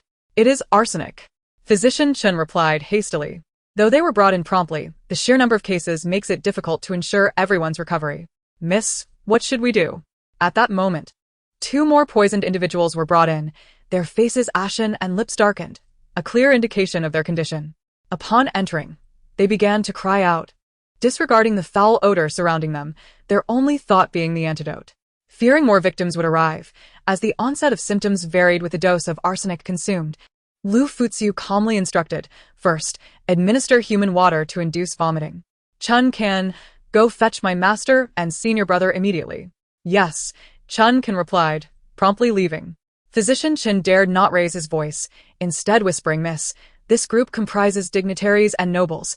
If we induce vomiting in them, they may seek retribution later. These individuals, either prominent figures or their offspring, valued their reputation above all else. If they were to discover they had ingested foul water, they would surely retaliate against the medical center. Then simply do not disclose it," Liu Fuxiu shot back, casting him a glance. "As long as you keep this matter confidential, nothing will happen." Physician Chen, surveying the scene, gritted his teeth. "Very well, I will have the apprentices prepared at once." He called over a few young apprentices, whispering instructions to prepare the foul water. Approximately half a quarter later, the apprentices returned. One bore a large bucket of dark yellow liquid, with bits of fresh flower petals floating within. The other 2 carried a stack of bowls. Liu Fuxiu's gaze lingered on the bucket, noting how clever they were to add the flower petals to mask the odor. "First, attend to those who are severely poisoned and unconscious. Those who are still conscious will not be in immediate danger after inducing vomiting," she instructed. "Understood." Physician Chen nodded, then turned to instruct the apprentices to begin distributing the foul water. "The medicine is here. The medicine is here," called out the apprentice carrying the bucket. "They can come over to queue for the concoction for your master.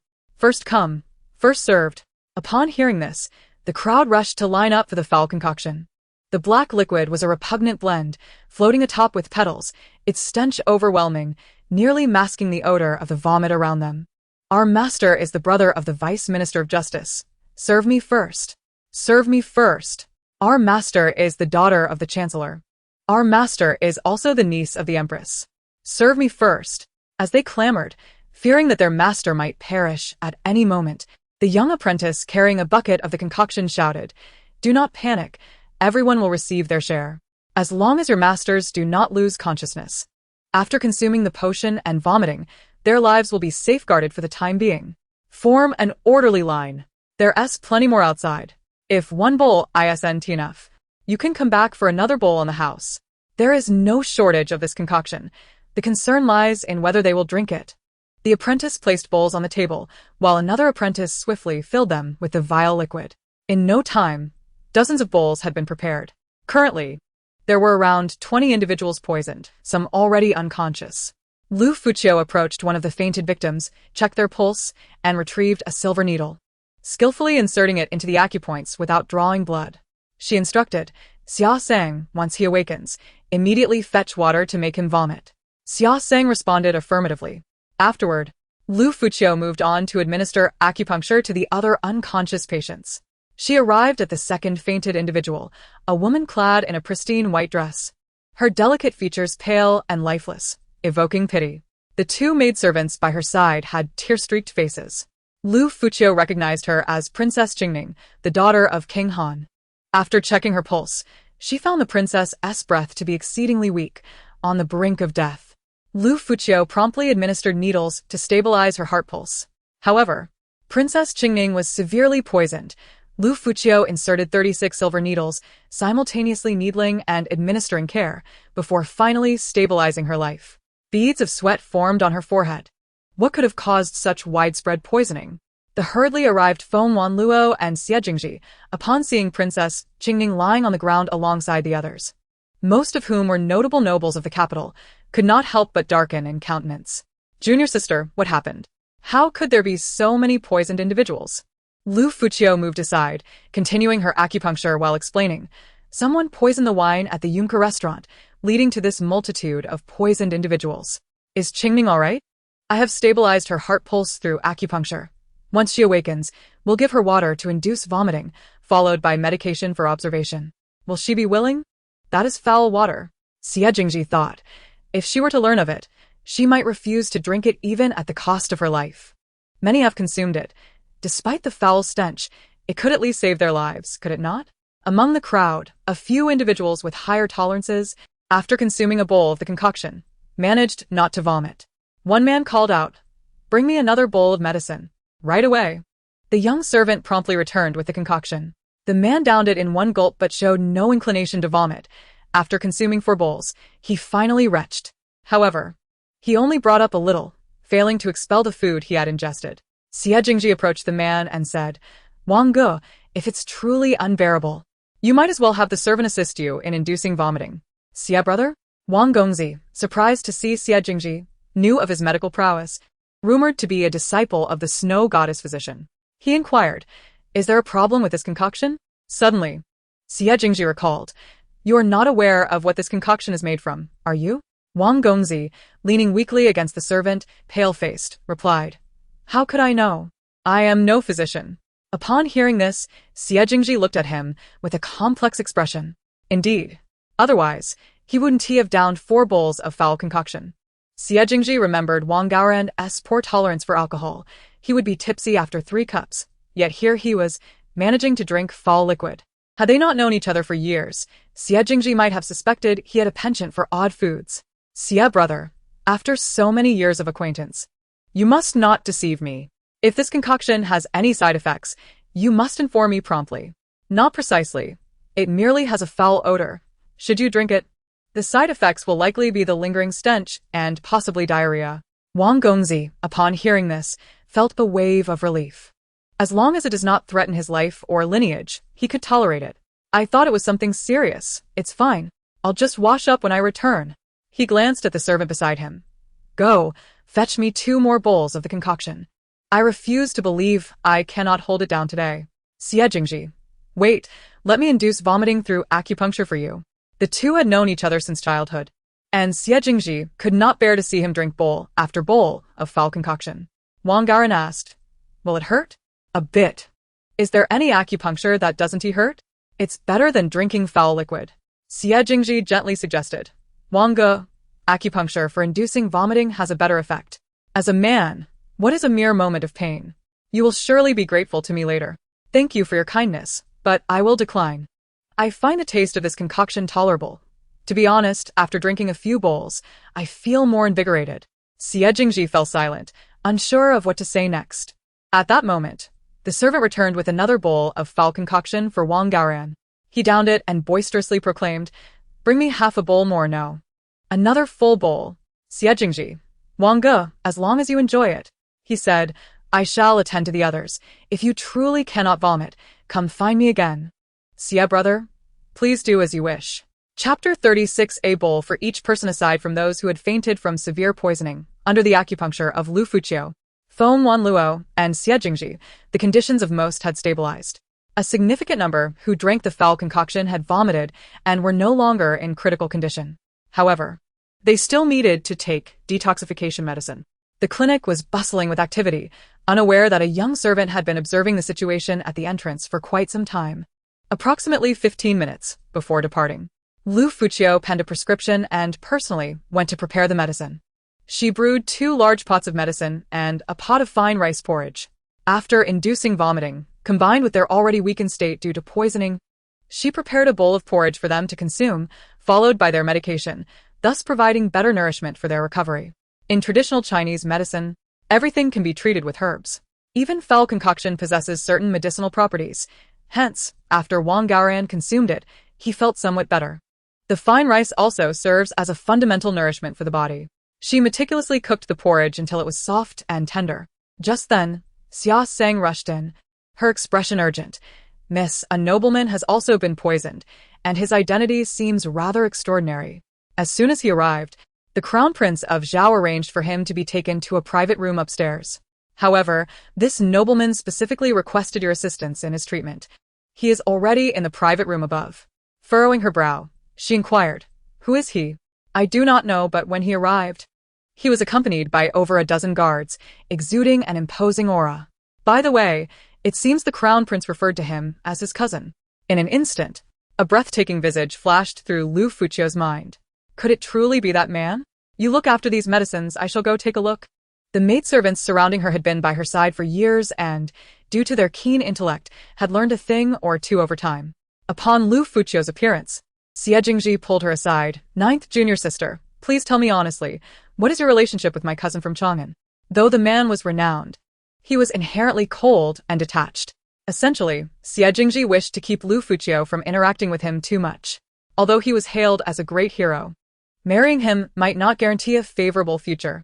"It matters not," Liu Furong replied. "If it matters not, then why would he specifically request me to attend to him? Disregarding his cousin?" Liu Furong replied calmly, "Then you should inquire with him." Her gaze was clear, her apricot eyes as pure as water, devoid of deceit. Seeing this, Xie Jingji could only caution her, "Be careful, if nothing else, keep your distance from him. He is not a good person."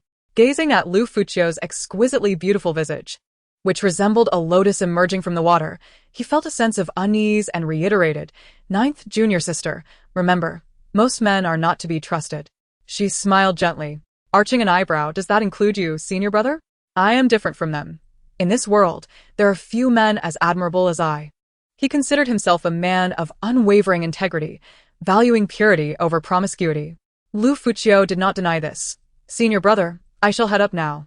The private room upstairs was originally meant for her rest, but in the face of absolute power, it had to be relinquished for others' use.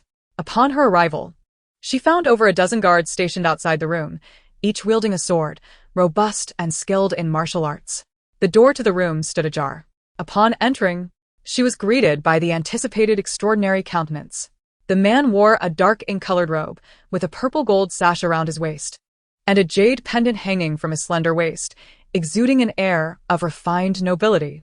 His striking features bore a hint of pallor beneath his dark brows. His profound eyes resembled a tranquil ancient well.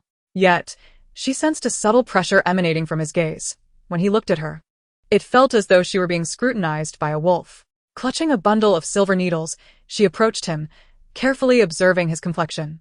His complexion was pale, his lips tinged with a purplish hue. The symptoms surrounding him mirrored those of the others below. Had he, too, been poisoned by the dishes from Yunker restaurant? "Yes," he replied, his voice a low murmur. His demeanor appeared indifferent and aloof, yet his gaze was intensely fervent, and the words that escaped his lips seemed languid and casual. Recalling the last time he had taken her hostage, she smiled slightly. "I will go fetch a bowl of medicine to induce vomiting." "No need.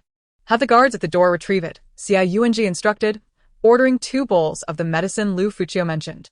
As soon as he finished speaking, the guards at the door immediately complied. 2 bowls? Liu Furong listened without objection. If he preferred to drink more, then so be it.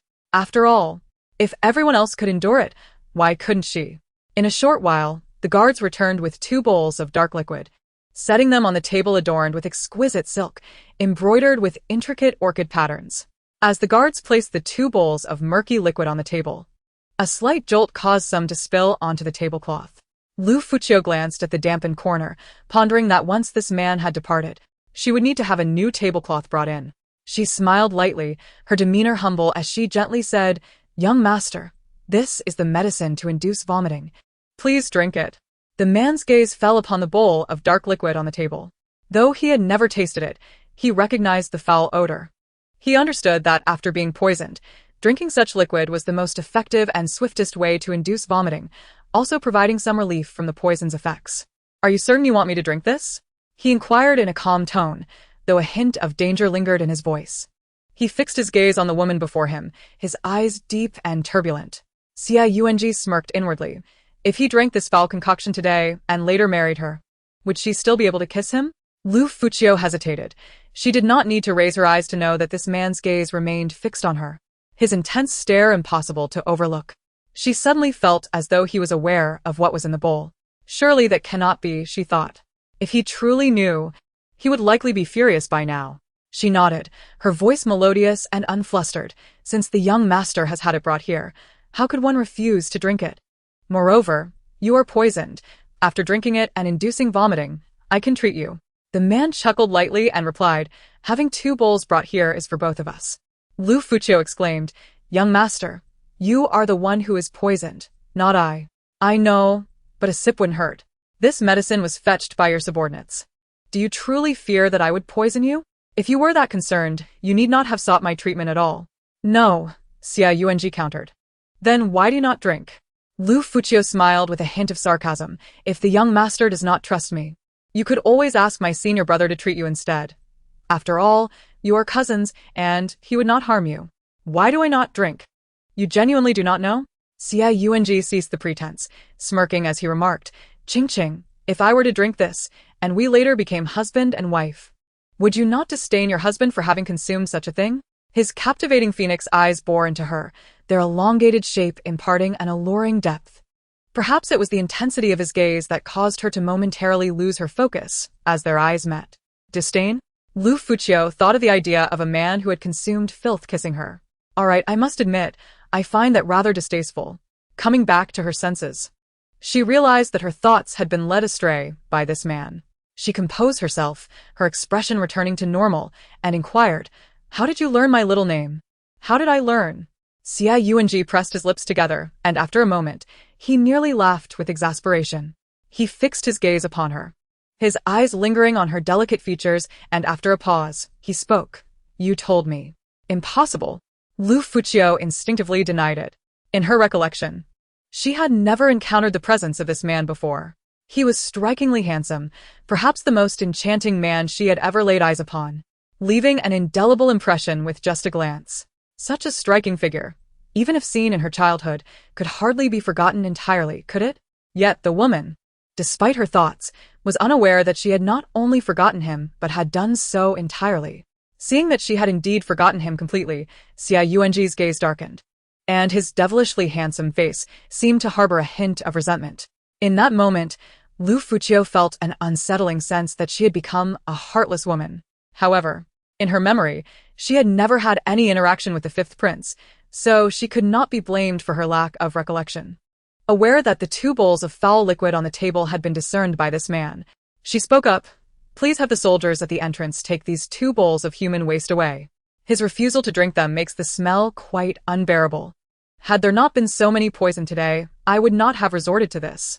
The lengthy preparation of the medicine, along with the necessity of acupuncture for detoxification, would leave no time for the dozens of victims. They might perish before treatment could be completed. Although the poison was not of her doing, it stemmed from her actions. If these people died, even if the truth were uncovered and the Song family punished, it would not absolve her from blame. Aside from her compassion as a healer, Liu Furong also considered the potential benefits of saving this group of people who were likely of high status, should she require assistance in the future. They might be inclined to help her. Of course, the incident of administering the foul liquid must remain undiscovered, lest it lead to enmity. Liu commanded in a low tone, "Someone, take these 2 bowls of filth out." Yes, replied the two guards who entered, not daring to ask further, and promptly removed the bowls. Liu Furong lifted the tablecloth, revealing the dark Nanmu table beneath, casually tossing the cloth aside. "Let me take your pulse," she said, placing her hand on the table. Xia Yuanji complied. Liu Furong extended her hand, feeling the man's pulse. Suddenly, she recalled something and scrutinized his hands, finding no visible marks. After releasing his hand, she instructed, "Show me your other hand." The man asked, "Do you need to take my pulse again?" Yes. Upon hearing this, Xia Yuanji placed his other hand on the table. Although she was checking his pulse, her attention was more focused on his hands. Unexpectedly, she caught a glimpse of what appeared to be a scar on his hand. "Open your hand, let me see," she insisted, wanting to confirm whether her earlier vision was a dream or a reality. If true, this man had committed an audacious intrusion into her private space.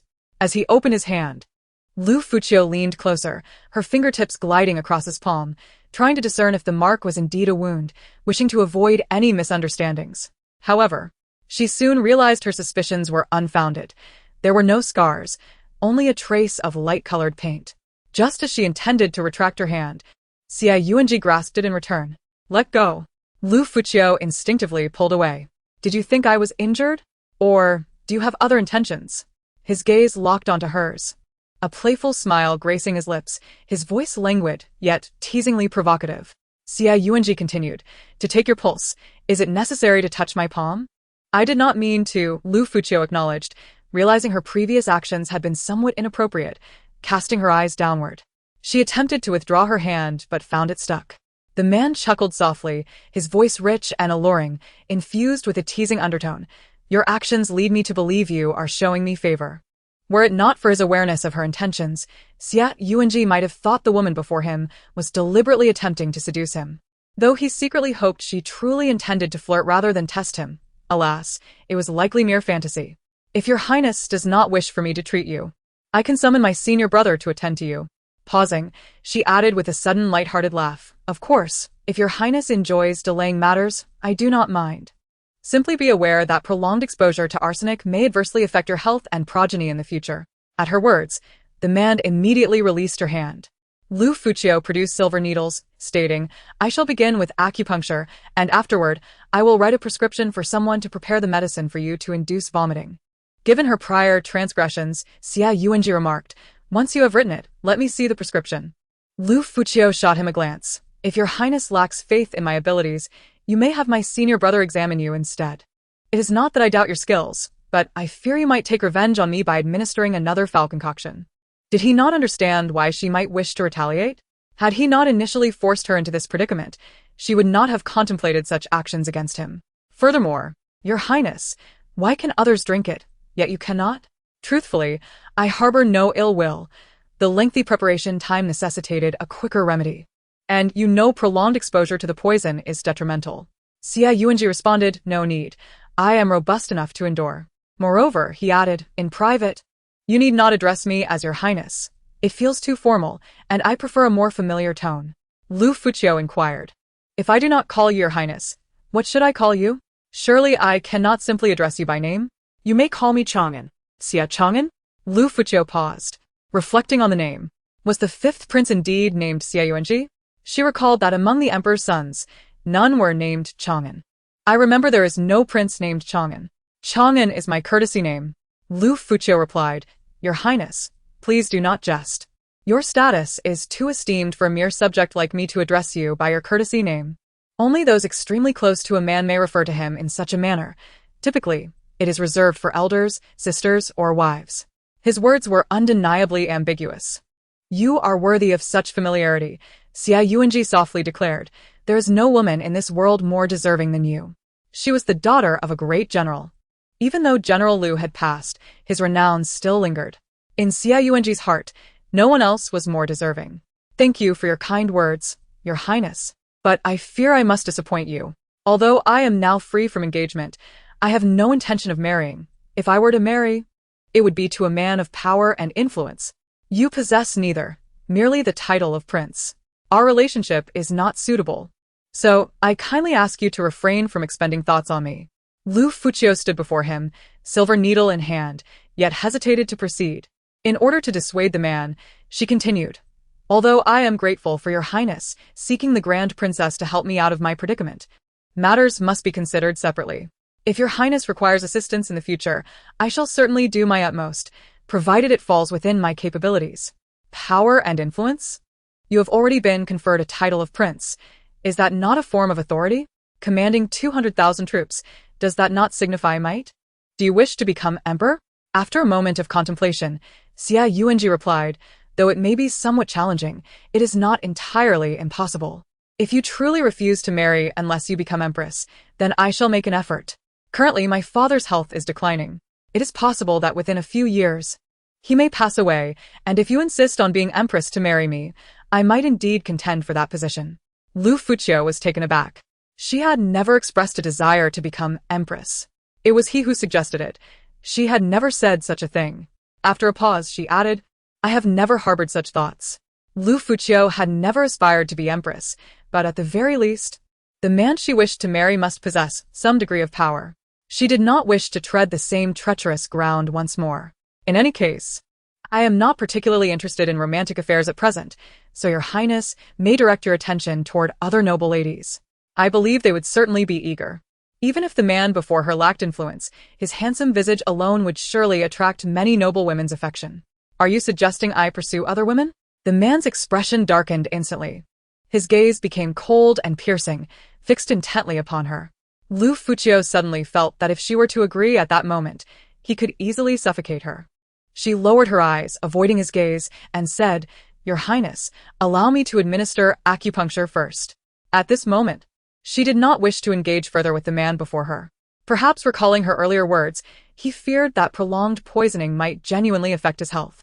If his foundation were damaged, it would indeed be troublesome. Thus, the man refrained from speaking further, permitting the woman before him to proceed with the acupuncture. He accepted her prior statement as her true intention, dismissing her subsequent explanations as mere contradictions.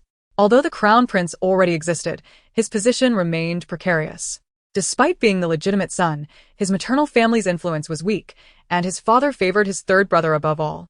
It was apparent to discerning eyes that the emperor's preferred heir was not the crown prince. Therefore, if he wished to contend for the position, it was not out of reach.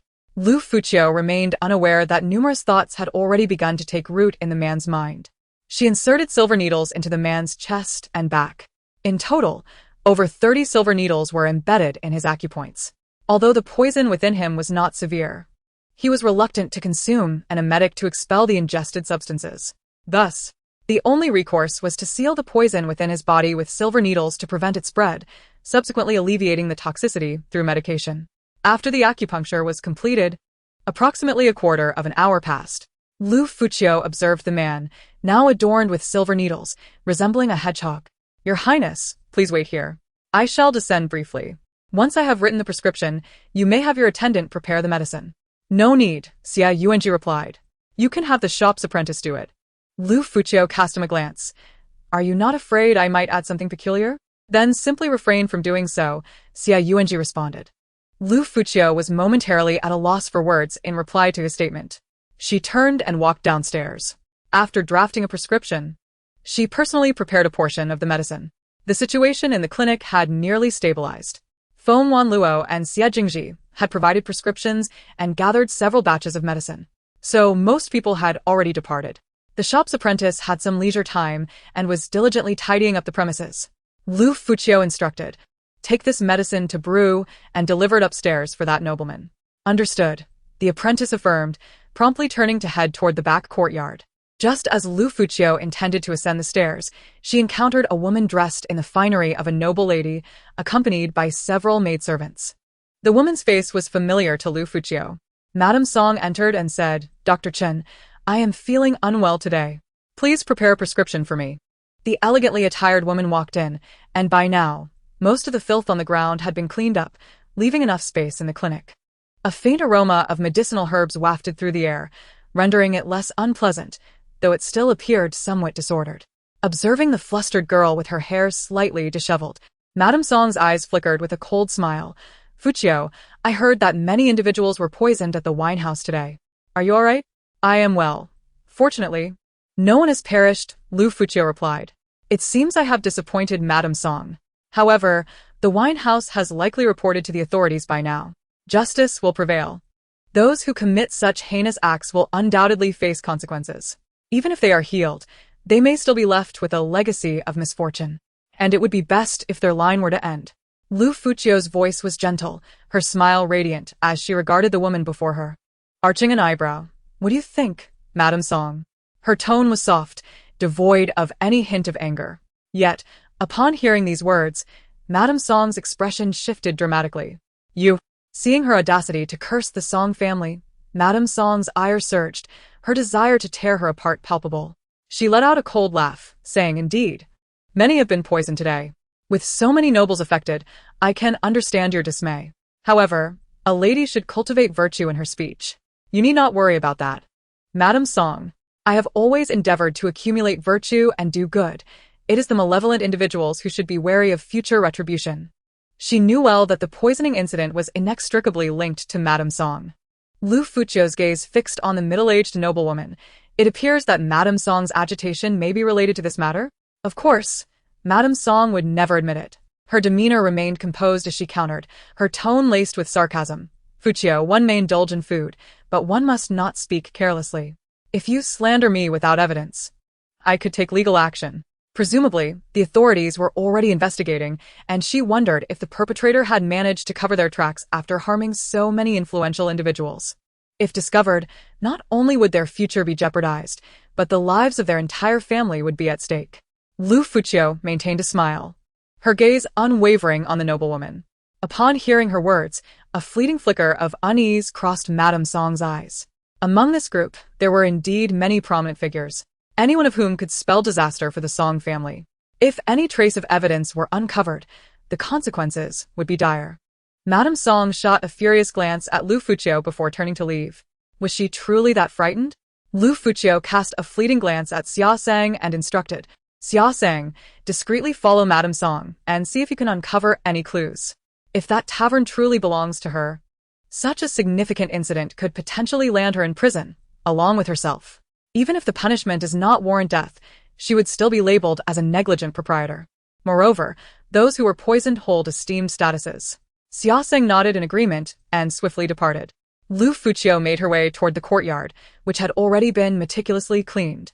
After finishing their tasks, Xie Jingji and Feng Wanluo sat together in a corner, their table adorned with a pot of lavender perilla water. Upon noticing Liu Fuchio's arrival, Xie Jingji beckoned her over. "Fuchio, is Chang'an all right?" "Everything is fine," Liu Fuchio replied softly.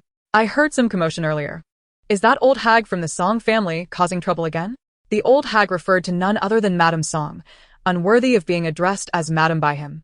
"Indeed," Liu Fuchio responded. "The head chef from the tavern under the Marquis's domain has recently gone to the Yun Kulai tavern, and given that their eldest daughter has been sent to a nunnery outside the city, it is only natural for her to be in a foul mood. However, that does not mean I will allow her to bully me." Xie Jingji narrowed his eyes and poured a cup of perilla water. He remarked leisurely, "This matter seems inextricably linked to you, does it not? Otherwise, why would she harbor such hatred towards you?" Liu Fuchio did not deny it, stating, "I merely returned the favor. If the Song family does not provoke me, I will not retaliate. Ultimately, they brought this upon themselves." Xie Jingji said, "I thought that after your engagement, you would restrain yourself as part of your dowry. You were formidable in your youth, almost like a little tyrant. Now, seeing you so gentle, I find it quite unseemly." She resembled a tiger stripped of its claws, lacking any ferocity. Fortunately, Liu Fuchio was unaware of Xie Jingji's thoughts. Otherwise, once her health was restored, she would surely compete with him. "Junior sister, would you care for a cup of perilla water?" "I will drink it later," Liu Fuchio replied. "Elder brother, why has the fifth prince returned to the capital?" "Who knows?" Xie Jingji scoffed. "He probably got bored of playing outside and decided to come back. Why do you bring him up? Don't forget what I just told you. Those two brothers are no good. Keep your distance from the fifth prince." He believed neither Xie Yuanzi nor Xie Yuanqing had any redeeming qualities. He did not want his junior sister to be swept away by either of these men. Xie Jingji continued, "I heard that he returned because he got entangled in some scandal outside, forced to come back, so do not be foolish." "Understood." Upon hearing this, Liu Fuchio's eyes immediately cleared. "Elder brother, I must attend to something. She remembered that the silver needles on the man upstairs had yet to be removed. Liu Furong turned and left. After her figure vanished for a while, Feng Wanluo took a sip of the Perillo water on the table and said, "In a couple of days, I will return to the medicinal valley. You should stay here and take care of your junior sister." "Why would Master suddenly want to return?" Xie Jingji asked, his demeanor calm, though his back felt tense. "If you go back, when will Master return?" He glanced at the woman before him, his gaze darkening, as he slightly lowered his eyelids to conceal his emotions. Feng Wanluo said, "It has been quite some time since I last visited. I wish to see how things are. After spending some time there, if all is well, I shall return to the capital. Does Master wish for my company on the return journey?" "No need," Feng Wanluo replied. "Your junior sister is alone and vulnerable. Stay here for a while and look after her." Xie Jingji nodded in acquiescence. "Understood, disciple will abide." They all knew of Liu Furong's hardships. Her mother passed away when she was 10, and she donned mourning attire at 13, only to lose her brother shortly after. The pain she bore was hers alone to understand. Feng Wanluo hesitated, her beautiful eyes shimmering with complexity. "Moreover, Jingji, you are not young anymore. It is time for you to consider marriage. Next time, I shall not accompany you on outings."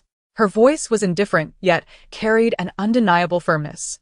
The corners of Xie Jingji's lips stiffened, but he dared not reveal any visible reaction. He concealed his emotions exceedingly well. After a moment, he forced a rigid smile and slowly replied, "If I encounter a suitable woman, I will certainly heed my parents' wishes." "Indeed." Feng Wanluo rose, her voice ethereal and faint. The figure clad in white like a celestial being gradually faded from view. The man's gaze remained fervent, lingering long after her silhouette had vanished. Only after a considerable time did he lower his eyelids, grasp the now empty teacup on the table, and tightly clench it, his heart brimming with reluctance. Yet ultimately, he could only helplessly let go of thoughts that should not have been entertained, which would inevitably turn to naught. Upstairs, Liu Furong re-entered the room, realizing the time was nearly upon her. As she walked in, the man was resting with his eyes closed. Sitting upright, he resembled a Taoist in meditation, utterly still. His back was straight, his stature imposing, exuding an air of nobility that was hard to overlook.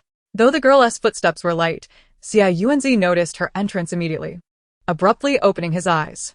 Their gazes met. Liu Furong said, "Your Highness, I shall remove the silver needles from you." "Very well." Liu Furong approached and extracted the silver needles from the man, the entire process executed in silence. After removing all the needles, she neatly arranged them, then turned to the man and said, "Your Highness, the silver needles have been taken out. Shortly, the apothecary will bring you a bowl of medicine. After consuming it, you shall induce vomiting, followed by taking the antidote." Her tone, unlike before, was now tinged with a hint of detachment. She performed a respectful bow and then departed. Observing the girl leave without looking back, Xie Yuanji's eyes reflected confusion. However, noticing the faint fatigue on her face, he refrained from stopping her. "Someone."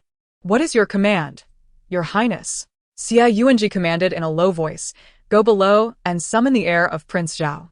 After the guard left, it wasn't long before Xie Jingji arrived. He sat directly in front of the man. "Chang'an, did you summon me for a specific matter? Do you truly not know why I called you?" In just a quarter of an hour, her attitude has shifted so drastically. "Without your meddling, I do not believe it." Xie Jingji feigned ignorance. "What you say is perplexing. I am not a mind reader." Xie Yuanji got straight to the point, his expression icy, his gaze sharp with malice.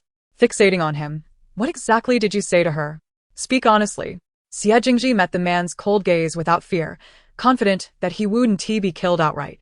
"Fu Yu is my junior sister, and she has already fallen into a pit once. Therefore, I do not wish for her to repeat the same mistake. Her first half of life has been filled with suffering, and I hope her latter half does not continue in the same wretched manner." When Xie Yuanji heard this, he nearly burst into laughter, unable to contain his amusement. "Do not forget, I am also your brother. Chang'an, as a prince, has been granted the title of king early on, wielding power and influence. Your future life will inevitably be filled with countless wives and concubines. Why must you insist on possessing her and confining her within your inner chambers?" Xie Jingji continued, "Her temperament cannot accommodate any grievances. Thus, you two are not suitable for one another. So, you also harbor feelings for her?" he inquired. He replied earnestly, My feelings for Fu Yu are purely those of kinship. Do not misunderstand. He did not wish for anyone to misinterpret the situation. He simply felt that Liu Fuyu, his ninth junior sister, was the most pitiful among their group of disciples. Furthermore, considering her beauty, it was only natural for them to be more inclined toward her. As for Xia Yuanji, that insufferable younger brother of his, he hardly needed assistance. Seeing the sincerity in his gaze, Xia Yuanji knew he spoke the truth. If that is the case, what makes you think I am not suitable for her? Your statuses are not equal. You are the exalted Prince Jin. Xia Jingji did not want Liu Fuyu to marry a man of immense power because, should she suffer in the future, they, her senior brothers and sisters, would be powerless to assist her. If she married a man of more ordinary standing, any of them could easily defend her. However, if it were Xia Yuanji, he believed their entire group would be at a loss. Although Xia Yuanji currently harbored affection for her, he understood the fickleness of men all too well. What one cannot possess is always deemed the most desirable.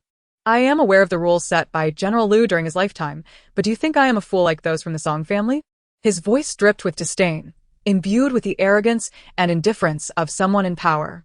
If I discover you attempting to sow discord between her and me again, I shall ensure you experience the chaos firsthand.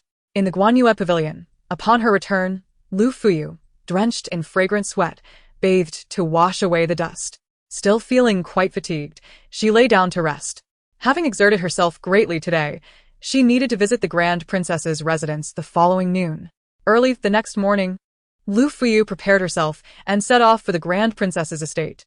Today, she donned a pale yellow RU skirt, cinched at the waist with a pearl ribbon, accentuating her delicate figure. Draped in an apricot-hued cloak, her attire was elegant yet not ostentatious, radiating a gentle and appropriate demeanor, exuding the grace of a noblewoman. Accompanying her were Xia Sang and Donghua, along with 4 maidservants who took turns attending to her. Did we uncover any clues yesterday? Liu Fuyu inquired, returning to Miss. That Lady Song is rather vigilant. The maidservant was of no use and found no leads. It was natural that nothing could be discovered in such a short time. The girl's expression was calm. If it were so easy to investigate, she would not dare to take such risks. However, just because the officials could not find anything did not mean that the forces behind Yunkila could not. Xia Sang remarked. It is said that the mastermind behind Yunkila is a person of immense power. In the capital, who could be considered powerful? Naturally, it would be the members of the royal family. Forget it. No need to concern ourselves. Even if we do not investigate, with the resources of Yunqila's establishment, the truth will eventually surface. I just wonder if she has considered her options. After the poisoning incident at the tavern yesterday, the county officials summoned everyone present for questioning. By the time the tavern owner arrived, those who had been poisoned had already left. Naturally, the tavern bore the full cost for their treatment, which amounted to over 3,000 taels of silver. After all, the number of poisoned guests reached into the dozens, and the antidotes were not inexpensive. The pricing was already quite fair. The carriage came to a halt. Miss, we have arrived at the Grand Princess's residence. The carriage door was opened, and Liu Fuyu stepped down, 2 maidservants carrying several boxes containing the medicinal concoctions she had personally prepared. Liu Fuyu proceeded to the entrance, confirmed her identity, and was escorted inside by a steward. At that moment, the Grand Princess was seated in the Jing garden, admiring flowers and feeding fish. Liu Fuyu approached her respectfully, greeting. This humble girl, Liu, pays her respects to the Grand Princess. No need for formalities, the Grand Princess replied with a nod, her tone indifferent. Please sit. Liu Fuyu expressed her gratitude and continued, a few days ago, I sincerely thanked the princess for coming to the assistance of the Song family. To express my gratitude, I have prepared a small token for today. The Grand Princess did not refuse. Her exquisite features inscrutable as she glanced with mild interest at the items held by the 2 maidservants. Oh, what is this small token? Chapter 40. Eavesdropping. Xia Sang and Dong will place the items on the table. Liu Fuyu opened 2 boxes. One contained 2 vials of medicine. These are health-preserving pills. When I saw the princess a few days ago, I noticed some stagnation in your vital energy. If I am not mistaken, you may often experience feelings of breathlessness, irritability, And restlessness. Thus, I specially prepared some medicine for you. The other box contains skincare powders to enhance a woman's complexion and reduce blemishes. If the princess is interested, she may try them for a while. A woman who pleases herself with beauty. Moreover, judging by the Grand Princess's grooming, it was evident that she also cherished her appearance. Though no one would dare criticize her beauty, she herself would desire to appear even more radiant. The Grand Princess did not decline Liu Fuyu's goodwill, softly responding, "You are quite thoughtful." Liu Fuyu gently nodded. The Grand Princess then stood, saying, "Accompany me for a stroll, will you?" "Of course," Liu Fuyu assented. The maidservants did not follow, and she walked slowly alongside the Grand Princess in the Jing Garden. The Grand Princess's garden was exquisitely designed, with pavilions and corridors winding gracefully. The pathways were adorned with various flowering trees, creating a picturesque view. "I have heard that you have a younger brother who is currently studying, hoping to earn a degree?" "Yes, with our father and elder brother no longer with us, Fuyu hopes he can succeed academically and serve the court in the future. However, I have heard that your brother's temperament is more suited for martial arts. If he were to join the military, his path might be smoother. Though I hope he can achieve academic success, I am aware of his suitability for military service. However, he is my only family now, and I cannot bear to lose another loved one. My inept son is also currently studying. If you do not mind, perhaps your brother could come to the palace to study alongside him." "Thank you, Your Highness. I shall inform my brother of this matter upon my return." Naturally, Liu Fuyu was delighted to win the favor of the Grand Princess. Establishing a friendship with her son would undoubtedly benefit Liu Fuyu's future prospects. She was not foolish enough to refuse. "That day, I acted on behalf of someone else, assisting you. Do you know who that person is?" Liu Fuyu nodded. "I do." At that moment, a maid hurriedly approached, exclaiming, "Princess, something is amiss." The eldest princess frowned slightly upon seeing the maid's anxious demeanor. The maid leaned in to whisper in her ear. Upon hearing this, the eldest princess's expression darkened, and she cast a glance at Liu Fuyu. "Do you remember the way back?" Yes. "Then go back and wait for me there. Later, Chang'an and Xian will come over for dinner, and you shall return afterwards. I must attend to some matters first." "Understood." Liu Fuyu nodded, watching as the figure of the eldest princess gradually faded from view. At that moment, she found herself at the edge of a flower bush, retracing her steps until she reached a fork in the path, where she encountered two nearly identical routes. Reflecting on her previous memory, she chose the left path. Just as she was about to proceed, she suddenly heard an ambiguous voice, a girl's startled cry. The commotion seemed rather significant, and Liu Fuyu assumed something was amiss, prompting her to move closer. The area was a rockery adorned with golden bamboo. As she took a few steps in, she heard a delicate voice. "Husband, you're so ruthless. Don't you fear being seen?" "What is there to fear? This garden is usually only frequented by the princess. Besides, she is busy dealing with that lad, and won't he notice? You are truly a scoundrel. If the eldest princess discovers this, she will surely have your removed. She won't he find out. And you, my little enchantress, just be gentle and leave no marks on me." The man laughed derisively. "Besides, she loves me dearly, and would never part with me. But you, my little sprite, serving her daily, mustn't he get caught?" The young woman's voice was enticingly sweet, laced with an alluring charm. Although her words were not entirely clear, they were discernible enough for Liu Fuyu to catch the essence. If not for her own martial prowess, she might not have heard them so distinctly. Standing by the pond at the rockery, Liu Fuyu gazed into the water, her eyes deep with contemplation. The world outside buzzed with rumors of the princess and the prince consort's unbreakable bond. Little did she expect that on her first visit to the residence, she would witness such a provocative scene. As the waves of suggestive sounds continued, Liu Fuyu turned to leave, but suddenly caught sight of a figure reflected in the water. Her wrist was suddenly seized. Instinctively, she attempted to break free, whispering, "Prince Yu, please let go." She had made her stance clear last time, yet this man still behaved so recklessly. Upon hearing her words, the handsome figure behind her froze, his expression darkening as his gaze turned fierce. Her voice was soft, tinged with a hint of gentleness, suggesting this was not the first time she had been approached in such a manner. Trapped in his grasp, Liu Fuyu struggled fruitlessly. Turning to face him, her expression soured. She bit her lip, watching him warily, her heart racing at the embarrassment of overhearing such indecent conversations in broad daylight with a man by her side. "What is your relationship with him?"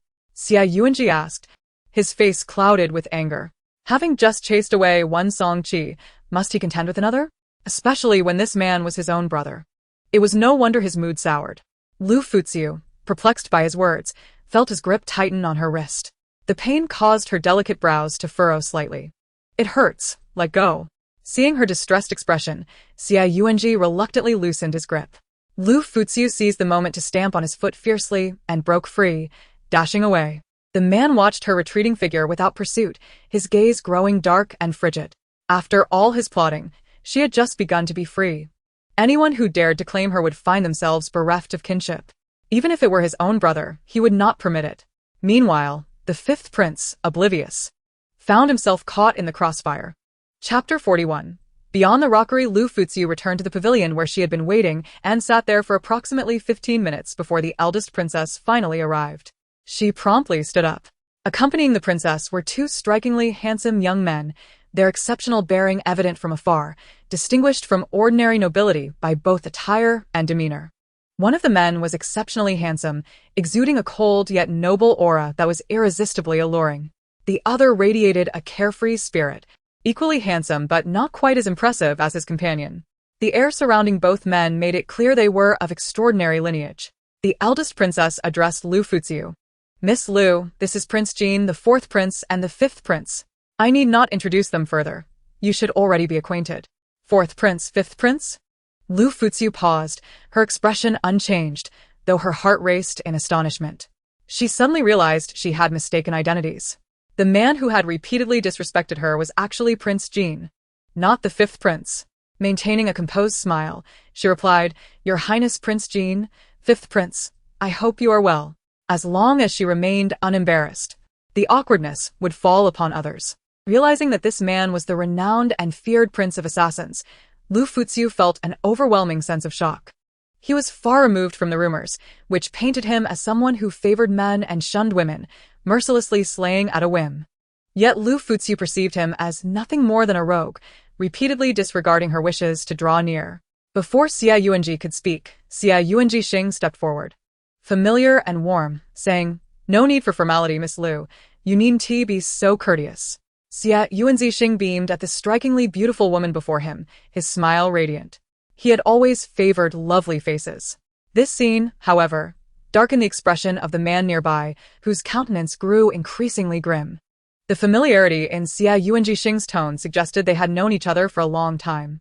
Without revealing his feelings, Xia Yuanji's gaze turned even darker, his aura chilling the air around him. The eldest princess sensed the tension and shot him a glance, clearly aware her nephew was truly smitten, though whether it was genuine affection or mere folly remained uncertain. "Let us all sit." The eldest princess took her seat first, her demeanor cool and detached, clearly displeased by recent events. Liu Furong pondered whether she was aware of her own prince consort's indiscretions. Given the eldest princess's temperament, she likely mirrored Liu Furong's inability to accept her husband's associations with other women. Otherwise, there would be no absence of a concubine in the residence, for a prince consort could not take a concubine unless permitted by the princess. Recalling the recent scene, if the grand princess remains unaware, she will surely find an opportunity to enlighten her. Just then, the fifth prince, Xia Yuanxing, spoke up. "Miss Liu, what brings you to the manor today?" "To express my gratitude for the assistance rendered by the grand princess," she replied. The grand princess responded in a measured tone, "If you wish to thank me, there is no need. I am merely acting on behalf of others." Were it not for the fear of scandal tarnishing her reputation, her nephew would have personally sought justice for her. Upon hearing this, Liu Furong glanced at Xia Yuanji and said, "Thank you, Your Highness." Given the grand princess's words, it would be rather inappropriate for her to remain silent. Xia Yuanxing, seasoned in matters of the heart, observed the exchange with a knowing smile.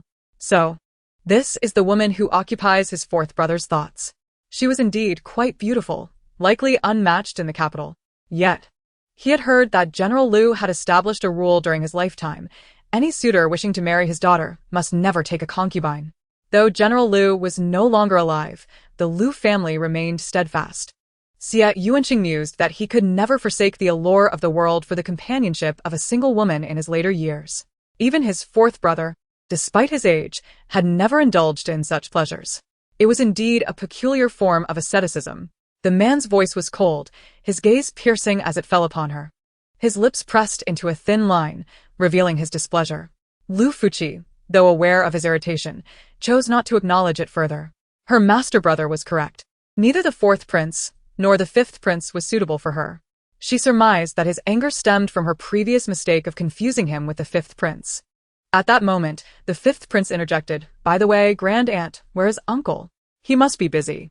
The prince, known for his eloquence and handsome demeanor, had captured the grand princess's heart. As a charming prince himself, he inquired casually, "What keeps him occupied?" "I recall his position is rather relaxed," Xia Yuanji replied. "Perhaps you should inquire with grand aunt regarding uncle's recent busyness." Indeed, he was preoccupied, entangled with other women, lost amidst the rocks. Liu Furong was taken aback by Xia Yuanji's bluntness. She thought of mentioning it delicately to the grand princess in the future, but dared not speak so directly. In the pavilion, the atmosphere suddenly grew tense. The grand princess's expression shifted as she recognized the gravity of the situation. She was no fool. She discerned the implications of Xia Yuanji's words. Moreover, she had observed her husband's recent odd behavior. With her nephew's statement, it seemed her husband had indeed acted inappropriately, for Xia Yuanji would not have spoken so otherwise. Rising to her feet, she declared, "Miss Liu, I must attend to an urgent matter today. So, I shall not keep you any longer.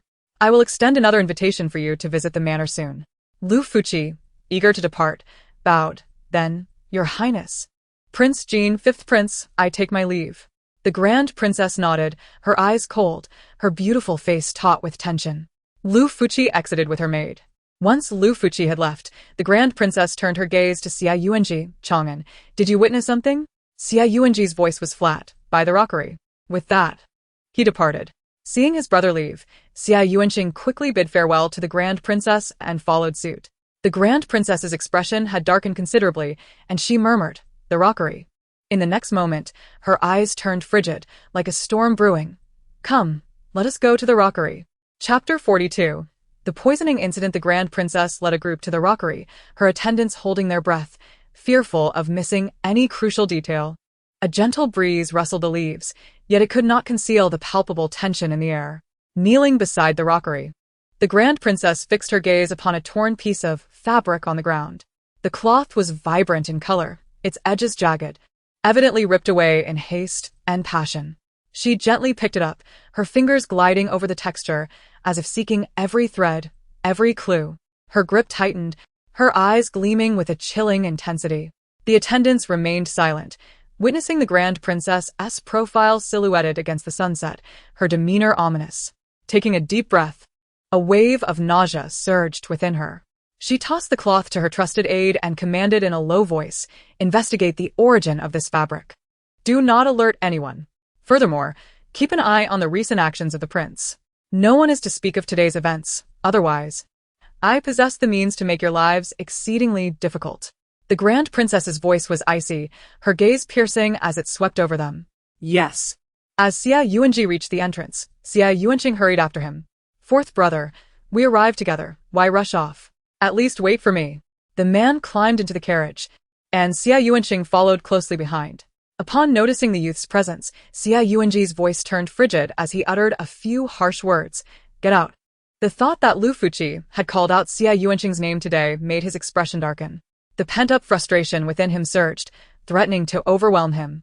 Were it not for the bond of blood, he might have wished to eliminate his brother. "Fourth brother, must you be so distant? I've returned after a long time." Unfazed by the cold demeanor, Xia Yuanqing leaned against the carriage, teasing, "Come now, must you scowl so? It makes it seem as though I have designs on your beloved." The atmosphere, already awkward, became even more strained with his words. Xia Yuanqing, unaware of the gravity of his comment, met his brother's icy gaze. Beneath the sharp brows, his eyes sparkled with a chilling glint. In that fleeting moment, Xia Yuanqing felt as though he could be pierced by his brother's gaze. "What is your relationship with Miss Liu? Are you referring to the Miss Liu from earlier at Grand Aunt's residence?" "Indeed." Xia Yuanji's eyelashes fluttered slightly. Miss Liu appeared quite admirable. Although they had no relationship yet, she seemed well-suited for a family life. Aware of his brother's interest in Liu Furong, Xia Yuanqing spoke with deliberate casualness. "Does this imply you harbor feelings for her?" A cold glint flickered in Xia Yuanji's eyes. His handsome face shrouded in an air of frost, like a lake frozen in the depths of winter, his gaze calm yet unfathomable. The pair of captivating phoenix eyes narrowed slightly, resembling two sharp daggers that silently pierced towards Xia Yuanqing. The air within the carriage felt as though it had solidified, creating a stifling atmosphere that rendered one breathless. Xia Yuanqing sensed the chill radiating from his fourth brother, causing an involuntary shiver to course through him. His previously jovial demeanor vanished in an instant. Fourth brother, I was mistaken. I have no acquaintance with Miss Liu. I am well aware of your affections for her. How could I dare harbor any such feelings? Indeed, an envious older man could be truly formidable, especially one who had yet to indulge in carnal pleasures. He thought to himself that had he admitted to liking Liu Furong, he would undoubtedly have been unceremoniously kicked from the carriage. Xia Yuanji, it is best that way. Xia Yuanqing remained unfazed, although he had to concede that Liu Furong was indeed quite striking. She had not yet captivated him to the extent of competing with his own brother. To him, women were akin to garments, merely that Liu Furong was a more splendid attire than the rest. He changed the subject, inquiring, by the way, fourth brother, I heard that someone was poisoned at your tavern yesterday. Is there any serious consequence? Upon hearing this, Xia Yuanji's brows knitted tightly, as if he could trap a dark cloud between them. He responded to Xia Yuanqing's inquiry in a low voice, tinged with barely concealed irritation. Indeed. Many were poisoned by arsenic at the tavern, and the perpetrator has yet to be apprehended. Within the carriage, the dim light cast mottled shadows upon their faces, heightening the tension and eeriness of the moment. The governor is already investigating. After speaking, he commanded the coachman outside, make a trip to the governor's office. At the entrance of the governor's office, Xia Yuanji stepped inside with a steady and powerful gait, followed closely by Xia Yuanqing. The governor had long been informed and came out to greet them, his face adorned with a forced smile that could not conceal his underlying anxiety. Your Highness, the Crown Prince and the Fifth Prince have arrived. I apologize for not welcoming you properly. The governor bowed deeply, his voice laced with obsequiousness. Xia Yuanji remained expressionless, his gaze sharp as an eagle's, locking onto the governor's eyes. Governor, do you have any progress regarding the poisoning case at my tavern? The governor's forehead glistened with beads of sweat as he cautiously replied, Your Highness, I have commanded my men to investigate with all their might. Yet we have not yet uncovered any definitive clues.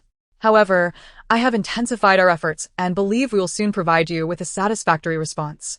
As soon as the governor's words fell, Xia Yuanqing could not suppress a scoff, casting a contemptuous glance at the governor. Governor, your pace in handling this case is quite astonishing. It has been so long, and you have yet to uncover even a shadow. I am beginning to doubt your capabilities. The governor's face stiffened, cold sweat streaming down his forehead. He hastily defended himself. Fifth Prince, please understand that this case is of great significance, and I dare not show the slightest negligence. The culprit is cunning and elusive. It is indeed challenging to track. I beg the Fifth Prince to grant me some time, and I will certainly do my utmost to capture the true culprit and provide an account to His Highness. However, Xia Yuanqing was unperturbed, waving his hand dismissively as if impatient to interrupt the governor. Enough with the formalities. If you cannot uncover any clues today, you might as well resign from your position as governor. Typically, the Fifth Prince would not dare to speak so recklessly. Yet now, with his fourth brother backing him, he felt emboldened. Although he was a powerless prince, it mattered little as his fourth brother held considerable influence. Despite leveraging his brother's power, the latter refrained from countering, which only fueled Xia Yuanqing's audacity. There are indeed leads, but I have yet to conduct interrogations. The governor paused before continuing. I suspect this matter may be related to the Song Marquis's residence. A new chef was recently hired at the tavern. He previously worked under the Song Marquis, and since his departure, the Marquis's business has plummeted. Following that, the poisoning incident occurred, leading me to believe there is a connection. As soon as the governor finished speaking, Xia Yuanji's gaze sharpened. His brow furrowed slightly as he spoke in a deep voice. The chef from the Song Marquis's residence? Pray, elaborate. If it truly were someone from the Marquis's household, this matter could become quite intriguing. He had been anxious to find a way to teach the Marquis a lesson, and fortune had smiled upon him at just the right moment. The governor quickly nodded, wiping the sweat from his brow as he began to elaborate. Your Highness, this chef is named Wang Quan. He previously served as the head chef under the Song Marquis and was renowned for his exceptional culinary skills, beloved by diners. After he left the Marquis's tavern, their business began to decline sharply. Just yesterday, Wang Quan suddenly appeared at our tavern as the new head chef. Considering his prior association with the Song Marquis and the timing of the poisoning incident, I cannot help but suspect a connection. Xia Yuanji inquired. Have you found any other clues? Not at this time. Xia Yuanji commanded. Investigate if anyone at the tavern has recently come into sudden wealth. Within 2 days. I wish to hear the results of the interrogations. Understood. Chapter 43. A visit to the Liu family upon exiting the governor's office. Xia Yuanji instructed his men to head to the Liu residence. Xia Yuanqing, puzzled, asked, "Fourth brother, did you not meet with her not long ago? Are you thinking of Miss Liu again? If you remain silent, no one will mistake you for a mute. Then I shall accompany you. I have a good rapport with Liu Furong, and it has been quite some time since we last met. I would like to see him." The pretense of visiting Liu Furong was mere subterfuge. He was genuinely interested in the spectacle unfolding. It seemed that his fourth brother was indeed quite invested. Within the Liu residence, tranquility reigned. Maidservants flitted about the courtyard, each absorbed in their tasks, and the air was infused with a subtle floral fragrance. Suddenly, a maid hurriedly traversed the long corridor. In the reading pavilion, upon her return, Liu Furong had informed Liu Furong of the eldest princess's intention to have him accompany the young master at the princess's palace for studies. Elder sister, does the eldest princess truly wish for me to accompany the young master? Is it that you are unwilling? Not exactly. I merely worry that my literary talent may not be sufficient to meet expectations. However, since it is the eldest princess's request, I shall comply. It would also relieve you of some worry. Miss. The maid approached Liu Furong. Liu Furong was engrossed in reading an essay Liu Furong had recently penned. Hearing the maid's call, she lifted her head slightly, her autumn-like eyes glancing towards the doorway. What is the urgency? Her voice was melodious and gentle, yet imbued with an undeniable authority. Replying to the miss, His Highness the Jin Wang and the fifth prince have arrived and are awaiting you in the front hall. Liu Furong raised her eyebrows, a flicker of curiosity crossing her features. She had already met with Xia Yuanji and Xia Yuanqing at the princess's palace earlier that day. Their sudden return within such a short span intrigued her. She gently set down the essay and turned to Liu Furong, saying, "You stay here and study diligently. I shall go greet our esteemed guests. Elder sister, may I not go as well?" "No need. Focus on your studies and strive to achieve the title of scholar for me." "Understood, elder sister." As she exited the study, her skirts fluttered in the breeze, resembling a blooming flower as she made her way through the corridors towards the front hall. The sunlight filtered through the clouds, casting a dappled glow upon the flagstones and illuminating her slender figure. Although curiosity stirred within Liu Furong, her demeanor remained composed and serene. She entered the front hall, where Xia Yuanji and Xia Yuanzong were leisurely enjoying tea. Upon her arrival, both stood, with Xia Yuanzhong's gaze filled with intrigue and anticipation.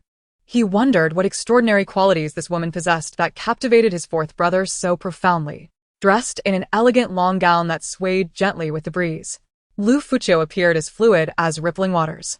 A subtle smile graced her lips, and her eyes sparkled with clarity, revealing a blend of wisdom and resilience.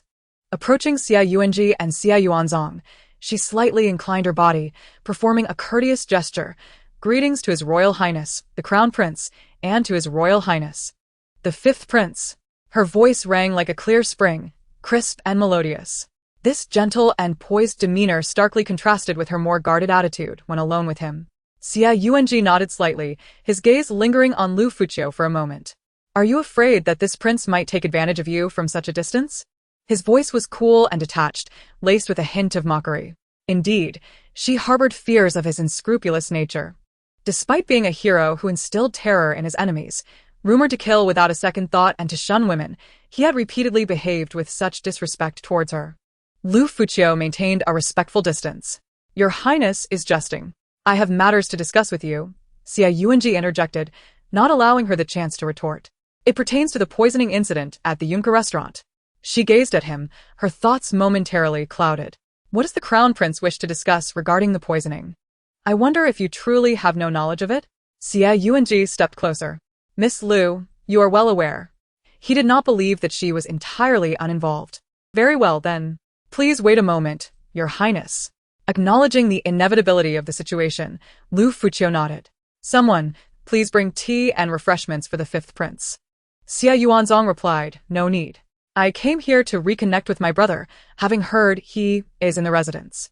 Liu Furong was momentarily taken aback, not comprehending Xie Yuanzhang's intentions, yet she managed a gentle smile and courteously said, "Since the fifth prince is acquainted with my brother, I shall summon him."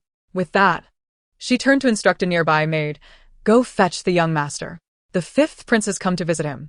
The maid complied, and Liu Furong then turned to Xie Yuanzhi, inclining her head slightly. "Your Highness, please wait a moment."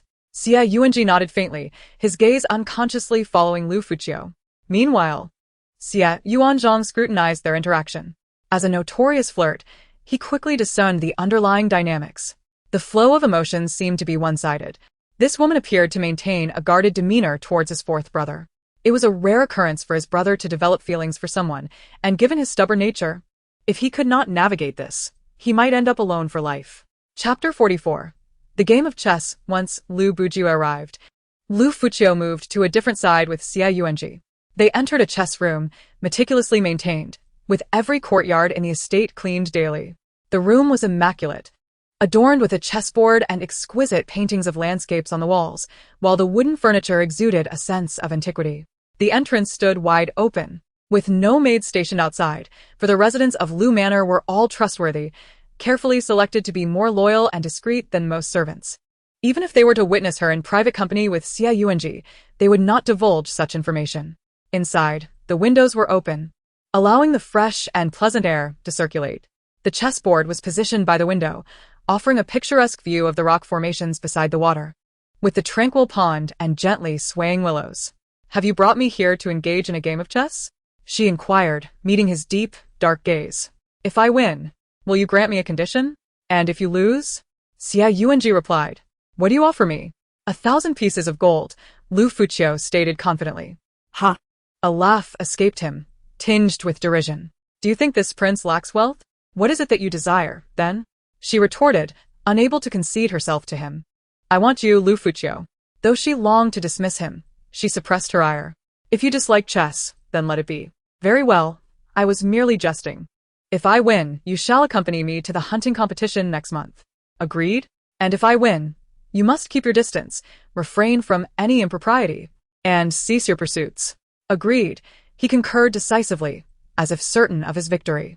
Liu Furong was aware of his interest in her, yet she had no desire to marry. At present, she wished to protect the Liu family and had no inclination to contemplate anything beyond that. Historically, men had proven to be fickle. To encounter someone who cherished her as her father did her mother was as rare as a poor scholar achieving the highest honor. Initially, Song Qi had treated her well, but he too had quickly changed his heart. Now, this man professed affection, but for how long could such feelings endure? They took their seats, Liu Furong wielding the black pieces while the man opposite her held the white. After placing their pieces, Xie Yuanzhi remarked, "That chef at the Yunka restaurant? You brought him in, didn't you?" As soon as he mentioned the restaurant, Liu Furong had anticipated he would bring up the subject. Unsurprisingly, he suspected her involvement. "Does your highness truly believe I orchestrated the poisoning?" While he did not suspect the chef directly, the latter's departure had severely impacted the Ho family's business. After the chef joined the Yunka restaurant, the poisoning incident occurred. What a coincidence. No one would be foolish enough to poison on their first day. Besides, Yunka restaurant was the most opulent establishment in the capital. Anyone not dim-witted would recognize the complexities behind it. "You truly play a good game, Liu Furong," he remarked, his fingers delicately maneuvering a white piece onto the board. His tone was languid and charming, devoid of reproach. "You've set the stage quite well." Observing the black and white pieces clashing on the board, Liu Furong paused. "In the future, do not call me by my given name. That is not an option." Xie Yuanzhi promptly rejected. His voice was calm and unwavering, leaving no room for debate. "I shall only use it in private. No one else will know." Liu Furong inquired, "Have there been any leads on the identity of the poisoner?" "The governor is already investigating," he replied casually. "Do you believe the true culprit behind the poisoning can be apprehended?" uncertain. "Is it uncertainty, or do you believe it cannot be done?" Xie Yuanzhi picked up a captured piece from the board, his tone relaxed. "Even without evidence to implicate the Ho family, we can still make them suffer." "Why are you so concerned about the Song Ho family, your highness? Has no one informed you who owns that restaurant?" The young woman's fingers faltered momentarily, her expression stiffening. "So, that restaurant belongs to your highness?" What do you think? He responded. Yet the curve of his lips was enough to confirm that the establishment indeed belonged to the man before her. Thus, my dear, you owe me a favor. I shall not hold this incident against you. Liu Furong did not retort. With such astuteness, how could this man fail to discern that the entrance of Chef Wang into the Yunkali tavern was a deliberate act?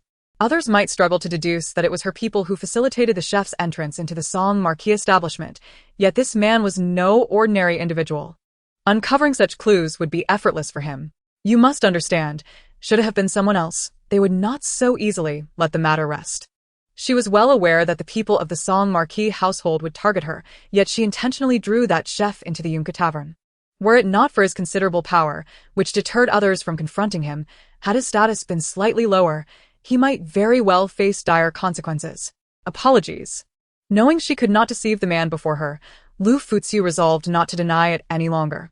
She stated, as long as it does not involve my bottom line, I shall repay your highness this favor in due time. And how do you intend to repay it? He inquired, his fingers gently caressing a white flag. He smiled, his handsome, almost ethereal visage leaning closer to her, prompting Liu Furong, quick to react, to retreat slightly. Their statuses did not permit such proximity. Xia Yuanji, observing her evident wariness, felt a fleeting pang of melancholy wash over his shadowy gaze. In the future, your highness may find use for me. Liu Furong spoke leisurely. Although my father, the great general, is no longer with us, I still possess a modicum of influence. His Majesty's health is declining, and his nature has grown increasingly suspicious. He may not last many more years. With hostile nations lurking, the Crown Prince's health has been frail for an extended period, and several princes are coveting that position. Although the Crown Prince is the heir apparent, the Emperor's favor does not rest solely upon him. He merely enjoys the advantage of his lineage. Having been named Crown Prince early on, should the Emperor pass away, the princes will undoubtedly seize the opportunity. Each transition of the throne is often stained with blood. At that time, whether or not the man before her seeks to claim that position or engage in border conflicts, she could be of assistance to him, provided he offers her commensurate rewards. She was not without desires. She too sought to acquire what she wished for. Chapter 45. Climbing higher upon his shoulders, the Liu family's business was not conducted in plain sight. Thus, few were aware that the Liu family was, in truth, wealthier than nations. While her father was alive, he lived a life of frugality and humility, loyal to the court without seeking recognition. Her mother remained equally discreet. They understood all too well that great trees attract the wind, and despite achieving such a status, heaven showed them no mercy, taking one family member after another. The Liu family had suffered the loss of many, and at times, she would lament the injustice of fate. Xia Yuanji reassured her, rest assured, whatever you desire, I can provide. You may not require my hand in marriage, but should you dare to become engaged to another, I will not let you off so easily. His words stirred an inexplicable displeasure within her. Did he not resemble a captor in this regard? Did this imply that she was destined to marry him alone? Her countenance bore a gentle smile, yet her eyes were frigid. Is that so? And what if I choose not to comply? Who did he think he was? Her parents had never imposed such limitations upon her. Why should this man? Liu Furong appeared gentle, yet she was imbued with a spirit of rebellion. She detested threats, even from a man whose beauty was reminiscent of a fairy. I could confine you, he murmured lightly, almost with a chuckle. Yet there was an underlying chill in his tone that sent shivers down her spine. I possess a golden chamber, crafted specifically for you. Would you care to see it? His dark, profound gaze fixated upon her. At that moment, Liu Furong felt akin to prey in a forest, ensnared by the man before her. His gaze felt like a cold blade against her back, rendering her breathless. Inwardly, she cursed. This man was certainly no virtuous soul. Just as she had rid herself of Song Qi, another madman had emerged. He was even more loathsome than Song Qi. While she could manage Song Qi, this man wielded command over 200,000 troops and was a prince. Few in the court matched his power and influence. If he truly desired to take her by force, could she withstand it? The answer was a resounding no. Is there any land untouched by the king's dominion? She could neither escape to foreign lands nor beyond the borders, for she still had one family member left. Since she could not flee, she must avoid inciting his wrath. Liu Furong recognized the importance of timing. Her smile, however, did not reach her eyes. Your Highness is quite the humorist. How could a humble servant like me be fortunate enough to be hidden away in your golden chamber? It is a chamber designed for you, he refrained from saying directly, aware of her mistrust. Yet, he could not remain idle. Should he delay further, she might no longer belong to him. In the past, his power had been insufficient, allowing others to exploit his vulnerabilities. That was no longer the case. He discerned that although she smiled at him, there was no warmth in her gaze, only increasing coldness. This realization caused his narrow eyes to narrow slightly, shadows dancing within their depths. For a fleeting moment, he contemplated imprisoning her outright. But no! He wished for her to willingly love him, to marry him, not to harbor disdain. Yet time was of the essence. Should she remain indifferent, he would not hesitate to employ his methods. As Liu would say, a forcibly twisted melon may not be sweet, but it quenches thirst. The room was enveloped in silence, save for the soft sound of chess pieces being placed. They engaged in a game for an entire hour, the stalemate yielding no victor. Liu had to concede. She was indeed clever, ever radiant. Liu Furong, observing the impasse on the board, acknowledged the prowess of the man before her. The fact that he could match her skill was impressive. After the deadlock, Liu Furong smiled slightly. Your Highness is indeed formidable. Likewise, Liu replied. On the chessboard, no one has ever defeated me, hence we are truly suited for one another, are we not, my dear? I have heard that both His Majesty and the Crown Prince are quite skilled at chess, Liu Furong countered. Rumor suggested that the King of Jin excelled at the game, having only lost to the Emperor and the Crown Prince on a few occasions. Liu responded nonchalantly, that was merely my intentional defeat. After all, what advantage would I gain from triumphing over my father and my elder brother, the Crown Prince? Outside, the sky was rapidly darkening. As dusk gradually descended, the horizon was painted with a hue of crimson, golden rays filtering through, illuminating the faces of the two individuals. From the window, one could behold a scene reminiscent of celestial lovers, enveloped in beauty and tenderness. Liu Furong rose and said, Your Highness, it is getting late. You should take your leave. It is already time for dinner. Will you not allow me to stay for a humble meal? She remarked, her heart seemingly resolute. The young maiden's crimson lips lifted slightly as she replied, Today, there is nothing worthy to serve your Highness. Perhaps another day. I shall invite you for a meal as a token of my apologies. Do remember to attend next month's hunting competition. I will ensure that invitations are sent to you and my younger brother. Thank you, your Highness, he replied. Why would she refuse an invitation he extended? After all, it was he who offered it, not her who sought it.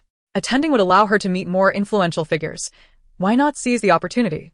Since he professed affection for her, she wished to discover just how highly he would elevate her. She recalled her mother's words, a man who truly cherishes a woman would not mind if she climbed upon him to ascend. For only genuine affection would permit her to rise and transform into a better version of herself. Therefore, if escape was not an option, she would simply ascend with his aid, striving to reach a position where she could stand alongside him as an equal. While she had no desire to yield easily, she abhorred engaging in futile endeavors. Given her current standing, she was no match for him. Her efforts would be akin to striking a stone with an egg. She could not afford to disregard her own interests, especially with the Liu family and her younger brother depending on her to restore their former glory. To evade this man, she would need to leave the capital. Thus, if escape were impossible, she would climb higher, ensuring her stability and safety. Ultimately, if there were no other choices, marrying him would not be a loss, even if it meant assuming the position of a secondary consort. She was acutely aware that her present circumstances did not warrant the role of a primary consort, particularly given the ambitions and capabilities of the royal princes. Unless the emperor arranged a marriage to curtail a prince's burgeoning power, her status might be deemed suitable. However, it was unlikely that any prince would desire her as a primary consort, given the absence of her father's backing. Had her parents still been alive, the outcome might have been vastly different, with many vying for her hand. Regrettably, fate had dealt a different hand. Chapter 46. The Horse Ranch 2 days later. Chun can reported to her, Miss, it is said that the person who poisoned at the Yun Kulai Tavern has been identified. It is the tavern keeper from the Marquis establishment. He had previously clashed with the royal chef and, upon seeing him enter Yun Kulai, was consumed by jealousy, leading him to bribe a kitchen servant to poison the food. Once discovered, the tavern keeper took his own life by crashing into a wall. Liu Furong inquired. What was the response from the Song family? It is said that Madame Song has been going door to door to apologize. She nodded lightly. Madame Song is quite adaptable. This would likely intensify Madame Song's resentment towards her.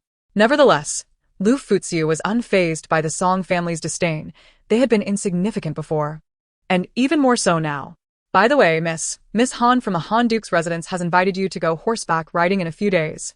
Along with Miss Zhao and Miss Su. Would you like to join? Very well, I shall go. It has been quite some time since I last enjoyed an outing. I have not seen them in ages. Previously, during the engagement annulment, she had been in a rush, and after her poisoning, she publicly claimed to be unwell, which resulted in her friends rarely visiting her, although they did occasionally send small gifts.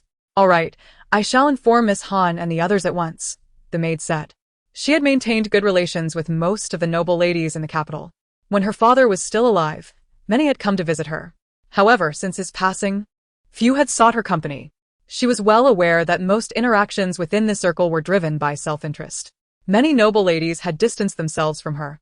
Though she did not mind, rather, she recognized those worth genuine friendship, and most had refrained from taking advantage of her plight, which she appreciated, while she bore no grudges.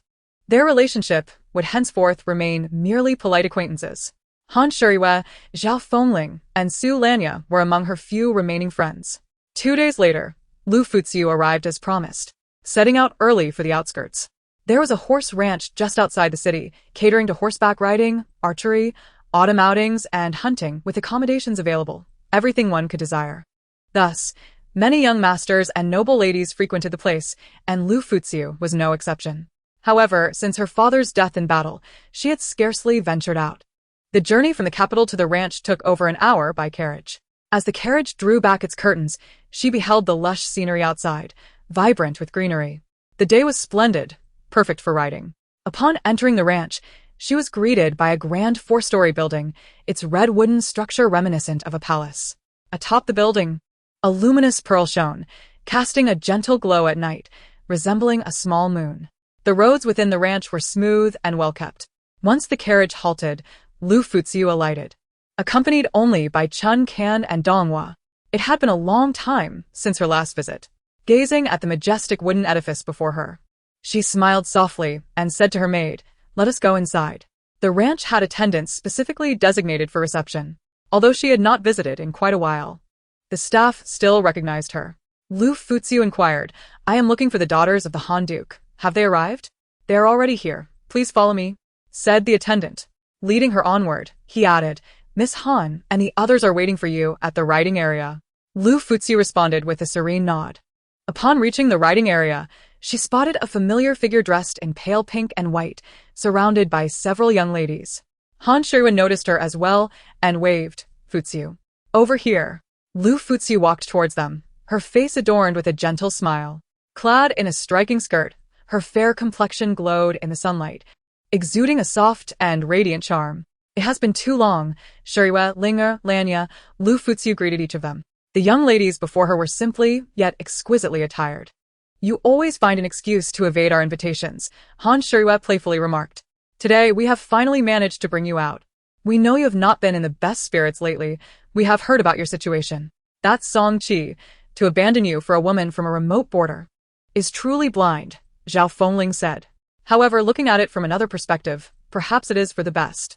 If Furong were to marry him, and he later brought that woman back, it would be even more unbearable," Su Lanya added, nodding in agreement. Liu Furong remarked, "Having ventured out today, let us not speak of them. I have brought you a package of Jiangnan golden silk buds. After our archery and horseback riding, shall we indulge in some tea?" "Very well," Han Shuriwe responded. "Let us proceed. It has been quite some time since we last indulged in such activities. What shall we engage in later? Horseback riding, archery, or perhaps hunting?" Su Lanya inquired Furong. "What do you wish to do? You are undoubtedly the best among us at archery and horseback riding. After such a long hiatus, I trust your skills have not diminished?" With a smile and a raised brow, Liu Furong replied, "Winning against you all should pose no challenge. We shall see shortly." Behind the stable, there lies a grove abundant with wildlife, some of which are bred by the stable for the amusement of the nobility. During the hunt, the stable arranges for several skilled protectors to accompany them, as the woods harbor fierce beasts that could pose a threat to human life. Such encounters are beyond the capabilities of ordinary noble ladies. Let us choose our steeds first, Liu Furong suggested. Upon arriving at the stables, which housed over 100 horses across a vast area, they observed numerous riders. The stable hands introduced a selection of gentler horses to the ladies, stating, "Ladies, these dozen or so horses are of a more docile temperament. You may wish to try them." Han Shirue selected a striking red horse, while Zhao Fengling and Su Lanya swiftly chose their favored steeds. Only Liu Furong remained without a suitable mount, as she sought the finest available. Turning to the stable hand, she inquired, "Are there any superior horses?" The stable hand, newly appointed, responded, "There are indeed, but they possess a more fiery temperament and may not heed your commands, which could lead to complications. That is of no concern. As long as it is a fine horse, I welcome a spirited nature. I am confident in my ability to tame it." Thus, the stable hand led her to a different area to select a horse. "Please follow me, Mississippi." Liu Furong turned to her friends and said, "You may wait for me over there. I shall join you once I have selected my horse." "Very well. But do not keep us waiting." Liu Furong traversed the stables, her gaze landing on a magnificent black horse, tethered alone in a stall. Its glossy coat shone like obsidian, and from a distance, it was evident that it was a fine steed. "May I try that one?" She pointed towards the distant black horse. While there were other black horses in the stable, Liu Furong's eyes were drawn to that particular one. The stable hand cautioned, "Miss Liu, that horse is known for its proud and tempestuous nature. Are you certain?" "Absolutely," Liu Furong affirmed. "Very well, please wait a moment while I fetch it for you." The stable boy soon brought the black horse before her. Liu Furong immediately recognized it as a He Tian horse, for she had owned a red one of the same breed previously. They were nearly identical, save for their color. Approaching the horse, she stood before it and gently stroked its coat. "What is its name?" she inquired. The stable hand shook his head. "I regret to inform you, miss, that I am new here and have yet to memorize the names of the horses." "Understood. You may attend to your duties. I can manage on my own." Grasping the reins, a delicate smile graced her lips as her fair fingers caressed the horse's muzzle. "You must behave well for me, or you shall find my displeasure," she softly warned. The horse raised its head, its ears perked up in response. Liu Furong was momentarily surprised, but then mounted the horse. Its attentive demeanor suggested an affinity for her presence, indicating that taming it might not be necessary. Under the astonished gaze of the stable hand, Liu Furong rode towards the training grounds. The stable hand was perplexed, for he knew the horse to be notoriously aloof, rarely allowing strangers to approach it. Yet, upon seeing Liu Furong, it acted as though it recognized its master, displaying an unexpected docility. Once Liu Furong's figure vanished, another stable hand approached. Noticing the absence of the black He Tian horse, he inquired, "Did Prince Jean just arrive?" The new stable hand shook his head. "I have not seen him." The seasoned stable hand's expression changed slightly. "Who rode away with Prince Jin's He Tian horse?" "It was Miss Liu," came the reply. Liu Furong, riding the black He Tian horse, galloped towards her companions, pulling up before them. The horse reared, its front hooves lifting majestically as a resonant sound echoed in their ears. With a smile, she asked, "Isn't my horse splendid? You have a discerning eye. This steed appears quite wild. However, even if given to them, they would struggle to tame it," one remarked. "Let us proceed directly to the archery competition. Our bows and arrows have been prepared, awaiting your selection." Zhao Fengling chimed in with a playful laugh. "It has been far too long since we last competed in archery. Let us see if you can still triumph over us." Su Lanya, with a gentle voice yet eager gaze, urged, "Furong, do hurry. I am on my way." Liu Furong dismounted, patting the black horse affectionately. "Stay here and await my return." The horse, displaying a remarkable intelligence, exhaled softly in response. Liu Furong handed the reins to an attendant nearby and turned to select her bow and arrows. Choosing a red bow, she felt it perfectly suited her, though it might be heavy for an ordinary woman. The arrows she selected were adorned with red fletching to match. After finalizing her selection, she stepped outside. Upon exiting the archery shed, she spotted Han Shirue drawing her bow, aimed at a certain direction. With a light chuckle, she raised her eyebrows at her two close friends, though a flicker of irritation danced in her eyes as she readied her own bow. "Look, does that not resemble a target?" Song Qi. Both Zhao Fengling and Su Lanya noted the presence of a charming girl beside him. Exchanging knowing glances, They recognized the intimacy displayed between the two. Su Lanya remarked, "That girl must be the one Song Qi brought back from the border. Indeed, they resemble targets to me. I shall take a shot." Han Shirue sneered. Today. "Let us allow those two haughty girls to witness our prowess." In the capital, the noble ladies were well acquainted with one another. While they might not recognize every face, they certainly knew Song Qi. The closeness of the two figures was unmistakable. Who else could it be but the girl he had returned with from the border? As Han Shirue's companions readied their bows, Liu Furong, standing a distance away, observed as the trio drew back their bows and released arrows towards their target. If she was not mistaken, the direction of their aim was indeed towards living beings, not mere targets. After 3 arrows were shot, a startled female voice echoed nearby. Liu Furong, still shaken, gazed at the arrow that had landed before her, narrowly missing her skirt and shoe tip. Song Qi raised his eyes and saw 2 more arrows swiftly approaching their direction. He immediately wrapped his arms around Liu Furong's waist, pulling her aside to evade the incoming projectiles. The arrows struck the ground beside them, and Song Qi's expression darkened while Liu Furong turned pale. She looked up to see a few young women on horseback, their postures brazen and flamboyant. Clenching her fists, her gaze turned icy as she asked Song Qi softly, "Who are those women?" Before he could respond, the young women rode closer, halting several meters away. Han Shirue laughed boldly. "So it's young Master Song. My apologies." The bow acted up and almost hit 2 shameless women. "Ah, you're overthinking it. Young Master Song is someone who cherishes beauty. How could he blame us?" Zhao Fengling remarked while eyeing the woman in Song Qi's arms with disdain, smirking as she tilted her chin slightly. "Isn't that right, young Master Song? Is Liu Furong instructing you to do this?" Song Qi protected Liu Furong, his gaze cold as he looked at the noble ladies before him. Han Shirue scoffed. "And who gave you the audacity to betray her? When your Song family first associated with her, you certainly didn't wear this mask. Now that General Liu is gone, you turn your back on her. Truly shameless." The young women, spoiled and reckless, despised ungratefulness the most. Despite Song Qi's current status as a 5th-ranked general, Han Shirue felt no fear. Her sister was a consort in the palace, her father a 1st-rank duke, wielding substantial power, far surpassing this young master of the Marquisate. "So, you were incited by her to bully Shireen?" Han Shirue sneered, "A woman devoid of shame. We wouldn't mind bullying her. She dares to seduce another's fiancé. What can be said?" Many passers-by turned their attention to the scene, noble ladies and affluent gentlemen feigning disinterest, while their peripheral gazes lingered on the commotion, clearly enjoying the spectacle. Song Qi said, "Tell Liu Furong to come at me directly. Do not trouble Shireen." Zhao Fengling retorted, "Young Master Song, what do you think you are?" After cursing, she drew her bow and shot an arrow with fluid grace, stating, "Since you want me to come at you, I shall oblige." In truth, Han Shirue, Zhao Fengling, and Su Lanya did not truly wish to harm them. They merely sought to intimidate.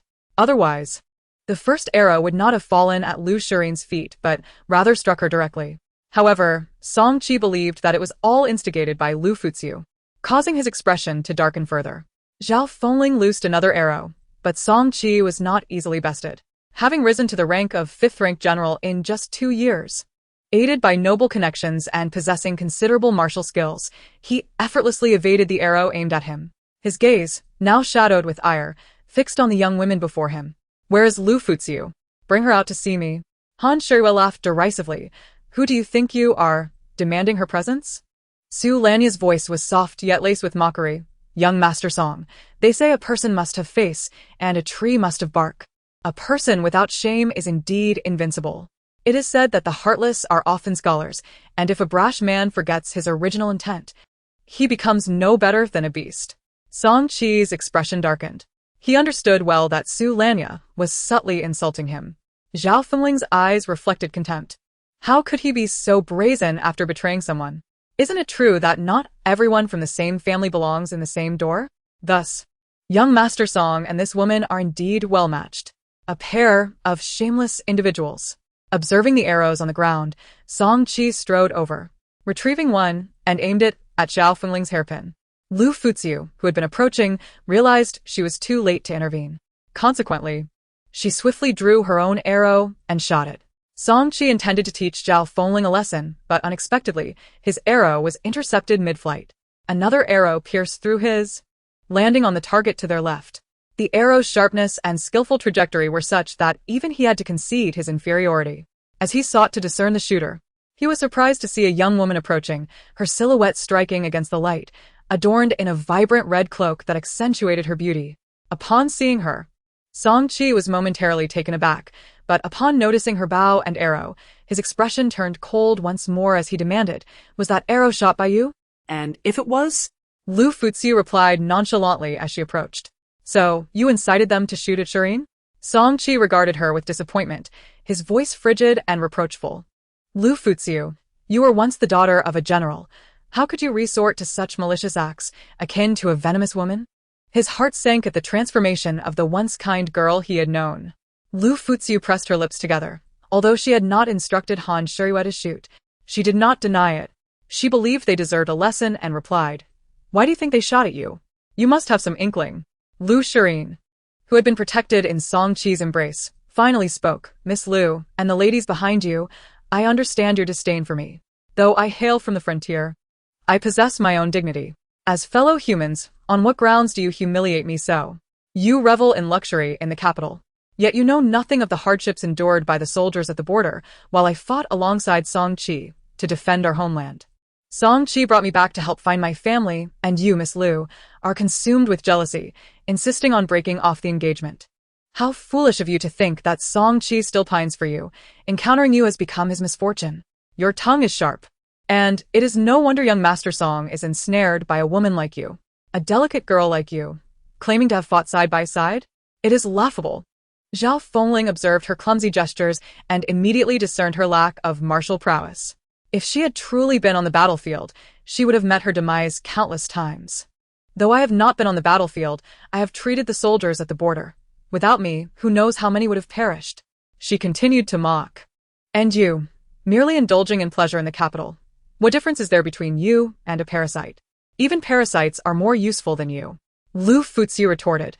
"Do you think you are the only one who has treated soldiers at the border? Our dynasty is abundant in talent. Even in your absence, countless military doctors stand ready to tend to our soldiers. Each month, I generously donate a considerable quantity of medicinal herbs and various healing elixirs to the frontier. I do not deny your contributions, yet there is no need for you to come before me seeking accolades, as I shall not reward you. While Liu Furong may possess some medical skills, she is certainly not a renowned physician. Otherwise, she would have alleviated the old matriarch Song's ailment by now. Among the throng at the horse ranch, her intention is merely to convey that she has rendered her modest assistance to the court. Many listeners surround them, and Liu Shireen's remarks today are bound to offend numerous individuals, as her words effectively cast aspersions on a significant portion of the capital's elite. After all, who among those present is not of noble birth, accustomed to luxury? Although she does not name them directly, the impact remains equally profound. Su Lanya, with a gentle smile, inquired Miss Liu, "With so many people here, whom do you refer to as parasites?"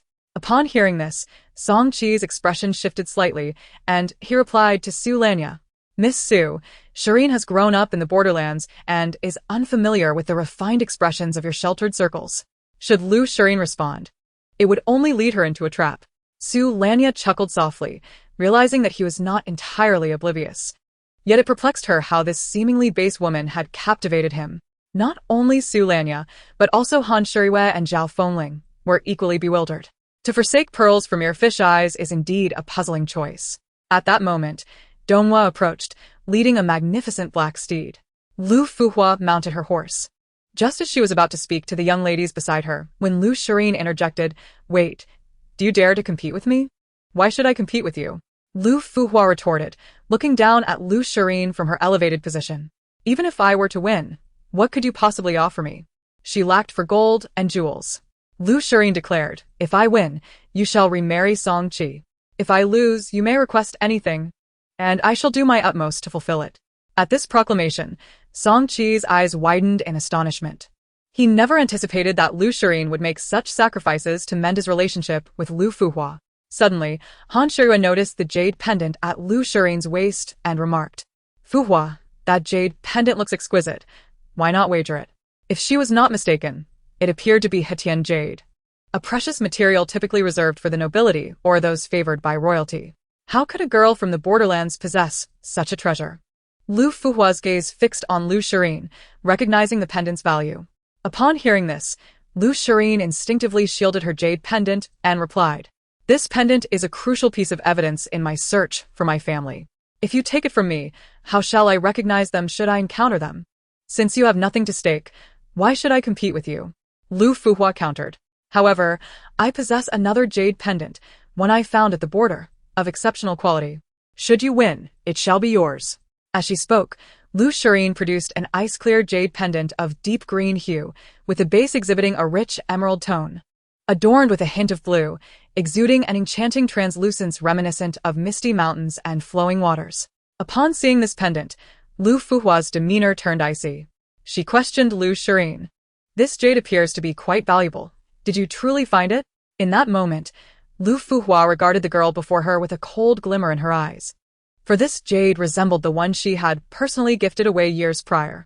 "I have already stated that I found it," Liu Shirin maintained her composure. "Its worth is considerable.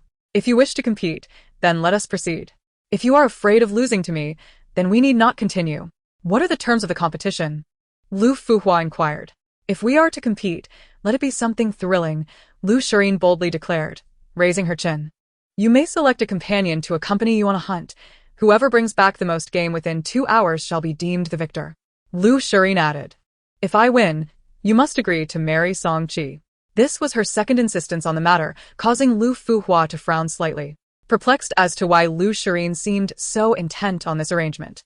She had already broken off her engagement with Song Qi. Was it not to Liu Shirin's advantage? Why would she willingly seek to become a concubine? "I have released him from our betrothal, which should facilitate your union," Liu Shirin asserted with righteous conviction. "I can see that Song Qi still harbors feelings for you, and I do not wish to cause him distress. You simply do not comprehend." Her argument was firm. Yet there was an air of unspoken complexity that caused Liu Fuhua's lips to twitch in exasperation. "I do not accept your terms. However, should I lose, I shall gift you a shop worth no less than 10,000 taels of silver. As for remarrying Song Qi, that is out of the question." No. "I insist on this condition," Liu Shirin countered. "If you refuse, then let it be." Liu Shirin felt an instinctive urge that Liu Fuhua coveted the jade pendant in her possession. The condition she proposed was meant to convey to Song Qi that her intentions toward him were not of a possessive nature, thereby evoking his guilt and making her desires more easily attainable. "Very well, I agree. To ensure fairness, you may also choose a skilled companion to accompany you on the hunt." Liu Fuhua commanded Donghua, "Go and request a capable attendant from the horse ranch to accompany me into the woods." Although she possessed martial skills, Han Shuriwei and the others did not, and she preferred not to bring any of them along as a precaution. "Yes, Mississippi." Upon receiving the order, Donghua promptly departed. The horse ranch was home to many skilled attendants trained to accompany guests on hunts while ensuring their safety amidst the woodland's dangers. "I shall await you at the entrance to the woods," Liu Fuhua stated. The two had yet to select their horses and bows, which would take some time. Liu Fuhua instructed Chen Ken, "Bring me a flask of golden silk." Certainly, Mississippi Liu Fuhua and the others arrived at the entrance to the hunting forest. Near the entrance, there were pavilions where they needed to register before venturing into the woods. Once settled in a pavilion, Su Lanya posed a question. "Fuhua, that jade pendant, I feel as though I have seen it before." Su Lanya struggled to recall where. Zhao Fengling, however, suddenly remembered and remarked with suspicion, "That mountain and water jade pendant resembles the one you previously gifted to your brother, does it not?" Liu Fuhua nodded. "Indeed, it bears a striking resemblance, which is why it piques my interest." She bore a faint smile, yet her heart was ensnared in a web of complex emotions. Deep within, she harbored suspicions that the jade pendant was not merely similar to the one she had gifted her brother, but might indeed be the very pendant she had bestowed upon him. The truth would reveal itself when she held it in her hands. She maintained her composure, fearful that they might perceive her as overly attached to this piece of jade. After waiting for approximately 15 minutes, she spotted a man and a woman approaching on horseback. Liu Shirin dismounted gracefully, her movements fluid, her demeanor exuding a hint of pride. "Miss Liu, I have reconciled with Song Qi," she announced, surveying Liu Shirin. "How prepared are you, Miss Liu?" "You may go ahead. We shall meet again in 2 hours," she replied. Foam when you caught sight of a figure on horseback slowly making its way toward them and remarked, "It seems the person I seek has arrived." "Oh." Perhaps it's best to refrain, lest you feel we have achieved victory unfairly should you lose, she jested. No need for concern, Liu Furong interjected. The Liu family values integrity above all else, which you may rest assured of. Song Qi regarded the pale, slender woman, her physique reminiscent of her surname, appearing as delicate as a willow in the wind. Reflecting on their past camaraderie, his gaze flickered with a hint of coldness. And he spoke with a tinge of gravity. As a fragile woman, you must not overexert yourself if you are unwell. You are unlike Yin, who grew up at the borders, skilled in both archery and self-defense. Ordinary beasts cannot harm her. Should you venture forth and encounter peril, regret will come too late. He continued, despite the dissolution of our engagement, I will not make things difficult for you. However, I hope you will cease your antagonism toward Yin. Antagonism? Liu Furong retorted. Was it not I who was often provoked by her?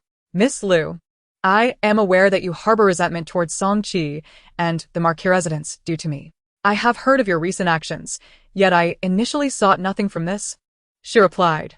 Indeed, I can see that, Liu Furong said with a gentle smile, her voice melodious.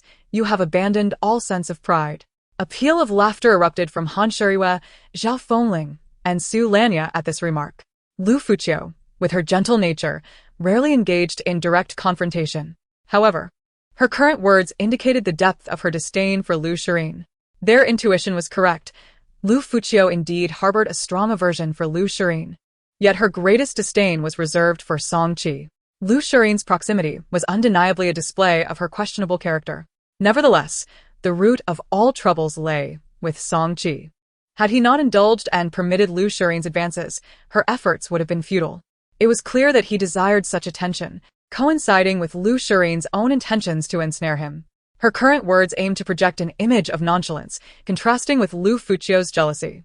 Liu Furong was aware of her own jealousy, having been raised with a different set of values than other noble women. Her mother instilled in her the belief that one need not compromise their dignity. The Liu family was her domain, and unfaithful men could be discarded. Liu Furong has been so generous, seeking to unite us out of guilt. You are being rather excessive. You are well-read, yet you act so small-minded. Young master, do you honestly believe that if my father were still alive and you had no accomplishments, I would invite you to my door as a son-in-law, only to return with a few concubines? Would you accept? How dare you say such a thing? Have you no shame? Song Qi's face darkened at her words. I am a man. How can you compare us? In the Northern Dynasty, it was not uncommon for powerful women to keep concubines. Several princesses maintained them within the court, as did some widows of high standing, albeit discreetly, for such matters were not deemed honorable. In contrast, Liu Furong smirked at Song Qi's sullen expression, her tone dripping with sarcasm. Living off others, Song Qi, how many in this world possess more shame than you? Deep down, you know how swiftly you rose to the rank of a fifth-grade general, don't you? He was aware, yet his subconscious resisted acceptance. Historically, very few had ascended from obscurity to such rank within a mere 2 years. Now that he had gained recognition, he began to resent her lack of reason. The greatest flaw in mankind is greed. After accumulating a little, one becomes insatiable. Miss Liu, I acknowledge your illustrious lineage, yet you need not claim all accolades for yourself. Song Qi's rise to general is solely a testament to his own abilities. Liu Furong observed her with a glimmer of mockery in her eyes, though her demeanor remained resolute. I have heard you have a younger brother, not so young anymore. If you possess such talent, why not elevate him to the rank of general? She glanced at Song Qi, who stood silently beside her, recognizing that Liu Furong's words echoed his own thoughts. Coldness washed over her. Her voice grew markedly frosty. Miss Liu speaks truth. Henceforth, I shall devote myself to nurturing my younger brother, and our families shall have less interaction. Liu Furong's gentle tone carried a hint of impatience. It is getting late. If we are to compete, let us commence. Just then, a man on a striking red steed approached them. Miss Liu, I am prepared, he stated, his voice low and cool, yet melodious. Liu Furong stiffened momentarily, turning to see a silver mask adorning his face, beneath which were eyes as deep as the night as well. Clad in simple attire resembling that of a stableman, no one would have expected him to be the esteemed Prince Jin. As he has arrived, let us begin, Liu Furong said, turning to Song Qi. Chapter 51. The Prince Jin. The moment the man appeared, Song Qi's gaze fixated upon him. The man was tall and slender, towering over most. And though clad in ordinary garments, he exuded an air of authority and elegance that set him apart from the common folk. Most notably, Song Qi found the figure eerily familiar, as though he had encountered him before. Upon hearing Liu Furong's words, he dismissed his thoughts and rode alongside her into the woods. Moments later, the man turned to the young lady seated in the pavilion. "Miss Liu, are you ready?" Liu Furong approached with a bow and arrow, mounting a majestic black steed before proceeding into the forest. The man followed closely, a cloud of dust rising in their wake, and soon their figures faded from view. When did Fuqiu become entangled with Prince Jin? Han Shirui exclaimed, her eyes wide with disbelief. "Where is the Prince Jin you mentioned?" asked Su Lanyan. Han Shirui replied, "He is the man in the mask. If I am not mistaken, that must be the Prince Jin." "Prince Jin?" Zhao Fengling exclaimed in disbelief. "That man's attire resembles that of a guard from the horse farm. How could he possibly be Prince Jin?" "Shirui, are you sure you're not mistaken?" "I don't think I am." Han Shirui reflected for a moment and said, "I have seen Prince Jin several times. Just now, I noticed a hollow golden bead hanging from his waist, paired with a jade pendant. Each time I encountered Prince Jin, I saw that golden bead. The hollow golden bead appeared quite small, and if one did not pay close attention, it would easily go unnoticed. Moreover, the most significant detail was that the man's stature bore a striking resemblance to Prince Jin." Su Lanyan suggested, "Whether he is or not, we can ask Fu Hua tonight and find out." Zhao Fengling inquired, "But how do you know so much about Prince Jin?" Han Shirui sighed inwardly. "You know my elder sister is a consort in the palace, so she often calls me to the palace, hoping to matchmake me with Prince Jin. But how could I dare?" In truth, her elder sister wished for her to seduce Prince Jin. Han Shirui had a haughty temperament and was somewhat timid. Upon seeing Xia Yuanji's cold demeanor, she was filled with dread. She was not foolish enough to put herself in danger. The man's icy gaze sent a shiver down her spine. It was reminiscent of a venomous snake, cold and unyielding. The mere thought of sharing a bed with such a man at night terrified her. Zhao Fengling remarked, "To be fair, Prince Jin is indeed a renowned handsome man in the capital, albeit somewhat indifferent." Han Shirui retorted, "Are you certain he is merely a little indifferent? He is utterly ruthless." Han Shirui would rather remain unmarried for life, keeping a harem of handsome men in her grand residence, than marry Xia Yuanji and endure the coldness of the title of a princess. Besides his frigid demeanor, she was acutely aware that he held no affection for her. Whenever he looked at her, his gaze was as lifeless as a glacier, devoid of any warmth, as if he were regarding a stranger. She understood her own disposition and knew that should she provoke trouble, such a man would undoubtedly stand on the side of reason. Thus she preferred to avoid an early demise. After venturing deeper into the forest and seeing no one around, Liu Furong came to a halt. Gripping the reins tightly, she sat astride her black steed, exuding an air of indifference. Her countenance appeared gentle, yet her gaze conveyed a chilling detachment. She turned her head, her cool, beautiful eyes locking with the man before her. "May I inquire, Your Highness, what is your intention in disguising yourself as a guard from the horse farm? Should I lend my hand to assist in the hunt, wouldn't your chances of success increase?" Liu Furong replied, "Your Highness, I am capable on my own. As a mere orphan, I do not warrant such concern from you. Yet if you were to lose, would it not be a pity to have your hard-won engagement revoked?" The man continued, "I happened to come here today to hunt and fortuitously crossed paths with you. Your Highness disguising himself as a guard to accompany me on a hunt cannot simply be attributed to chance, can it?" "Indeed not." Xia Yuanji's gaze fell upon the steed beneath her. "I came to inspect horses today, and this particular horse you are riding belongs to me. Typically, this horse is not easily approached, let alone ridden." Liu Furong's ability to tame it so effortlessly took him by surprise. She paused, glancing at the horse beneath her, a creature with a sleek, dark coat, its physique more robust than ordinary horses, standing out among the herd like a crane among chickens. Furthermore, it was a prized black steed, a rarity indeed. Given his status, it was plausible that he owned such a horse. After all, the man before her wielded power and influence that even surpassed that of the crown prince. "It was the stableman who permitted me to ride this horse," she stated. "I have already had him executed." The man replied in a flat tone, a slight smile curving his lips, his languid demeanor belied by the cruelty of his words, as if human life were no more significant than that of ants in his eyes. With a mask concealing his face, Liu Furong could not discern his expression. but his cold aura and the depth of his gaze felt piercing, as if nothing could hide from him. She startled slightly. Did you truly execute him? Do you find that unacceptable? She pressed her lips together. What difference is that from taking a life indiscriminately? You must understand. He touched your horse. If it were not for your intervention, you might have been in danger. His belongings are not to be trifled with by just anyone, except for you. Liu Furong recognized the implication in his words and breathed a sigh of relief, realizing he had not truly executed the stableman. I was unaware this horse belonged to you. Had I known, I would not have dared to ride it, no matter how much I liked it. Worry not, it was intended as a gift for you. Are you out of your mind? Chapter 52. The mountain bear. She grasped the riding whip and turned her horse to leave. Shortly after, they entered a dense thicket. The vegetation was lush, with towering trees all around. Liu Furong was no stranger to hunting in this forest. Years ago, she had frequented it. Thus, she was well acquainted with the areas where beasts were most abundant. Deeper into the woods, the trees loomed high, with the sun filtering through the vibrant gaps, casting a somewhat dim light.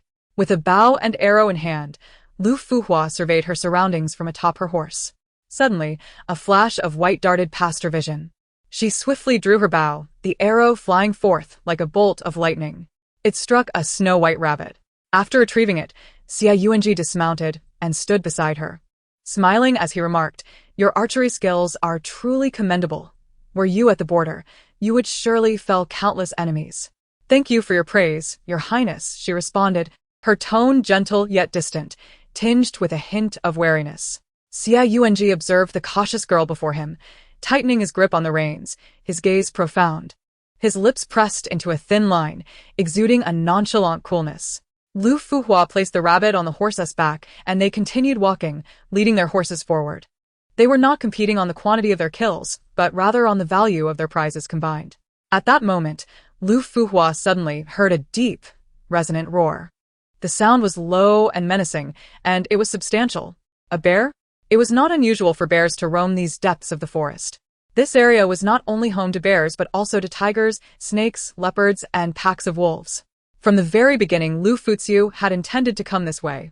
Typically, those who venture into the woods for hunting are accompanied by the guards from the horse estate, who lead them to areas devoid of ferocious beasts, where only non-aggressive small animals, such as wild rabbits and mountain chickens, dwell. Is your body not yet fully recovered? Should we encounter any wild beasts? Allow me to handle them, the prince remarked. No need, Your Highness. I appreciate your kindness, but I can manage a mere beast, Liu Furong replied. Very well. I shall wait nearby for you. Noticing her stubbornness, Liu refrained from pressuring her.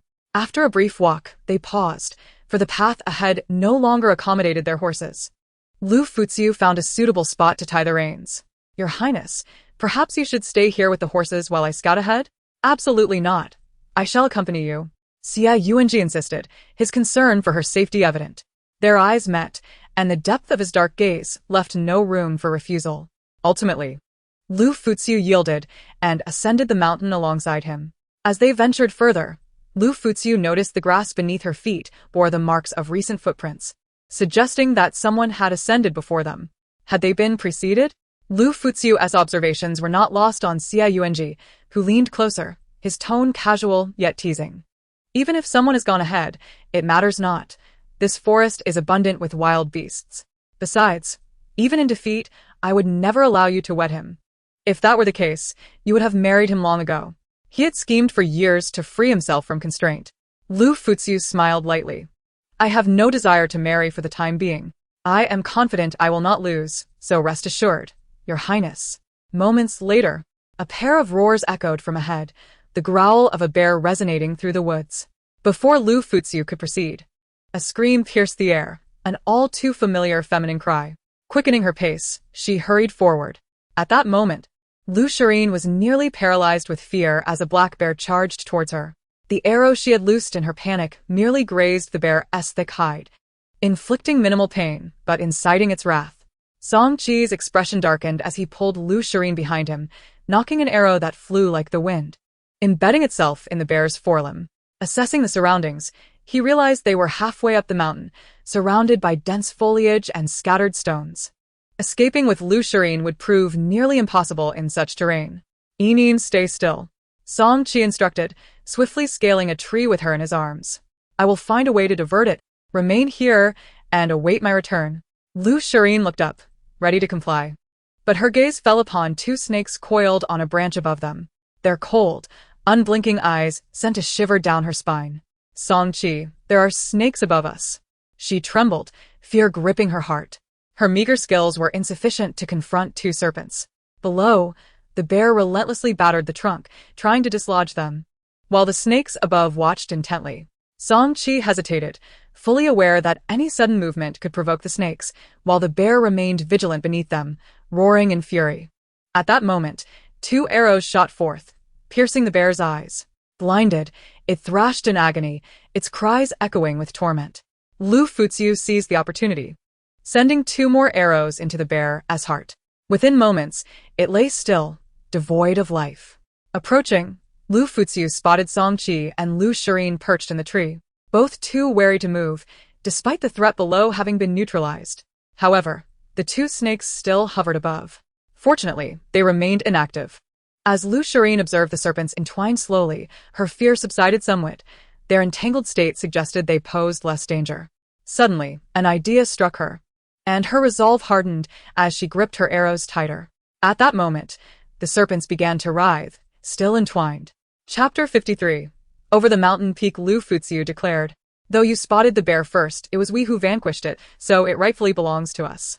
Glancing up, she saw only Song Qi and Liu Furong, the thick foliage obscuring the snakes above. Assuming their silence indicated acquiescence, she intended to proceed without further discussion. Even if they disagreed, she would not yield.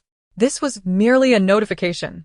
Meanwhile, having been vigilant of the serpents, Liu Furong seized her opportunity. With a swift flick of her wrist, she sent the two snakes plummeting from the branch.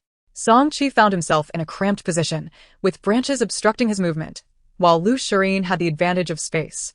When the serpents fell, Liu Furong had just turned around, oblivious to their descent. Though she heard the rustling, she assumed it was merely Song Qi and Liu Furong leaping from the tree. The two dark serpents lunged towards Liu Furong with remarkable speed, their heads rising ominously. Nearly half her height, their icy eyes glinting with malice. Sensing something amiss, Liu Furong turned and met their chilling gaze. Her formidable composure prevented her from collapsing. Yet the serpents lunged forward, leaving her no room for evasion. Just then, a strong arm pulled her back with lightning speed, and one of the snakes struck, sinking its fangs into the man's arm. Liu Furong released her arrows, infused with her internal energy, and one serpent was impaled, pinned to the ground, while the other met a similar fate, skewered against a nearby tree. Her profound strength ensured the snakes remained transfixed, unable to extricate themselves from the arrows. Are you unharmed? Xia Yuanji inquired, regarding the girl in his arms. I'm fine, Liu Furong assured him with a nod. Having dispelled the threat, Song Qi and Liu Furong leaped down from the tree. Liu Furong feigned an apology, saying, I'm so sorry, Miss Liu. I was just a bit hasty. I intended to throw those two snakes far away, but I never anticipated that it would almost result in you being bitten. Her tone was filled with contrition. Yet within her heart, there lingered little remorse. She extricated herself from the man's embrace, her gaze turning frigid as she moved aside, swiftly grasping the neck of a viper and extracting the arrow embedded within it. With a swift motion, she hurled it towards Liu Furong. Neither of them expected Liu Furong to take such action. By the time they reacted, the snake had already landed atop Liu Furong's head. Although it had been pierced, the venomous serpent would not succumb easily. The viper, despite its injury, retained a degree of vitality. In the next moment, it lifted its head, locking eyes with Liu Furong, as if poised to pounce upon her. The scene was so harrowing that Liu Furong let out a piercing scream and fainted. With remarkable quickness, Song Qi seized the black viper and flung it away, while simultaneously supporting Liu Furong. Liu Furong. Song Qi's eyes glinted with cold fury as he admonished her. She has already apologized to you, and yet you deliberately threw the snake at her. Do you realize that being bitten by such a snake can be fatal? Young Master Song, she retorted, your naivety may allow you to be deceived by her tricks, but do not presume to fool me. You should be grateful that I was not bitten. Otherwise, you would not fare well either. Liu Furong, how could you have become so malicious and unrecognizable? Songqi tightened his grip around Liu Furong, his expression marred by disappointment, struggling to comprehend how Liu Furong could be so indifferent to the sanctity of life. I have always been this way, repaying grievances with vengeance. If you cannot abide that, then be on your way. She frowned, not wishing to engage further. With a stern countenance, Songqi cradled Liu Furong and gradually disappeared from their sight. Liu Furong turned, only to find the man drawing closer to her once more. She raised her gaze, intending to push him away, but suddenly felt something amiss. Recalling how the snake had nearly bitten her, she found him wrapping his arms around her. She raised her hand without hesitation and ripped the mask from his face, revealing a countenance both enchanting and slightly pallid. The hue of his lips was deep, and beads of sweat glistened at his temple as he leaned against her. Her expression shifted, her almond-shaped eyes reflecting astonishment as she stammered, "You've been bitten?" It was not concern for him, but fear of his potential demise. As a temporary physician, no one understood the potency of that snake's venom better than she did. Indeed. He replied, nodding. She anxiously inquired, "Where were you bitten?" He raised his hand, and she grasped it, lifting his sleeve. The man's strong arm displayed 2 red punctures against his bronze skin. "Why didn't you say anything sooner?" Her expression darkened as she guided him to sit beneath a nearby tree. If anything were to happen to him, with his standing, she and her brother would be compelled to pay the ultimate price. The Liu family had already suffered enough. They could not afford to perish because of this man. Liu Furong hastily retrieved a pill, placing it at his lips to ensure he consumed it. Subsequently, she produced silver needles from her person, declaring, "I will perform acupuncture to seal the venom." The toxin was already spreading, and at that moment, Yuanji felt dizzy, his arms swelling rapidly. The viper's venom was lethal enough to take down a full-grown tiger or elephant, making it the king of serpents. Ordinary folk would flee upon sighting it. Typically, those bitten faced a near-certain death. Yuanji closed his eyes, allowing the woman before him to administer the acupuncture. Liu Furong punctured him several times, momentarily halting the spread of the venom. She grasped his garment and tore it, causing a sound to echo. The man, half-lidded eyes fixated upon her, managed a faint smile. His voice tinged with a playful bravado, "Ching-ching, though I am poisoned, you need not be so anxious." Chapter 54. Poisoned Liu Furong truly wished to stuff the torn fabric into his mouth to silence him. She bound the strip around his hand and assisted in extracting the venom. The blood that oozed from the punctures was dark, and his arm became increasingly swollen. Upon touching his arm, Liu Furong immediately sensed an abnormal warmth radiating from him, warmer than usual. Even after ingesting the antidote, it would take time to fully neutralize the poison. A groan escaped his throat, laced with pain. Liu Furong paused, encouraging him, "Bear with it, otherwise, you may lose this hand." Fortunately, she had timely access to the antidote. Otherwise, this man might have met his end here. After approximately 15 minutes of extraction, the sheen of sweat adorned her fair forehead.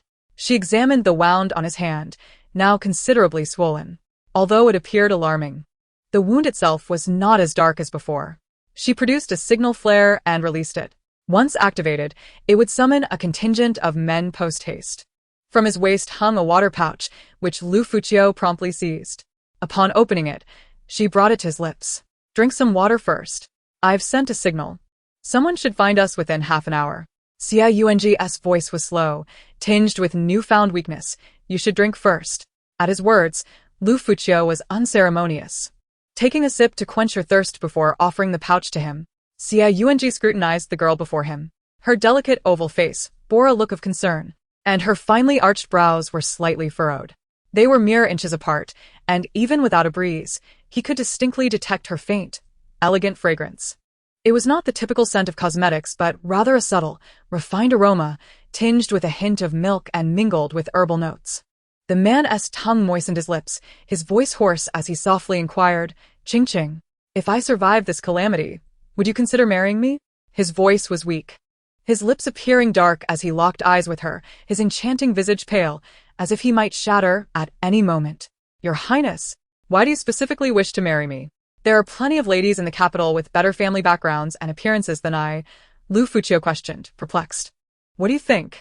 Yuanji replied, drawing her closer by wrapping his arms around her waist.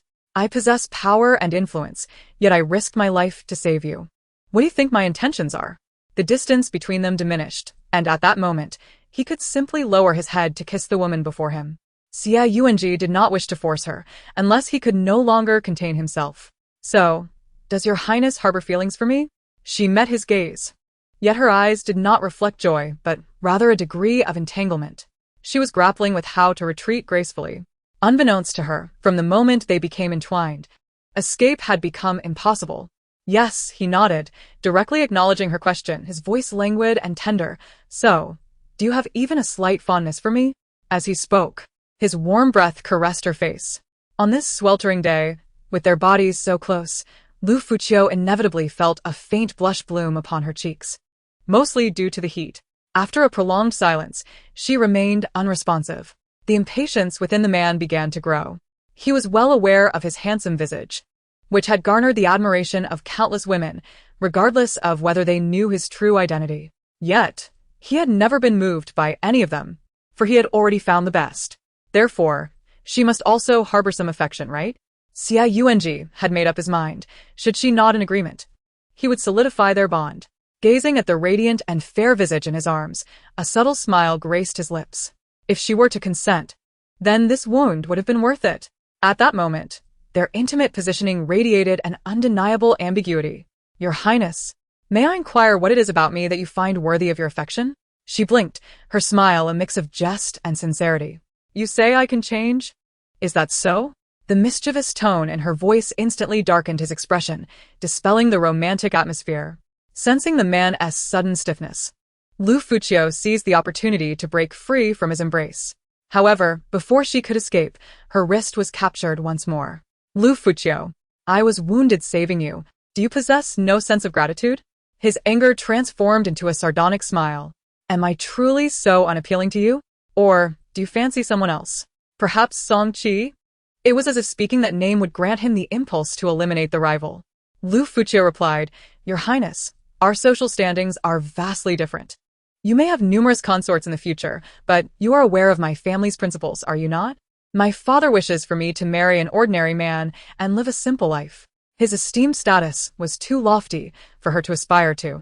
Some lessons once learned were sufficient. I understand, Xie Yuanji stated. Currently, there are no wives or concubines by my side. Should you marry me, I would be willing to honor your family's traditions. His voice softened, his dark eyes deepened with sincerity, revealing a hint of melancholy. Even without her verbal response, he sensed her answer. Liu Furong offered a faint smile. Your Highness, you jest. What makes me worthy of your lifelong devotion? She swiftly cut through the pretense, adding, Moreover, I have no desire to be your princess. Xie Yuanji fell silent for a moment, seemingly recalling something. So, you wish to be an empress? He sighed, if you aspire to that title. Then Liu Furong stepped forward, covering his mouth. He was the emperor's son. Death held no fear for him, but she was terrified. Softening her tone, she feigned weakness. Please, your highness, do not say such things. I am afraid. He could feign indifference. As the emperor's favored son, even rebellion would not guarantee his demise. But if the emperor discovered that his words had originated from her, she would face dire consequences. Chapter 55. The forcibly bent melon Qingqing. I am not jesting with you. Xie Yuanji released her wrist, grasping the hand that had covered his lips. Her fingers were soft, her entire demeanor seeming delicate, yet he knew her martial prowess was formidable. He lowered his head, pressing a warm kiss upon the back of her hand. Qingqing, consider my proposal carefully. I will grant you time to contemplate, but should your answer fail to please me, I shall not accept it. Was this not akin to coercion? Liu Furong withdrew her hand. Your Highness, I have just broken off an engagement, and with my brother's recent passing, I am not ready to contemplate lifelong commitments. That is acceptable. I shall also grant you 6 months. Should you remain unwilling to marry me within that time, Liu Furong gazed at him, her almond-shaped eyes sparkling. If, after 6 months, I still do not wish to marry you, will you grant me my freedom? Dream on. Xie Yuanji scoffed, his tone now carrying an air of undeniable authority. If you do not wish to marry willingly, I shall simply take you as my bride. How infuriating. From their first meeting, he had been insistent, and now he was pressing her further. Liu Furong felt a wave of irritation but could not allow it to show, for he was a prince with immense power. While she was merely an orphan, how could she continuously resist him? She could only gently advise, Your Highness. Have you ever heard the saying, a forcibly bent melon is not sweet? The man looked at her, his languorous voice tinged with a hint of playfulness. I cannot speak for other melons, but I assure you, this one will be sweet. He had coveted her for many years, now that she had broken her engagement. Would he simply relinquish his pursuit? Not a chance. Xia Yuanji had never been so obsessed with anyone before. He understood that Liu Fuqiu had no desire to marry at present, but 6 months would suffice. Had he not feared driving her to absolute loathing, he would have sought the emperor's decree on the very day of her broken engagement. Yet, as a prince, would the emperor easily consent to his marriage? Rest assured. Should you truly desire to marry me, I will seek the decree today, and by dawn, it shall be delivered to the Liu family. Indeed, he held great power. Yet, therein lay the complication. If he were to wed a minister's daughter, his father would harbor reservations. Liu Fuqiu, now without parents and lacking General Liu's support, remained a noblewoman with no real influence. The emperor would likely favor the match even more than Xia Yuanji did. Of course, fearing she would overthink it, he intended to keep this information from her. Liu Fuqiu was left speechless. No matter how she reasoned, this man remained obstinately persistent. Ching. You might try to develop feelings for me. You know I wield power. Should you marry me, my influence would become yours, allowing you to navigate the capital with ease. It did sound rather appealing, yet Liu Fuqiu remained rational and declined. The power of others was but a reliance. What if that reliance were to dissipate? Where would she turn for solace? Or, do you believe there is something about me that warrants improvement? I am willing to change, he offered, his voice smooth and alluring, imbued with a captivating charm. If a woman with slightly less composure were present, she might find herself unable to resist the stirrings of her heart. For a fleeting moment, she appeared dazed, blinking her eyes, and suddenly a faint smile graced her lips. If I were to speak, would the prince be angered? Certainly not. He would never genuinely harbor resentment towards her. Liu Fuqiu remarked, you are a few years my senior, and I prefer younger men. The man's face instantly stiffened. He narrowed his dark eyes, fixating on her, his expression nearly inscrutable, yet Liu Fuqiu discerned his irritation. She feigned ignorance. How could she find him old? In that instant, Xia Yuanji found himself at a loss for words to convey his feelings. A profound discomfort enveloped him. The mere thought that Liu Fuqiu considered him aged pierced his heart like a multitude of sharp arrows, shattering it into fragments. Yet, the woman before him appeared oblivious. Her voice gentle, as if she remained unaware of his emotions. Prince, you promised not to be angry. Surely you are not upset now. Ah. Xia Yuanji realized she was intentionally provoking him. The slender slits of his phoenix-like eyes narrowed slightly, the mischievous curve of his lips diminishing. This prince is not angry. Just then, several voices approached. A group of 7 or 8 guards arrived at their location, and upon seeing Xia Yuanji's expression, along with the swollen arms still embedded with silver needles for detoxification, they were taken aback. They respectfully knelt. We apologize for our tardiness, and humbly beg for the prince's forgiveness. Liu Fuqiu instructed, take these 2 snakes and this bear back.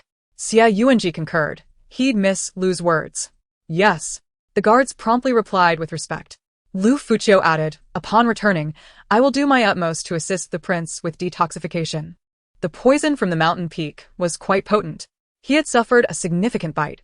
Although he had taken an antidote pill, it could not completely negate the venom. Upon returning, he would require medicinal soups, acupuncture, and herbal baths over several days to fully cleanse the poison. After arriving back at the Horse Manor, Liu Fuqiu penned a prescription and immediately sent someone to procure the herbs. The clientele at the manor was either affluent or noble, equipped with a dedicated apothecary room to prepare for any eventuality. After all, the manor was quite distant from the capital, and with the hunting grounds nearby, venomous snakes and ferocious beasts were abundant. The necessary herbs were swiftly gathered, and preparations began for Xia Yuanji to take his medicine. She administered acupuncture and left behind a prescription for the herbal bath. Once everything was in order, she departed. By this time, the sky had gradually darkened. Liu Fuqiu returned to her room in the loft, where Han Shuriwei, Zhao Fengling, and Su Lanya were already waiting for her. Upon seeing Liu Fuqiu, they eagerly inquired, Fuqiu, why have you returned so late? Is there something amiss? We are aware of the identity of the man who accompanied you on the hunt. Do not think to conceal it from us. Indeed, confess now, or do not blame us for being ungracious. Liu Fuqiu asked. What happened today with Song Qi and that woman? He had already departed from the horse manor within less than half an hour of entering. We saw him riding away with that woman in his arms. TSK, with such limited abilities, he dares to hunt. One wonders if he is truly dazed or merely feigning it. Liu Furong replied, she truly was dazed, frightened into unconsciousness. Upon hearing this, the three of them brightened, their eyes fixed intently upon her, brimming with curiosity, as if they shared a singular thought. Do tell. Liu Furong recounted the day's events in a leisurely manner. However, she glossed over the details of Xia Yuanji's snake bite, mentioning only that one of the two snakes had accidentally bitten him. Furong, I can't help but feel that the Jin Wang was bitten by the snake while trying to save you. Zhao Fengling raised an eyebrow. Who doesn't know the Jin Wang's prowess? His record in battle is flawless. Could such a man truly be careless enough to be bitten by a snake? It seems rather unbelievable. Han Shiriyue, however, was unfazed, stating, and so what? The Jin Wang is still human, although he has never lost a battle. I have heard that he has sustained injuries at least 80 times. Liu Furong's eyes darkened momentarily upon hearing Han Shiriyue's words. Surviving so many injuries, he truly was resilient. Her voice remained calm as water, yet only she knew whether her heart stirred with any ripples of emotion. By the way, Furong, here. Han Shiriyue approached and picked up a piece of jade mountain water pendant. Her tone was haughty, imbued with the pride of a young lady. Earlier today, we saw Song Qi carrying that woman out, so we made him hand over this jade mountain water pendant. They understood that Liu Furong had agreed to the contest solely for the sake of obtaining this pendant. Having lost, how could they allow Song Qi to leave so easily? Liu Furong accepted it. The mountain water jade pendant in front of her was intricately carved with a landscape on one side, while the inscription of peace adorned the upper corner on the reverse. Natural jade is always unique. She held it in her hand, and with just one glance, she recognized it as the one she had once given to her brother. He had cherished landscapes, which is why she had crafted a mountain water pendant, though she had inscribed peace on the back. Now, this jade pendant remained intact, yet her brother was no longer with her. A profound sense of unease filled Liu Furong's heart. She recalled how her brother would always return with various trinkets to amuse her and Liu Buyue, his reluctance palpable every time he departed for the frontier. As she examined the mountain water pendant in her hand, her fingers tightened around it. So, this jade mountain water pendant is indeed the one you once gifted to your brother? Indeed. Liu Furong's emotions were a tumultuous blend. This pendant was undeniably the one she had given her brother, so why had it ended up in Liu Shirin's possession? Her brother would never bestow a gift she had given him upon another. In an instant, a torrent of feelings surged within Liu Furong. How did your brother's pendant end up in her hands? Su Lania gazed at Liu Furong's mountain water pendant with a complicated expression. Liu Furong shook her head, replying, I am not certain about the details, but I can assert that my brother would never relinquish the jade pendant I gave him without reason. And he certainly would not do so out of fondness for Liu Shirin, for my brother's heart has long belonged to another. Before leaving for battle at the frontier, her brother had once mentioned that upon his return, he would seek out the woman he admired to propose. He had even prepared the betrothal gifts. Alas, things did not go as planned. Instead, it was Song Qi who returned, bringing a woman with him. Liu Furong found it deeply ironic. If given the choice, she would have preferred that the one who perished on the battlefield had not been her brother, but rather Song Qi. Song Qi had wronged her so much. Did he not deserve to meet his end? Instead, it was her brother. The atmosphere in the room grew heavy. They had known each other since childhood. Now, Liu Furong was already 17. Their ages were quite similar. In the capital, few young women of their age remained unmarried. Liu Furong's decision to marry stemmed from her years of filial piety. Her father's mourning period had only recently concluded when her brother met his untimely demise. Thus, even if she remained an old maid, society would merely regard her as unfortunate, witnessing the loss of one loved one after another. As for Han Shiriyue and Zhao Fengling, they were identical in their lofty aspirations and fiery tempers. Furthermore, their family indulged them, wishing to shield them from marrying men with numerous wives and concubines, allowing them to remain unwed. Su Lania shared a similar plight. Liu Furong turned her gaze toward Han Shiriyue, offering a gentle smile. In a few days, if Jiu Pavilion releases new products, I shall send some to you. That sounds wonderful. Han Shiriyue replied with enthusiasm. Well aware that Jiyu Pavilion was a venture of Liu Furong, renowned for its exquisite garments and accessories, the finest in the entire capital, albeit at a premium cost. By the way, I have some matters to attend to. I plan to return early tomorrow. All right, you go ahead. We shall enjoy a couple more days here. Liu Furong turned and returned to her chamber, with Su Lanya following closely behind. Liu Furong inquired Lanya, "Is there something on your mind?" Once the door was closed, Su Lanya asked Furong, "Do you suspect that Brother Qian's death was not accidental?" "Lanya, do you know something?" Liu Furong paused, taken aback. 7 months ago, Brother Qian wrote me a letter, Su Lanya continued. In it, he assured me that once he settled matters in the military, he would return to marry me. He mentioned that our forces were surging forward, and he would be home within a month. Yet, the subsequent battle extended for over half a year. If he had not been absolutely certain, Liu Qian would never have made such claims. So, what led to this miscalculation? The only plausible explanation is that there was a traitor within the ranks, which is why the battle dragged on for so long. Initially, I too had my doubts. Su Lanya's voice trembled, tinged with bitterness. Until I came across a jade token depicting mountains and rivers. Liu Furong asked, "Lanya, why didn't you tell me sooner?" "Because I was uncertain as well." Su Lanya sighed. "You are Brother Qian's sister, and the military is far away. The world is chaotic, and bandits are rampant. Should I risk your safety over mere speculation? Who knows what dangers might await you on the journey? However, seeing this jade token has solidified my suspicions. He always kept it hidden beneath his collar. It wouldn't have easily fallen off. The only possibility is that someone forcibly removed it. And what role did that person play?" Chapter 57. Dressed to impress, Liu Qian had already attained the rank of a third-grade general. Those capable of orchestrating his demise must be individuals he deeply trusted. "Lanya, I will uncover the truth behind this," Liu Furong said, lowering her gaze as she regarded the young woman before her. "However, now that my brother is gone, he would not wish for you to remain in sorrow." She continued softly, "If possible, seek a good man and marry him. Had my brother still been alive, he would surely want you to find peace and happiness. Who could be better than him?" Su Lanya smiled gently, though her lovely eyes shimmered with unshed tears. 2 clear droplets fell silently, bittersweet like pearls. "But rest assured, I will not act recklessly. If you need anything, please let me know, and I will do my utmost to assist you." Her voice was soothing yet strained, occasionally catching in her throat. "Very well," Liu Furong nodded. "For now, take some time to clear your mind." Liu Furong watched as the young woman departed. She moved to the window, gazing at the luminous moon suspended in the sky, her thoughts swirling. Given her capabilities, uncovering the truth behind her brother's death at the border seemed an insurmountable task. The military adhered to rigid protocols, and she could not enter without cause. Moreover, should she act rashly, it could alert those involved. If her brother had indeed fallen victim to foul play, those responsible would undoubtedly conceal their tracks. Even her presence might raise suspicions. Initially, she believed her father's loyal subordinates would protect her brother from betrayal, never considering the possibility of treachery from within.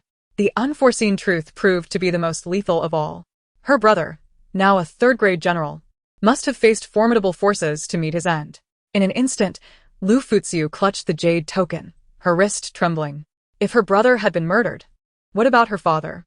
Had he truly died in battle, or had he too been ensnared in a plot? If that were the case, who stood to gain the most? As she contemplated the jade token in her hand, a strikingly handsome visage suddenly filled her mind. He possessed wealth, yet no amount of riches could rival absolute power. That man held such power, and if she were to accompany him to the border, it would seem only natural. Yet, having just firmly rejected him, she now found herself drawn to him again. Liu Furong sighed softly, feeling the sting of irony. Had she known, she would have chosen her words more wisely.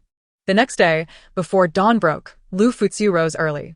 When she called for Chun Can, she held a bowl of medicine in her hands. It was to be taken thrice daily for several days. Although the taste was somewhat unbearable, Liu Furong pinched her nose and downed it in one go. She needed to recover her health swiftly to investigate her brother's affairs at the border. After finishing the medicine, Dongwa presented her with 2 candied fruits. The sweet flavor spread through her mouth, dispelling the lingering bitterness of the medicine. "Dongwa, please visit the Prince of Jin and inquire if you will accompany me back later." "The Prince of Jin?" Dongwa was taken aback. "Miss, "When did you become acquainted with the prince?" Liu Furong replied, "The man who accompanied me hunting yesterday is he. He was poisoned by a snake while saving me." Upon hearing this, the maid nodded in understanding. "Yes, Mississippi," Liu Furong continued. "Do we have any more beautiful dresses? Please help me dress up nicely." "Certainly," Dong was said as she rummaged through the garments, producing a stunning red skirt. Liu Furong's exquisite beauty was further accentuated by the vibrant color. Donghua and Chun Kan assisted her in getting ready, adorning her with a pearl necklace at her chest and a delicate tassel at her crown. A slender pearl ribbon encircled her waist, accentuating her graceful figure. Liu Furong's slender brows arched, her almond-shaped eyes glistening like water. A light layer of lip balm rendered her lips enticingly luscious, tempting to the eye. The reflection in the bronze mirror revealed a young woman, pure yet imbued with a hint of charm, an ethereal beauty beyond compare. "Miss, do you find this satisfactory?" Quite good," Liu Furong replied with a serene nod. Chun Kan busied herself with tidying up, while Dong was stepped out of the room. About a quarter of an hour later, Dong returned, informing Liu Furong, "Miss, I have just visited Prince Jin. He said he would wait for you downstairs in a quarter of an hour." Liu Furong nodded in acknowledgement. In the early morning at the Horse Manor, most of the comings and goings were from the manor's own people. As Liu Furong descended, she noticed two carriages parked not far away. One was exquisitely crafted, its exterior coated with a layer of lacquer, gleaming as if brand new. The materials used for this carriage were so fine that their worth could rival that of dozens of ordinary carriages, clearly a luxury beyond the reach of common folk. However, the oppressive heaviness of its dark hue cast a weighty aura around it. The second carriage, painted a bright red, appeared rather shabby in comparison to the imposing black one.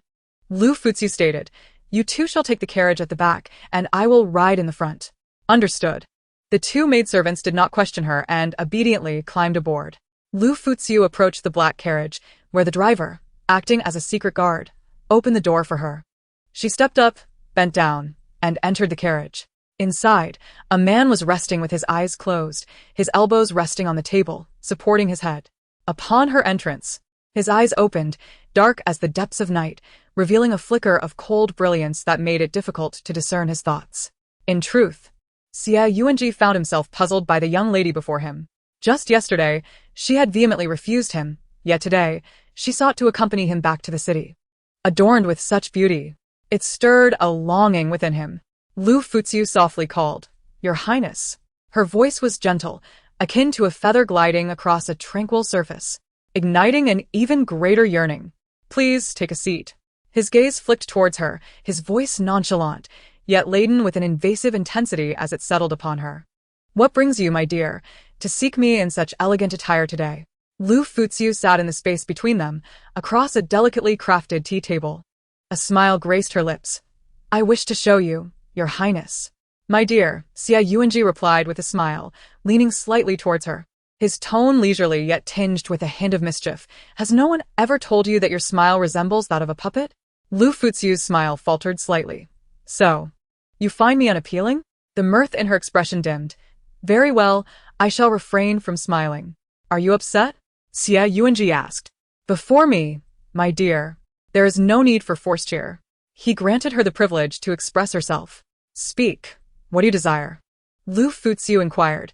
"If I were to agree to marry you, could our wedding ceremony be held at the borders?" She gazed at him, her almond-shaped eyes shimmering like water. Since he showed interest in her, she thought it best to marry while he still held affection for her. If she could uncover the truth behind her brother's demise, it would be worth it. A flicker of surprise crossed the depths of his ancient eyes. He raised a hand, his broad palm resting gently on her smooth forehead. "What are you doing?" Liu Furong grasped his hand, her brow slightly furrowed. "Though I was bitten by a snake last night, why does it seem to me that it is your mind that is not clear?" He recalled how she had scorned him for his age just the day before, and the thought made his chest tighten. Liu Furong hesitated, sensing an awkward atmosphere enveloping the carriage. "Yesterday, I spoke out of turn. I ask for your Highness's forgiveness for my impertinence." She gradually lowered her head, a hint of shyness gracing her features. "Furong knows that it is difficult to find a better man than you in this world. Handsome, powerful, unrivaled. Yet, if Xie Yuanji were to lower his gaze and meet her eyes, he would discover a calmness in her gaze that belied her words.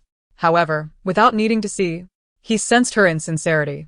Just the day before, she had resisted him vehemently. Now, after a single night, she had seemingly transformed. Xia Yuanji found it hard to believe her sincerity. Nevertheless, it was rare to see her bow her head before him, professing her desire to marry him. A faint smile curled at the corners of his mouth.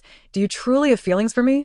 His hand descended, brushing against her flawless complexion, the roughness of his palm contrasting with the heat radiating from her skin. He tilted her chin gently, aligning her exquisite face with his. "You wish to marry me? So, is it truly because of affection that you desire to become my wife?" His penetrating gaze held hers, the heat of his desire evident in his eyes. His voice laced with languor that lingered in the air. At that moment, Liu Fuxiu's cheeks flushed genuinely. They were so close that their breaths intertwined, creating an atmosphere thick with unspoken tension. In truth, Xia Yuanji felt similarly affected. The sweet fragrance of her presence enveloped him, and her lips, plump and inviting, seemed almost irresistible. His heart raced as he gazed at her luscious lips, his throat tightening, yet he managed to restrain himself. Facing him, Liu Fuxiu could not deny the striking beauty of the man before her, handsome and captivating. If one did not know better, one would never suspect that such a man was a formidable warrior. She thought him more akin to a charming rogue who could bring ruin. "I do like you," she replied, casting aside all pretense. Excluding all else, she genuinely admired his looks. Who could resist such a stunningly beautiful man? She was not enamored by his power, but rather by his appearance.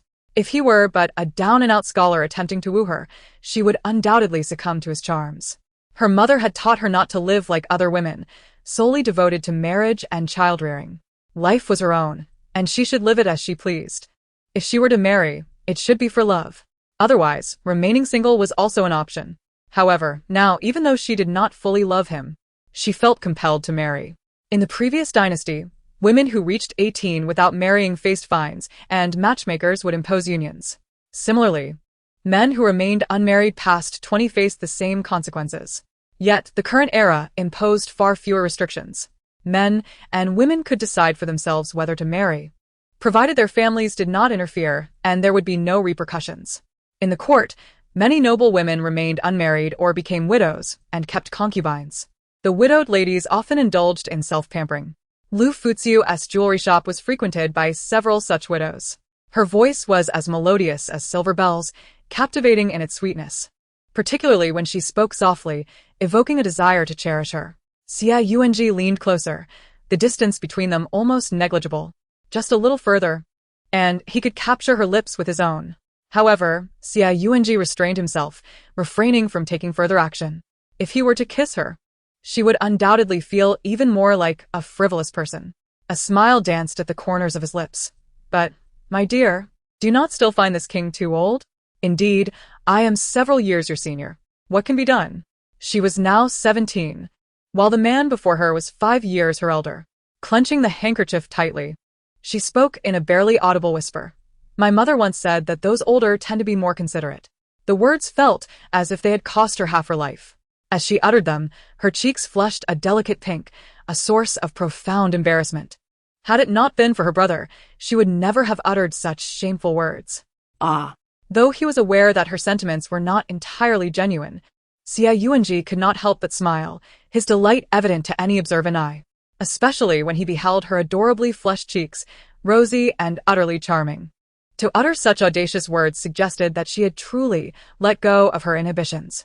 The indifference in his gaze softened considerably, becoming as gentle as a spring breeze. "Very well, then.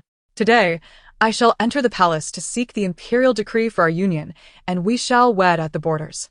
Though he understood her ulterior motives, Xia Yuanji did not mind her utilizing him, as long as her actions did not threaten the foundation of the kingdom, nor did she engage in any nefarious deeds.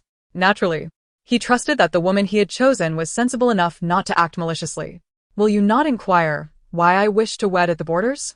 he asked. "Is it for your father and brother?"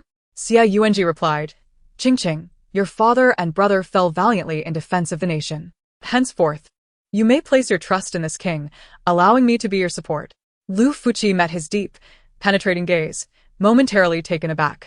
"Furthermore, I am not Song Qi. You must understand, I am unlike him. He knows that a person bitten by a snake is wary of ropes for 10 years. He will grant you time to gradually understand, until you are willing to open your heart and embrace him. The worst course of action would be to forcefully take what is not freely given. However, if you choose to remain by my side, my methods will be gentler. Xie Yuanji had never been a paragon of virtue. On the battlefield, there was a saying, deception is an essential strategy. When enemies lay traps, they do not concern themselves with whether one is noble or base. Upon hearing him mention Song Qi, Liu Fuqi replied, "This daughter knows that he is incomparable to his highness. But do you still hold affection for him?" To claim she held no feelings at all would be utterly improbable. Thus, Liu Fuqi slowly responded, "In the future, Qingqing shall strive to develop feelings for his highness." Her answer, while not entirely satisfactory, did not incite his ire. Had she claimed to harbor no affection for Song Qi, or that she had never cared for him, he might have felt more distressed. This statement had surpassed his expectations. Chapter 59, Seeking the Imperial Decree. Your Highness, may I be released now? Liu Fuqi inquired. I would like to take your pulse and later provide acupuncture once we return to the residence. Xie Yuanji reluctantly released his grip. Her skin was remarkably soft, akin to the finest silk, tender and smooth, making it difficult to part with. In the days to come, it would be unwise to provoke her. He withdrew his hand, placing the one that had been bitten on the table. Liu Fuqi reached out, rolling up his sleeve. Following the acupuncture and the detoxifying concoction from the previous day, the swelling of his wound had diminished considerably. However, on this second day, the discoloration of the wound appeared even more pronounced. As she took his pulse, she remarked, "The darkening of the wound is normal. However, there remains a significant amount of residual poison within you. Though it is somewhat suppressed, it must be expelled swiftly. I shall prepare a prescription for you. After taking it, the poison will be more effectively eliminated. However, the potency may cause fever at night, so it would be wise to have a physician nearby." Are you not a physician yourself? Xie Yuanji replied, "Your reputation as a miraculous healer must have spread far and wide. I shall have someone send a message to your residence, stating that you are treating me for detoxification. No one will raise objections." Liu Fuqi countered, "I believe your residence should have a court physician." "The court physician has returned home," Xie Yuanji stated. "I will escort you back to your residence, arrange for the message to be sent, and then enter the palace to obtain the imperial decree. In a few days, we shall choose an auspicious time to announce it to the world. How does that sound?" Liu Fuqi no longer resisted, replying, "Then I shall provide you with acupuncture when I visit." After returning to the Liu residence, she soon received a message from the Jin Wangfu, inviting her to assist Xie Yuanji with his detoxification. As they were not yet wed, she would require a valid reason to visit the Jin Wangfu. Otherwise, the knowledge of her visit would inevitably attract much gossip. Liu Fuqi was not afraid of such rumors, but she did not wish to bring shame upon the Liu family. After a brief rest at home, she had her meal, and Dongwu brought her a bowl of medicine, which she took. A few days prior, her master had departed the capital. Since his departure, the senior apprentice brother had seldom visited. Liu Fuqi understood the reasons behind this, but did not know how to comfort him. She could only attribute it to karma.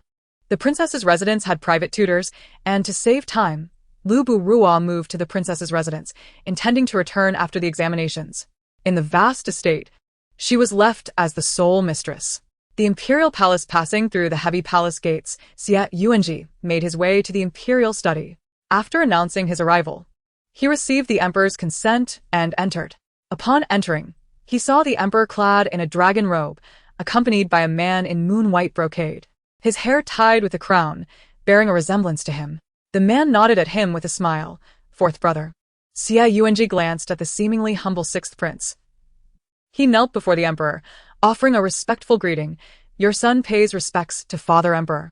Observing the man kneeling before him, the emperor, still handsome in middle age, nodded. "Rise. What brings you to me today?" Upon witnessing Xie Yuanji kneel, the emperor's lips twitched slightly. Each time he saw Xie Yuanji respectfully approach to kneel, he knew it was either a request or a matter of importance. There had never been an exception. Xie Yuanji rose and stated his purpose. "Your son has reached an age where he seeks a suitable partner. I ask for your imperial decree for marriage." The emperor had previously intended to arrange a marriage for him, having selected several suitable daughters from prominent families.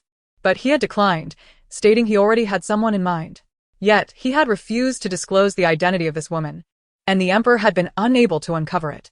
Now that he had taken the initiative to speak, It seemed the woman had indeed agreed to marry him. Pray tell, which family does this lady belong to? The emperor did not immediately acquiesce.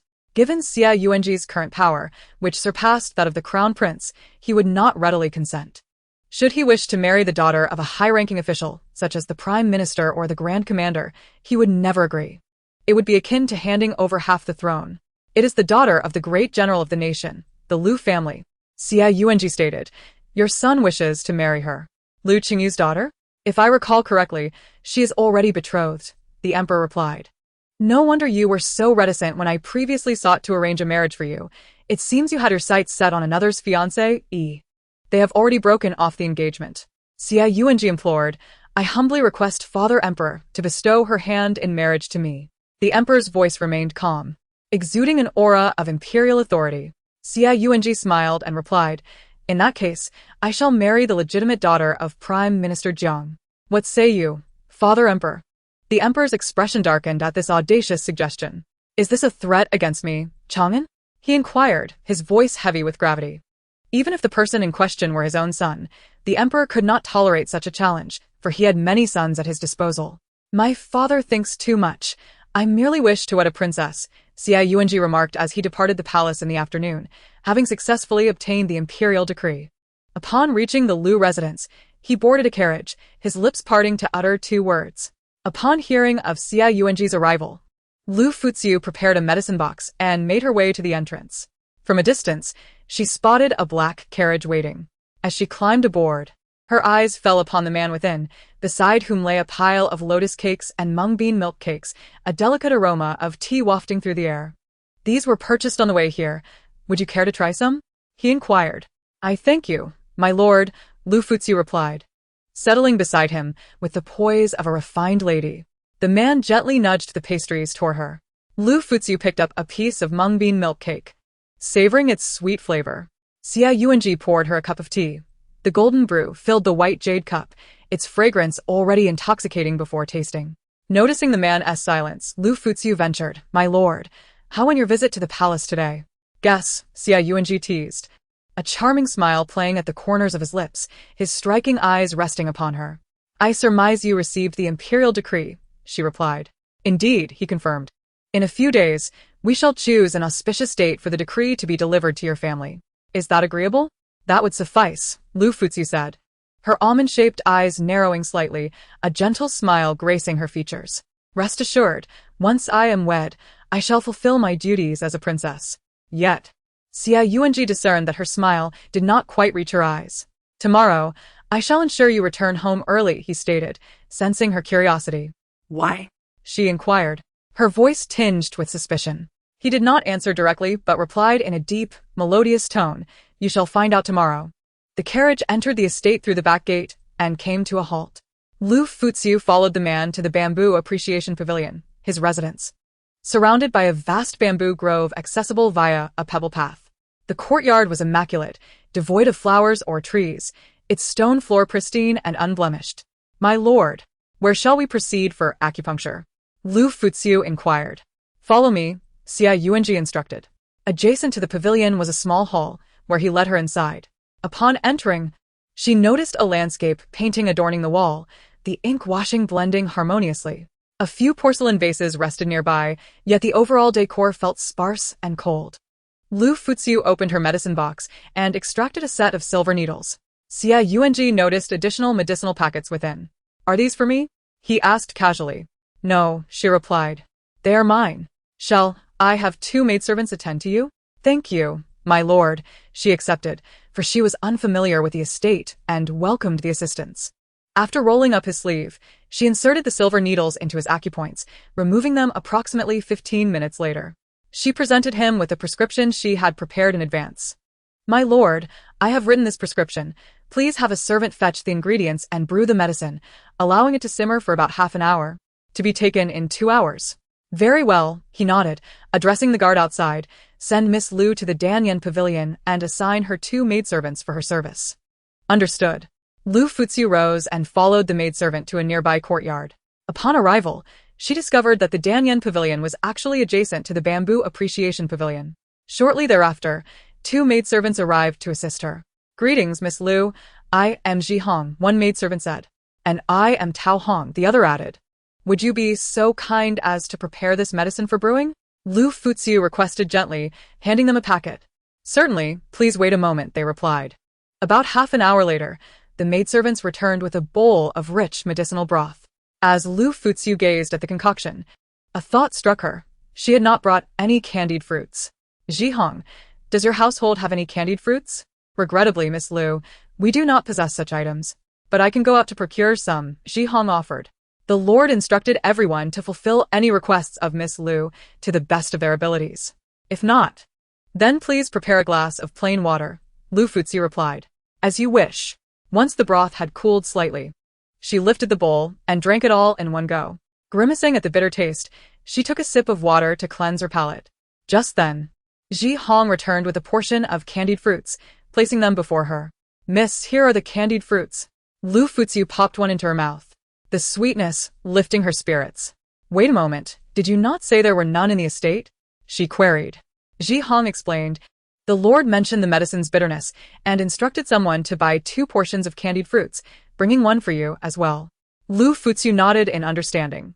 By the way, if you need to bathe later, please inform me, and I shall prepare the water for you. The estate has fresh garments for you to change into, so rest assured. Was this ordered by your lord?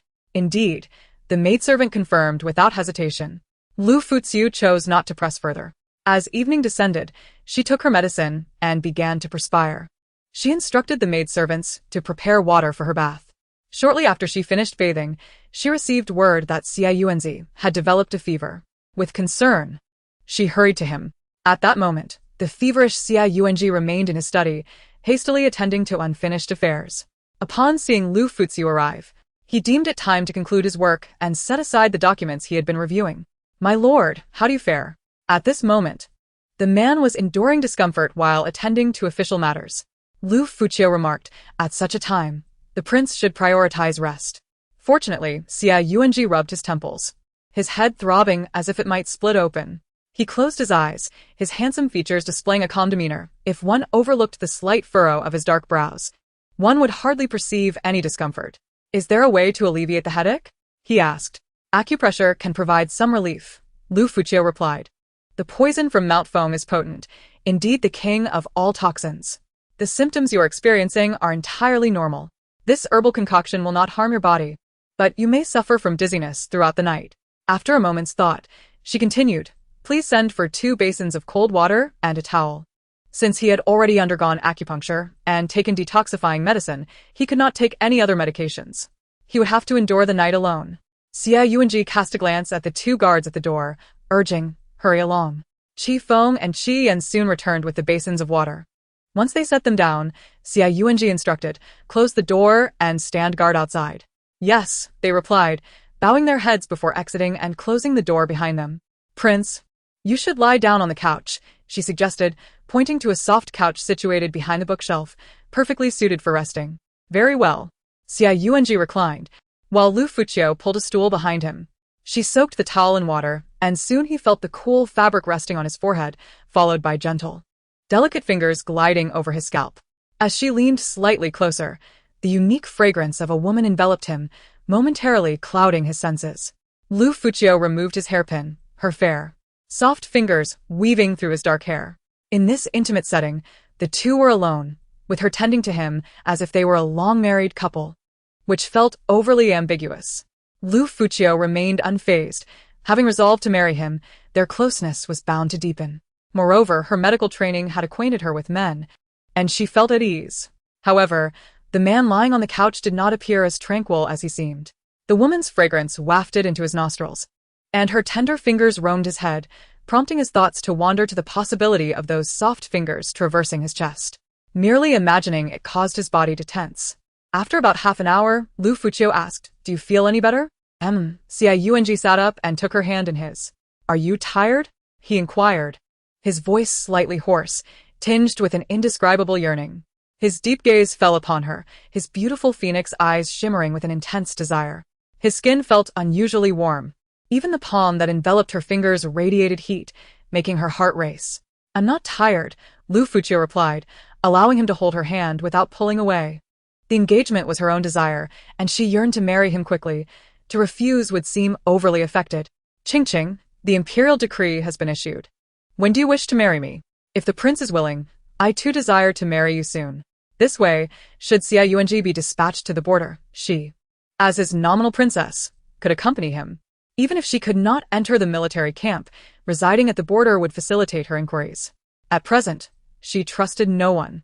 For every general at the border could potentially be a murderer.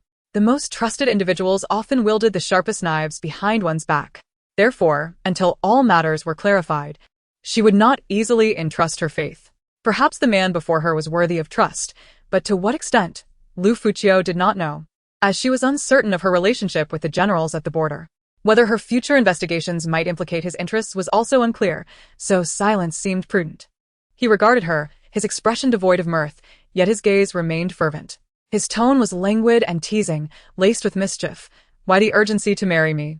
Though the pain in his head had lessened, he still felt somewhat dizzy, yet his mind remained alert. Liu Furong sat before him, with the 2 basins of water nearby. Qingqing, if you have an agenda, you may share it with me. I can assist you with all your troubles, Xia Yuanji offered. Or, if you wish to deal with someone, you may trust me once. Liu Furong gazed at the man before her, her almond-shaped eyes filled with hesitation and uncertainty. To trust him? But was he truly trustworthy? It felt akin to a gamble. After all, he was also a general at the border. What if her trust in him led to the concealment of the entire truth? She preferred to trust herself over others. She had many people at her disposal and connections. Yet the quickest way to uncover the truth was to marry him, as her status as a princess could clear many obstacles. Liu Furong smiled softly, her voice gentle. I have no troubles, just sudden clarity. However, I do hope the prince will look after my younger brother. Fearing loss, she chose not to gamble with the man's sincerity. Xia Yuanji observed the smiling woman before him. She was undeniably beautiful, her voice sweet and melodic, reminiscent of honeyed treats. Yet, there was an unmistakable wariness in her eyes. You lie, Xia Yuanji bluntly exposed her facade. However, since you wish to remain silent, I shall not press further. Liu Furong sighed in relief. His lack of inquiry was a comfort. But the next moment, she found herself lifted off the ground as he pulled her into his embrace, crashing against his sturdy chest. Xia Yuanji fell back onto the soft couch beneath them. Her position atop him was such that she found herself sprawled over him. As she attempted to rise, his uninjured hand came to rest on her neck and head. The distance between them was almost non-existent, their breaths mingling. Having just bathed, she emitted a sweet fragrance that wafted through the air. Qingqing, Xia Yuanji said, I will ask you once more. Do you truly wish to marry me? Liu Furong met his fervent gaze, which appeared to devour her like a long-sought prey. A tremor coursed through her, his intense stare compelling her to lower her eyelids, a faint blush creeping onto her cheeks. Yes, she whispered. Upon hearing her affirmation, Xia Yuanji tilted his head and captured her lips. Initially, he intended to proceed gradually, but since she had offered herself so willingly, he would claim her body first, then her heart. Their breaths intertwined, their lips mingling. Hers as soft and sweet as he had envisioned, exuding a genuine sweetness reminiscent of honeyed treats. Remembering that he had sent for candied fruits for her earlier, he surmised she must have indulged. He grasped her delicate waist with one hand, the motion forceful, his warm breath cascading over her ear. Qingqing's waist is as soft as I imagined. There was more softness he dared not touch. He feared that after the encounter, he would lose control. The man's hoarse voice was laced with restraint, and his feverish body felt even more unwell at that moment. The woman held tightly in his embrace had a faint blush on her cheeks, her lips slightly swollen, rendering them alluringly tempting. A testament to the fervor with which he had kissed her. At that moment, her heart raced uncontrollably, as if afflicted by palpitations.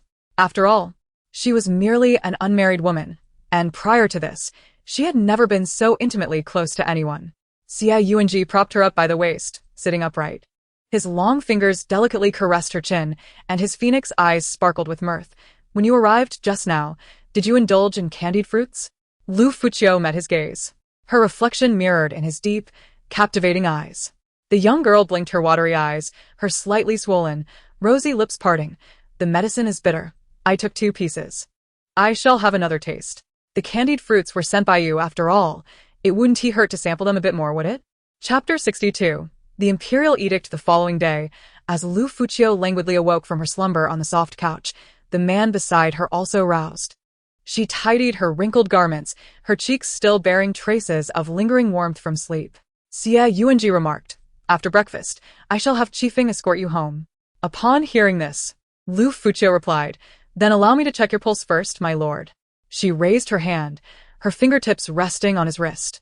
His breathing was steady, the residual toxins nearly expelled, but given the frequency of his injuries lately, his body appeared somewhat weakened. With proper nourishment, he would be fine. Though there were no significant concerns. Since Liu Furong had first laid eyes on him, he had never fully recovered from his wounds. Just days ago, he had been bitten by a venomous snake. How could he not feel drained? Drained? The man's brow furrowed, his voice low and gravelly, his lips pressed together. His gaze upon her tinged with obscurity, as if he were somewhat disheartened. Was he really so young and already in such a state of debilitation? It seemed hard for him to accept. Liu Furong reassured him, "There is no need for concern, my lord. As long as you take your medicine on time, your health will surely improve." In the study, there happened to be ink and paper, so Liu Furong rose and took the brush to write a prescription. Following the instructions on this prescription for half a month, the previous medicinal bath should be administered every other day starting today. Very well. Xie Yuanji's voice remained low, exuding a newfound steadiness in contrast to his usual carefree demeanor. Liu Furong observed the man before her, belatedly recognizing the source of his emotional shift. It seemed that his expression soured the moment she mentioned his frailty. After all, he was to be her future husband. A smile graced her lips, her red mouth curving slightly. "My lord, there is no need to worry about your health. My medical skills are commendable. Even if he were merely weary, she could surely remedy it." Upon hearing this, the corners of the man's lips twitched slightly. At that moment, a voice from the doorway interrupted. "My lord, breakfast is ready." Xie Yuanji stood and said to Liu Furong, "You may go ahead and eat. I shall take a bath first." "Very well," Liu Furong replied without further inquiry. Given that he had been drenched in sweat the previous day, it was likely he felt uncomfortable and sticky. After departing from Shanju Pavilion, Liu Furong did not see Xie Yuanji again until she left the royal residence post-breakfast. Early in the day, she had taken a carriage back to the Liu family. After spending the night in Xie Yuanji's arms, she had been quite anxious and had sweated profusely. Once home, she instructed her servants to prepare water for bathing. After she was washed and dressed, just as she finished her makeup, her maid, Qing'er, came in to report, "Miss, there is an edict from the palace. You must hurry." "What edict?" Liu Furong's heart raced. Hadn't Xie Yuanji said he had already received the imperial decree for their betrothal? Why was there another edict from the palace now? Thinking back to his urging for her to return to the Liu family promptly, she hastened to the main hall. Upon entering, she spotted a middle-aged eunuch seated within. His demeanor refined and amiable, exuding an air of kindness. Liu Furong had encountered this eunuch during a palace banquet with her father. He was Li Zhongyi, a close confidant of the emperor. "Li Gonggong," Liu Furong greeted with a slight nod, her demeanor poised and serene, akin to that of a gentle young lady of a distinguished family. Li Zhongyi smiled and said, "Miss Liu, today I have been commanded to convey the imperial edict. Please receive it." Liu Furong nodded respectfully and knelt. "This humble servant receives the edict." Li Zhongyi unfurled the edict and announced, "By the mandate of heaven, the emperor decrees, the eldest daughter of the great general of the kingdom, Liu, has both virtue and talent, exhibiting loyalty and filial piety. Therefore, she is granted the title of Princess of Chongning, with an estate of 2,000 households and 100 acres of fertile land. Moreover, the great general and his son have rendered outstanding service to the nation. Thus, the title of Duke of Ronghua is conferred posthumously upon the great general, and the dukedom shall be inherited by his son, who, upon marriage, may ascend to the title of duke, enjoying an estate of 3,000 households and 1,000 acres of fertile land." Upon hearing this, Liu Furong bowed her head in gratitude. "This humble servant thanks His Majesty for the imperial favor. The Princess of Chongning, the decree has been fully announced. Please rise." Li Gonggong said kindly, extending the edict towards her. Liu Furong accepted the edict, her heart a tumult of emotions. A graceful smile graced her lips. "Li Gonggong, it is a rare occasion for you to leave the palace. Why not rest here for a while and have a meal before returning?" "That is not necessary. I appreciate the princess's kind offer, but the emperor awaits my return to report," he replied. Then may you sit for a moment and enjoy a cup of tea before you go. Liu Furong suggested to her servants, prepare a pot of the prized Jinsi Rui tea I procured from Jiangnan and pack some for Li Gonggong to take back. Yes, miss, the servant replied respectfully. Approximately 15 minutes later, the servant brought in a pot of tea. The prized Jinsi Rui, with its rich aroma, filled the hall with a delicate fragrance. Li Gonggong picked up a cup of tea, gently blowing across its surface, his eyes narrowing slightly. A smile gracing his lips. Just the aroma alone tells me this is fine tea. You are too kind, princess. Li Gonggong, you flatter me. Being a favored attendant of the emperor, a mere cup of tea is nothing of significance. Li Zhongyi took a sip. The taste is fragrant and rich, sweet with a lingering aftertaste, and the tea is clear and bright. It is indeed excellent tea. If you enjoy it, please take some back to savor at your leisure. By the way, this box contains some coarse tea. Should you find it unpalatable, you may share it with some of the other young eunuchs. Liu Furong exchanged a knowing glance with Chun Kan, who understood, and handed the box to one of the eunuchs accompanying Li Zhongyi. Li Zhongyi's gaze fell upon the box. After a few more sips of tea, he stood and said, Princess Chongning, you are truly thoughtful. Your household tea is indeed remarkable, but time is pressing, and I must return to report. You are a fortunate person. The road ahead will surely be smooth. Liu Furong smiled gently. Safe travels, Li Gonggong. As Li Zhongyi departed, two maids respectfully escorted him out. The carriage awaited outside. Once Li Zhongyi climbed aboard, a young eunuch presented the box to him. Inside were indeed a package of tea leaves, a gold ingot, and some golden melon seeds.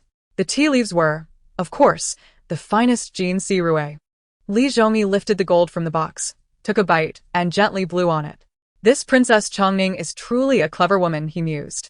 Her beauty is unparalleled, and one could hardly find another in the entire capital who rivals her. No wonder she has captured the heart of Prince Jin, compelling him to forego so much. He sighed wistfully, adding, Indeed, the gentle embrace of beauty is the grave of heroes. Chapter 63. She is the chosen one. After Li Zhongyi departed, Liu Furong clenched the imperial edict tightly in her hands. Chun Kan, please take the edict and store it properly. Yes, Mississippi. By the way, miss, should we not announce your elevation to princess? If the Song learns of this, they will surely be infuriated. Now, in terms of status, Liu Furong is indeed more esteemed than Song Qi. If they were to meet, he ought to pay his respects. There's no need, Liu Furong replied. Given the Song family's current interest in us, they will surely find out within half a day, even without any announcement. Madame Song has long sought to grasp any leverage against me and will not miss the opportunity to discredit me. By the time Li Gonggong reaches the palace, she will likely already be aware of my elevation. As anticipated, Madame Song quickly learned the news. She has been named a princess, and her father has been conferred the title of duke. Hearing this, Madame Song's face turned ashen with rage. Simultaneously, she couldn't help but regret having so easily agreed to the annulment of the engagement. Had it not been for Liu Shirin's interference, Liu Furong might have already been wed to them. Now, not only had Liu Furong not been spurned, but she had also been granted the title of princess, leaving Madame Song feeling increasingly anxious. With a cold expression, she commanded, Summon the eldest son. Yes. Shortly afterward, Song Qi arrived, accompanied by Liu Shirin. The sight of her deepened Madame Song's irritation. The mere presence of Liu Shirin reminded her of the decline in the fortunes following Liu Furong's annulment, leading to financial difficulties that threatened their very home. Why have you brought her here? Madame Song snapped upon seeing Liu Shirin. Mother, what troubles you? Song Qi approached, sensing his mother's displeasure. Has someone angered you? Madame Song wasted no time. Are you aware that Liu Furong was elevated to princess today? Princess? Song Qi's expression darkened. He was indeed unaware of this news. Mother, what on earth happened? What happened? Ha! You ask me? She was just recently freed from her engagement to you, and now she has been named a princess. I want to know how you were so bewitched. She cast a cold glance at Liu Shirin. Do you have any idea of the current state of the? I had hoped that the Liu girl would marry in, but now look. You've made a mess of things. And now even the emperor supports her. Tell me, what future do you foresee for yourself? Madame Song's voice dripped with disdain, her pointed remarks causing Liu Shirin's complexion to sour. Upon hearing that Liu Furong had indeed been made a princess, Liu Shirin's brows knitted together. a sense of discontent brewing within her. Lowering her gaze, she concealed the dark thoughts beneath. If only her own status could surpass Liu Fuxiu's. Reflecting on her repeated defeats to Liu Fuxiu, she felt a surge of indignation. How could a time-traveling woman like her be outmatched by a mere ancient? Heaven had brought her to this realm, making her the chosen daughter of destiny. According to the novels she had read, her future position could very well eclipse Liu Fuxiu's. When that time comes, she would surely have her revenge. Feeling the weight of his mother's reprimands, Song Qi grew restless. Mother, it is done, and cannot be undone. I have merits to my name now, and I will bring greater glory to thee in the future. You may have merits, but your monthly stipend is but a drop in the bucket for this expenditures. Do you even realize the Liu family has been suppressing us? The last incident at the tavern cost us a substantial sum. The mere thought of it made Madame Song's teeth grind in frustration. There was nearing financial ruin. Moreover, we have severed ties with the Liu family, and now the emperor has conferred the title of princess on Liu Fuxiu, while posthumously bestowing the title of duke on General Liu. Is this not a sign of discontent towards the Song family? If so, what future can you expect in your career? This was the crux of Madame Song's concern. A minister disfavored by the emperor could hardly hope for a prosperous future. Mother, rest assured, the emperor is magnanimous and will not hold this matter against us. There may be hidden circumstances at play. Song Qi attempted to soothe his mother's worries, though he too felt uncertain. As he contemplated Liu Fuxiu's exquisite beauty, an inexplicable heaviness settled in his heart. He acknowledged his lingering feelings for Liu Fuxiu, yet he could not entirely sever ties with Liu Shirin. You are truly foolish. Madame Song scolded. You know the Liu family's reputation, yet you still brought her here. Initially, Madame Song bore no ill will towards Liu Shirin. But since the annulment of Liu Fuxiu's engagement, his finances had worsened, while Liu Fuxiu seemed to thrive. This made Madame Song increasingly resentful of Liu Shirin. She could hardly fathom the advantages of marrying a princess and a skilled healer into their family. Had things remained as they were before the annulment, they could have cleared their debts in no time, and she could have enjoyed a life of ease. Now, it felt as though they had regressed to a pre-liberation state. Madame Song, Liu Shirin interjected, suppressing her displeasure. What if I could make this business thrive again? As a modern individual, she had encountered far more than these ancient folk could imagine, and she refused to believe that running a business could be that difficult. She understood that Madame Song's greatest concern was the declining business, which had been further suppressed by Liu Fuxiu. You? Madame Song was skeptical of Liu Shirin's abilities. Letting out a derisive laugh, her expression laced with disdain. Miss Liu, running a business is not childish play, and it cannot be managed with mere words. She had failed at it herself. How could this wild girl succeed? I understand, but I am confident in my ability to turn this business around. A hint of pride gleamed in her eyes. Her self-assurance began to sway Madame Song's reservations. Could this girl from the border truly possess business acumen? Liu Shirin continued, moreover. How will we know if we don't try? She turned to Song Qi, her eyes sparkling with hope. Song Qi, do you believe in me? Chapter 64. Song's fried chicken shop. The man did not respond directly, but offered her a reassuring glance. Mother, why not allow Enin a chance? Perhaps she truly can succeed. Song Qi said, gazing at the bright-eyed girl, his expression softening. Enin is unlike other country girls. While they may falter, she should be able to manage. Upon encountering Song Qi's fervent declarations, Lady Song furrowed her brow for a moment. Ultimately, she relented slightly, asking, What will you do then? What businesses does the Marquis possess? There were various ventures, including a garment shop, an inn, and other food establishments. It was for this reason that Liu Fuxiu had invested heavily, compelling neighboring shops to lower their prices. The goods sold by the Marquis were too expensive to attract buyers, yet too cheap to avoid losses. They sustained a loss of 1,000, while she suffered 800, resulting in a mutually detrimental situation. However, unlike the general's residence, the Marquis could not afford such losses, which left Lady Song feeling quite vexed. Let us commence with food then. Later, I shall prepare some distinctive dishes for you to try. And if you find them to your liking, we can sell them, Song Qi suggested. He had previously witnessed Liu Shirin concocting various trinkets, which piqued his curiosity. Enin, what do you intend to make? Liu Shirin responded with a confident smile. During my time at the frontier, resources were scarce. Now that I have returned, I shall demonstrate my skills, and you will see shortly. She continued, Please have someone prepare a freshly slaughtered tender chicken, along with flour, tapioca starch, tea leaves, sugar, and milk. As a modern-day transmigrator, she was not to be outdone by an antiquated and narrow-minded young lady. It was merely a matter of business. With skill, there was no fear of starvation. Before her transmigration, she had been a distinguished graduate from a medical college and possessed considerable talents in other areas. Alas, without a favorable family background, her opportunities were limited. She had strived to ascend, only to be met with a cruel twist of fate that brought her to this place. To make matters worse, she had become an orphan. Fortunately, she had encountered Song Qi, the heir of the Marquisate. Since she had arrived in this world, she firmly believed, based on the novel she had read, that as a transmigrated female, she was destined to be the heroine, though she was bound to face numerous hardships along the way. Ultimately, such characters always reached the pinnacle of their lives.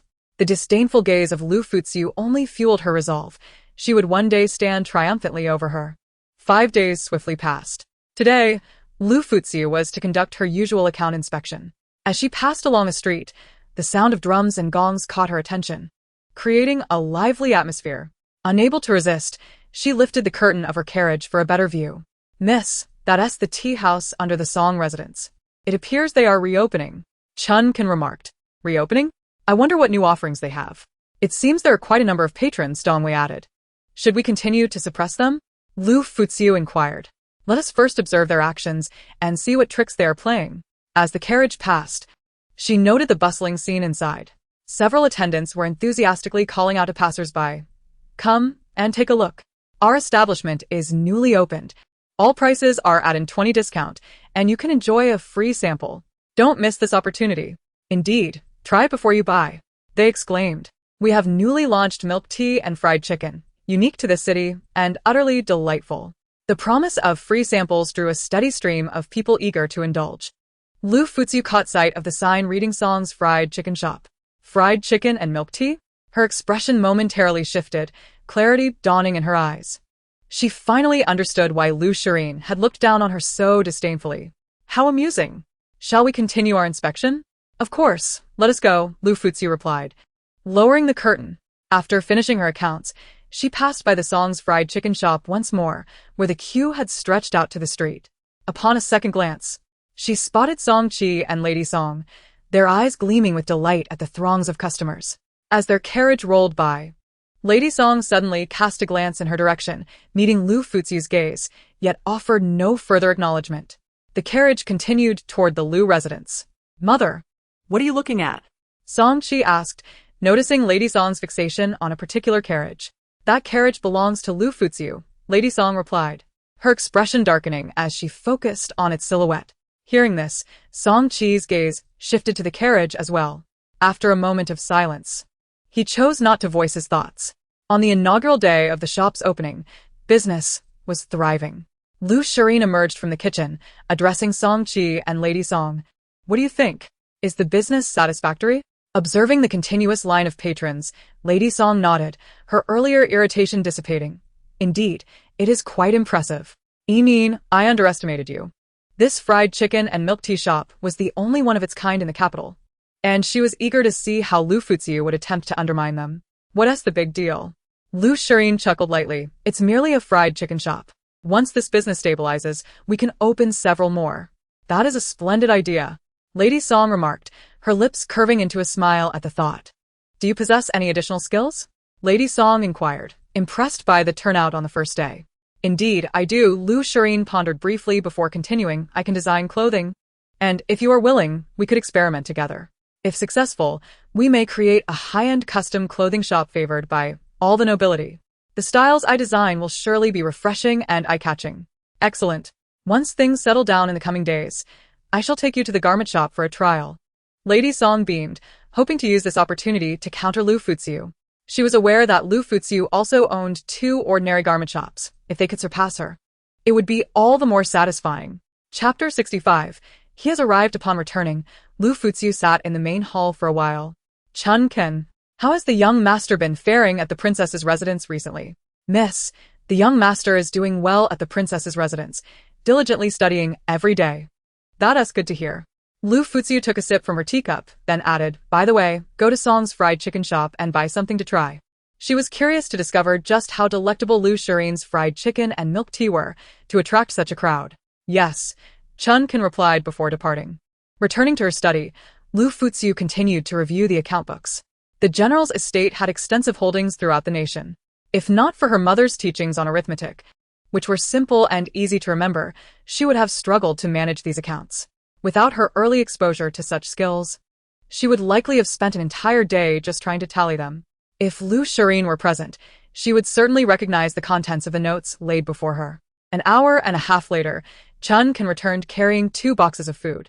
She placed everything she had bought from Song's fried chicken shop in front of Liu Furong. "Miss, these are all from Song's fried chicken shop." The food box contained several cups of milk tea, fried chicken, and some fried milk cakes. Liu Furong picked up the item referred to as milk tea, took a sip, and the milky aroma blended with a hint of tea spread pleasantly in her mouth, proving to be quite delightful. However, in her opinion, it still lacked a certain richness compared to what she had enjoyed in previous years. The fried chicken on the table looked golden and appealing. She picked up a small piece with her chopsticks, tasted it, and remarked, "It doesn't compare to the milk tea." The flavor was acceptable, yet it did not meet her expectations. She turned to her maid beside her, saying, "Why don't you all give it a try?" After tasting it, Chun Kan remarked, "Miss, I feel it still pales in comparison to what Our Lady made for us back then." Liu Furong responded leisurely, "Nevertheless, the taste is passable. After all, it is the first establishment in the capital." She then inquired, "By the way, how much did all this cost?" Each piece of fried chicken ranges from 50 to 100 coins. Milk tea is 10 coins a cup, and additional toppings are charged separately. The fried milk cakes vary from 9 to several coins. The total for what I bought today is nearly 300 coins. Considering the foot traffic at the fried chicken shop today, it could likely earn over 100 taels of silver in a day. Even at 100 a day, that would amount to several thousand taels of income in a month. Although other costs must be deducted, the profit could still amount to around 2,000 taels of silver monthly. If more shops were opened, the annual income might reach over 100,000 taels. Liu Furong took another sip of milk tea, her tone casual and languid, devoid of any hint of jealousy. This statement momentarily stunned Chun Kan. "But miss, is the fried chicken business really that easy?" "Of course, it isn't that simple. Otherwise, why do you think my mother never ventured into this business?" Liu Furong replied indifferently. "A fried chicken piece must sell for at least 50 coins, not including other food items. The average adult man from a common family earns only about 30 to 50 coins a day. How many would indulge in such lavish meals frequently? As for the young masters and ladies from wealthy families, they might try it occasionally, but consuming too much fried food can become tiresome." Her mother had already weighed the pros and cons of this business, and explained them to her long ago. However, the prices could not be lowered as chicken, tea, sugar, and oil are all costly. If prices were slashed, it would result in losses. For instance, chicken is typically made from live birds.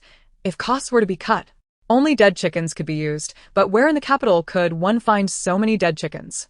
Moreover, the clientele for these foods are wealthy nobles. If they were to use inferior ingredients and the nobles fell ill, it would be disastrous for the shop. The capital is filled with influential individuals who doesn't have a social standing. Compared to that, the Song family is nothing significant. Then, miss, should we continue to suppress the Duke's business? No need for suppression. Let them earn some silver for a few days. After all, it has been a long time since the Duke's household had such a thriving shop. Let them earn some silver temporarily. Otherwise, how will they have the funds to open a branch later? Liu Furong stood up and walked to the last row of the bookshelf. After searching for a while, she finally found a book. If it weren't for Liu Furong, she might not have remembered that her mother had left behind this book. "Chun Kan, I recall you have the best culinary skills among the 4 of you. Take this and see if you can replicate my mother's recipes." In her healthier days, her mother often made snacks for them and their father. Perhaps she had a premonition of her impending fate, as she left behind numerous books and many precious items. All right, Mississippi Chun Kan accepted the collection of snacks that Liu Furong handed over. Just then, Qiuji entered, holding a notice. "Miss, a notice has arrived from the palace." Upon seeing Qiuji with the notice, Liu Furong inquired, "What notice is it?" "It is an invitation to participate in the royal hunt." Upon hearing this, Liu Furong suddenly remembered that Xia Yuanji had mentioned it to her before, stating that a notice would be sent for her to join the hunting competition. Now that her health had nearly recovered, she would soon be able to use her internal energy and martial arts like in previous years. She took the notice, glanced at it, and nodded. Then you may put the notice away. Qiu Ji withdrew, and shortly after, she returned to report, Miss, the prince has arrived. He has arrived? Liu Furong stood up and made her way to the main hall. Upon entering, she saw a man sitting at the table, dressed in exquisite robes, looking dignified yet aloof, exuding an air of nobility. As she walked in, his gaze fell upon her. Liu Furong noticed that the man was accompanied by a steward and two ever-present bodyguards, with numerous items stacked outside the hall. It appeared that quite a lot had been brought, and she could already imagine that many outsiders had seen it. This humble girl greets the prince. Liu Furong performed a courtesy toward the man as per the customs. No need for excessive formalities. Xia Yuanji reached out and lifted her hand. Today, you must have guessed the purpose of my visit, right? He had come to deliver a royal decree. Steward, bring forth the decree. The man raised his hand, and the steward of the prince's residence presented the decree to him. Chapter 66. He would feel regret. Steward Yang handed the decree to Xia Yuanji, who then passed it to her. I will inform the city that our engagement is official. As there are no outsiders present, there is no need to read the decree aloud. You may keep it. Xia Yuanji placed the decree in Liu Furong's hands. All right. Liu Furong accepted it and turned to Qiu Ji behind her, saying, Put the decree away. Yes. Qiu Ji respectfully took the decree, holding it with both hands as she turned to leave. Liu Furong's gaze drifted to the items outside the hall. Prince, what are those boxes filled with? Just some trinkets? Sent to keep you entertained. Trinkets? He referred to the large boxes as mere trinkets? Prince, isn't that quite excessive? Not at all. They are of little value. You may open them later. If you like them, keep them. If not, just store them in the warehouse. Thank you, Prince. Liu Furong nodded in appreciation. Liu Furong casually asked, By the way, Prince, have you experienced any particular symptoms recently? Not really, I'm fine. With your exceptional medical skills, how could I be unwell? Will the prince stay for dinner before leaving? It's still quite early, as we have just entered the hour for meals. Since Zhang Ning has extended a sincere invitation, I shall not refuse. When in public, Xia Yuanji addressed Liu Furong with utmost respect, but in private, he was entirely different, almost like a rogue or a scoundrel. Qinger, please go to the kitchen and inform Chun Can to prepare a couple more pastries. Yes, Mississippi. After sitting in the hall for a while, Liu Furong inquired, Will the prince take a walk? Then let us go, she replied, rising and addressing her maid. You need not follow us. Liu Furong and Xia Yuanji strolled through the scenic garden of the Liu residence, with very few servants around, only the occasional passerby. As they reached a small pond, Xia Yuanji spoke. What is it, Qing, that you wish to discuss with me? Liu Furong gazed into the tranquil waters, her eyes devoid of emotion, her voice gentle. It concerns our marriage. Xia Yuanji narrowed his eyes. By saying this, do you harbor any regrets? No, Liu Furong replied. I merely wish to ask when the prince intends to go to the border. Do you wish to depart soon? His curiosity piqued. He pondered what pressing matter could urge her to the border. I have not returned in quite some time, and I wish to see it again, she nodded. In truth, she had not grown up in the capital. A significant part of her childhood was spent at the border. However, after her mother's health declined, they returned to the capital, as it was deemed more suitable for nurturing the spirit. Ultimately, fate was unkind, and after enduring a year or two, her mother passed away. If you wish to go, after the hunting banquet concludes, I shall accompany you to the border. However, regarding our marriage, should it be postponed? She was puzzled. Why delay? Had he not always desired to wed her? The conditions at the border are arduous, and I believe it would be somewhat unfair to hold our wedding there. Xia Yuanji continued. As my fiancé, your presence at the border would not invite any criticism. Yet, if you are eager to marry me, I would not mind, though the timing is rather rushed, which may cause you distress. Typically, affluent families prepare for a wedding over the course of a year or more. They had only recently become engaged, and now, less than 2 months later, they were to wed. Indeed, it felt rather hurried. Rest assured, it is entirely reasonable for me to take you to the border as your fiancé, and no one would find fault with it. He took her hand, his fingers entwined with hers. Our feelings for each other are profound, and others will only envy our bond. I wish to grant you a magnificent wedding, but time is fleeting, and we may be left with regrets. Indeed, her heart whispered that if he took her to the border as his fiancé, It would likely not raise any eyebrows. Yet the most prudent course would still be to marry, thus allowing them to interact without restraint. Though engaged, there remained a certain distance between them. I would not feel regret, she stated firmly. Xia Yuanji regarded her with earnestness, but I would. Liu Fuziu found herself at a loss for words. Nevertheless, seeing the man before her resolute in his stance, she refrained from further protest. After all, their engagement sufficed for the time being. Suddenly, she changed the subject. Prince, I wish to know why His Majesty has conferred honors upon the Liu family. Liu Fuziu harbored doubts that the Emperor's recognition stemmed from any genuine appreciation for her father's martial accomplishments. If such honors were warranted, they would have been granted long ago. Why wait until now? Surely, the influence of this man played a significant role in this development. Because your family deserves it. Both your father and you are worthy of any title. General Liu, having dedicated his life to the battlefield, certainly merited the title of Duke of the State. Presently, the Liu family faced dwindling heirs, with only Liu Buke remaining. However, your title of princess was not something I petitioned for. It was granted by the emperor of his own accord. Upon learning of Liu Fuziu's elevation to princess, Xia Yuanji felt a flicker of surprise. Not that it was inappropriate, but it was undeniably peculiar. He could not believe that his father bestowed the title to enhance her suitability for him. Rather, it was due to her own merit, independent of him. After all, his father had never shown him much affection, so why would he extend it to her? Thank you, Prince, Liu Fuziu replied with a smile, her lovely almond-shaped eyes sparkling. On behalf of my father, I express my gratitude. Xia Yuanji drew her behind a small hill in the pond, placing his hand on her back, gently guiding her against the rock. Ching, I do not desire mere verbal thanks. Then, what does the prince seek? I seek your heart. He leaned down, closing the distance between them. His voice, rich and enchanting, resonated with warmth as his lips brushed against her cheek, his breath caressing her ear. Liu Fuziu felt frozen in place, her body weakening. She pushed against him, but he remained unmoved. If the lady before him were a bit more compliant, Xia Yuanji might have been unable to resist kissing her. Yet, she was alarmingly lucid. Someone may pass by and witness us, Liu Fuziu cautioned. You are already my fiancée. What does it matter if others see?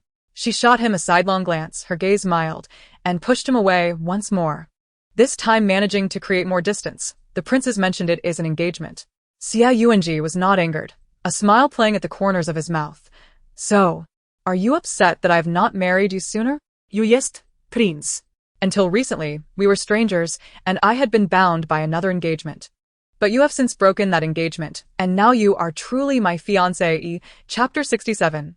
Title Liu Fuziu and Xia Yuanji arrived at a pavilion beside the hill, where a pond filled with blooming lotus flowers lay before them, the vibrant green leaves swaying gracefully in the breeze, a truly beautiful sight. The pond also housed some fish beneath the surface. Typically, affluent families would cultivate lotus flowers in their ponds, yet the Liu family was an exception, as her mother favored water lilies. Thus, the Liu family's pond was expansive, constructed at her father's request. When her mother was still alive, she had ordered the planting of numerous lotus flowers, and fish were kept below to harvest for lotus root powder once the roots matured. The lotus leaves were also used to make a refreshing green bean soup during the sweltering summer, served to every servant in the household to cool and detoxify. The name Fuziu, containing the characters for lotus, was chosen because of her mother's fondness for the flower. Her father named her thus, hoping she would embody purity and integrity, untouched by the mire of the world. The maid Qing approached them, carrying 2 cups of tea. Miss, Sister Chun has informed me that the pastries are ready. Shall we serve them here, or in the hall? What does the prince think? Liu Fuziu inquired of the man beside her. I am agreeable to either. This place is quite pleasant. Liu Fuziu turned to Qing. Then let us have them served here. Understood. The day was bright, neither stifling nor overly warm, with a gentle breeze bringing a touch of coolness. Chun Can and Qing arrived, presenting the freshly prepared delicacies. There are over a dozen delicacies on the table. The fried chicken pieces glisten in a golden hue, sprinkled with a hint of cumin and chili powder, making them all the more tempting. The creamy ice milk cake, elegantly presented in a glass bowl, is adorned with a delicate layer of rose petals. In a bamboo cup, milk tea awaits, its milky hue inviting and accompanied by a few ice cubes, beckoning one to indulge. What are these? Xia Yuanji, despite his vast experiences, had never encountered such fare before. Some snacks, the fried chicken, had been marinated, coated, and then plunged into hot oil for frying. He could certainly give the other offerings a try. Then, I shall not stand on ceremony, he remarked, his curiosity piqued by the array before him. You need not be so formal, Liu Furong replied in a gentle tone, turning to her two maidservants. You may indulge as well. Come back later to tidy up.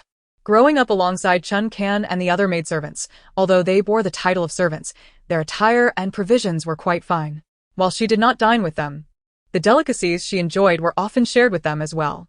For instance, during the preparation of these snacks, Liu Furong would allow them to make some too, so they could also relish the treats. Over time, it became unnecessary for her to instruct them. They would simply make them on their own. Yes, thank you, Mississippi. After the two maidservants withdrew, Xia Yuanji picked up his chopsticks and sampled a piece of chicken, finding it quite delectable. Did you purchase this at Song's fried chicken shop on your way here? He inquired, having noticed the shop's name as he passed by. Although it was labeled a fried chicken shop, it undoubtedly offered more than just fried chicken. Liu Furong replied, No, I had the kitchen prepare it. Upon hearing this, he remarked, What a coincidence. The spread before them was meant for two. He lifted the bamboo cup of milk tea and took a sip. A rich, milky flavor spread across his palate, accompanied by a subtle tea aroma, creating a delightful blend with a hint of sweetness. Xia Yuanji was aware of the lady's fondness for sweetness. This is quite enjoyable. How did you come across such a novel treat? In my youth, I had tasted it when my mother had it made for me, now that she is no longer with us. Seeing the Song's fried chicken shop today reminded me of a little recipe book she left behind. A faint smile graced the man's lips as he replied lazily. It seems your mother was concerned you might go hungry in the future. If you enjoy these treats, I could learn to make them as well.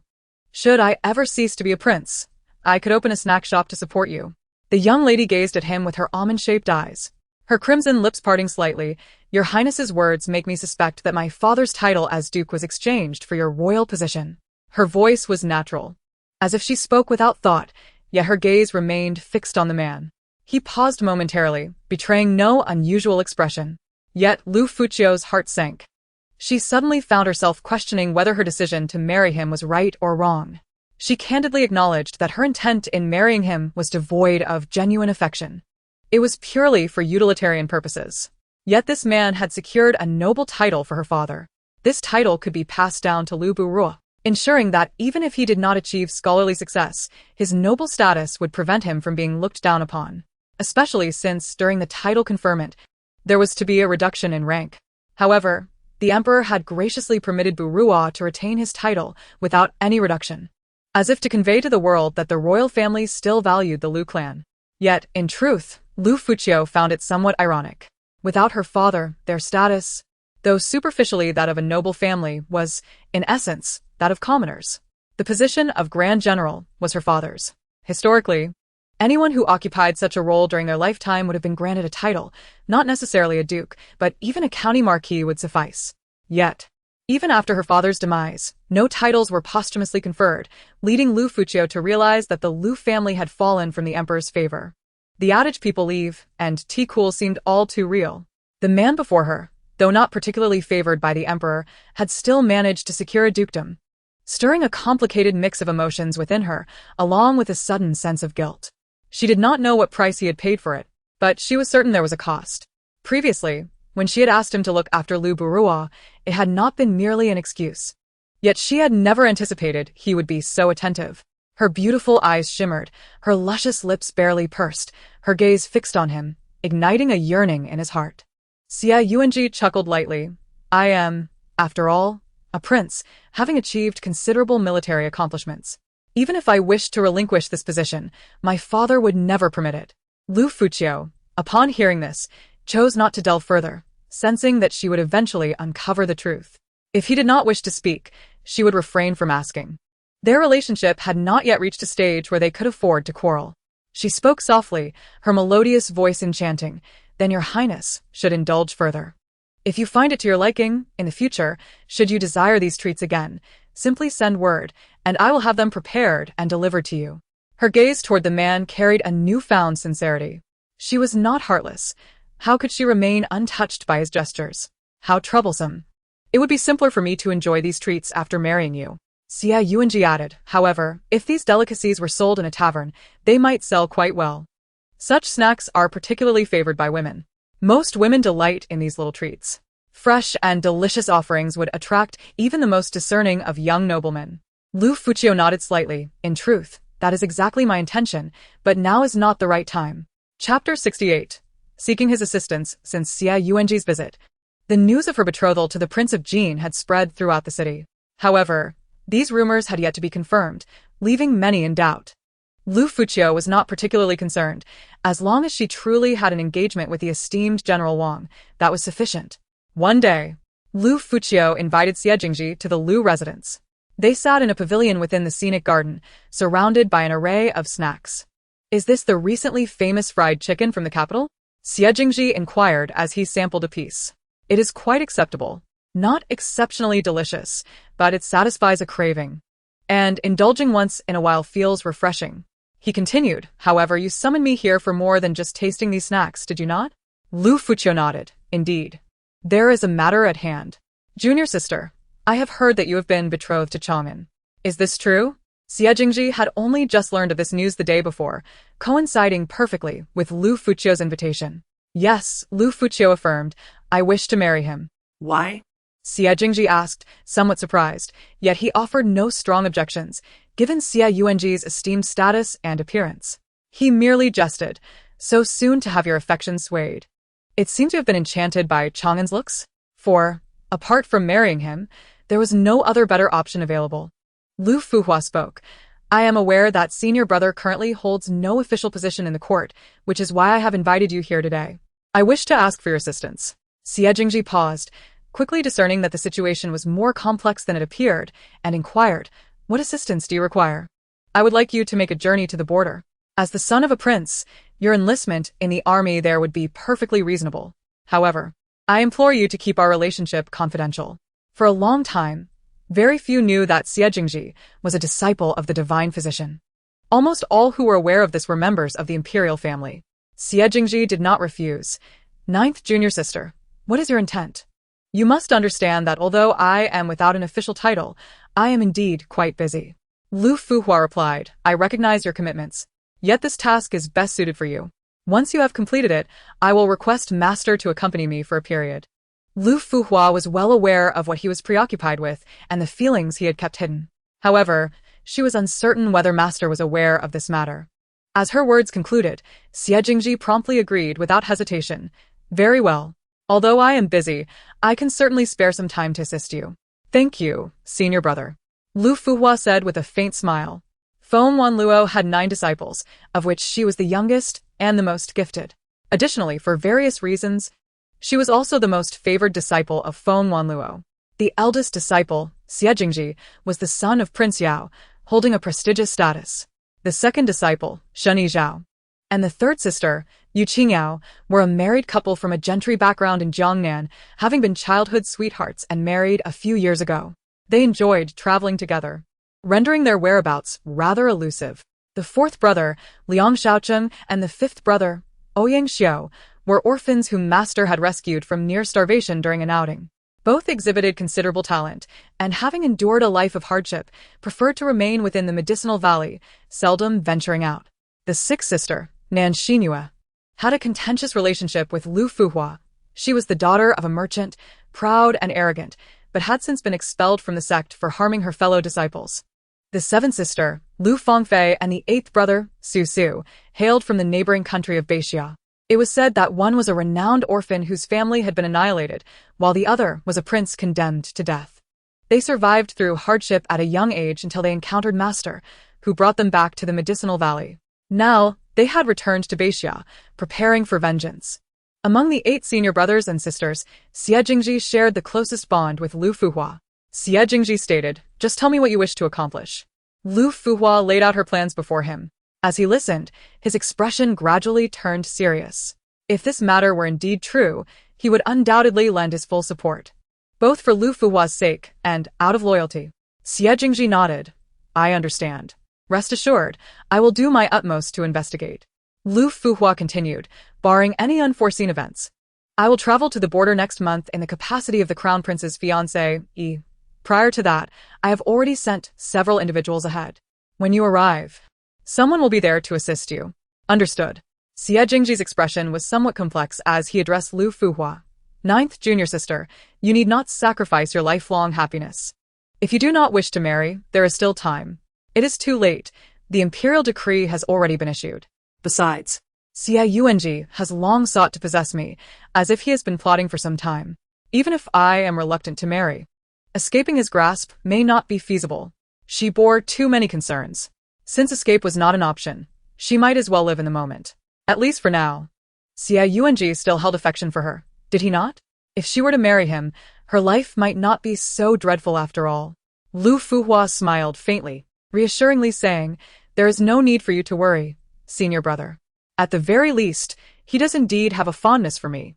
And what of you? He asked. Do you have feelings for him? Liu Fuhua shook her head. I am uncertain. To be fair, he is quite admirable, if only his status were a touch more ordinary. Yet, at this moment, I find myself somewhat grateful for his high standing.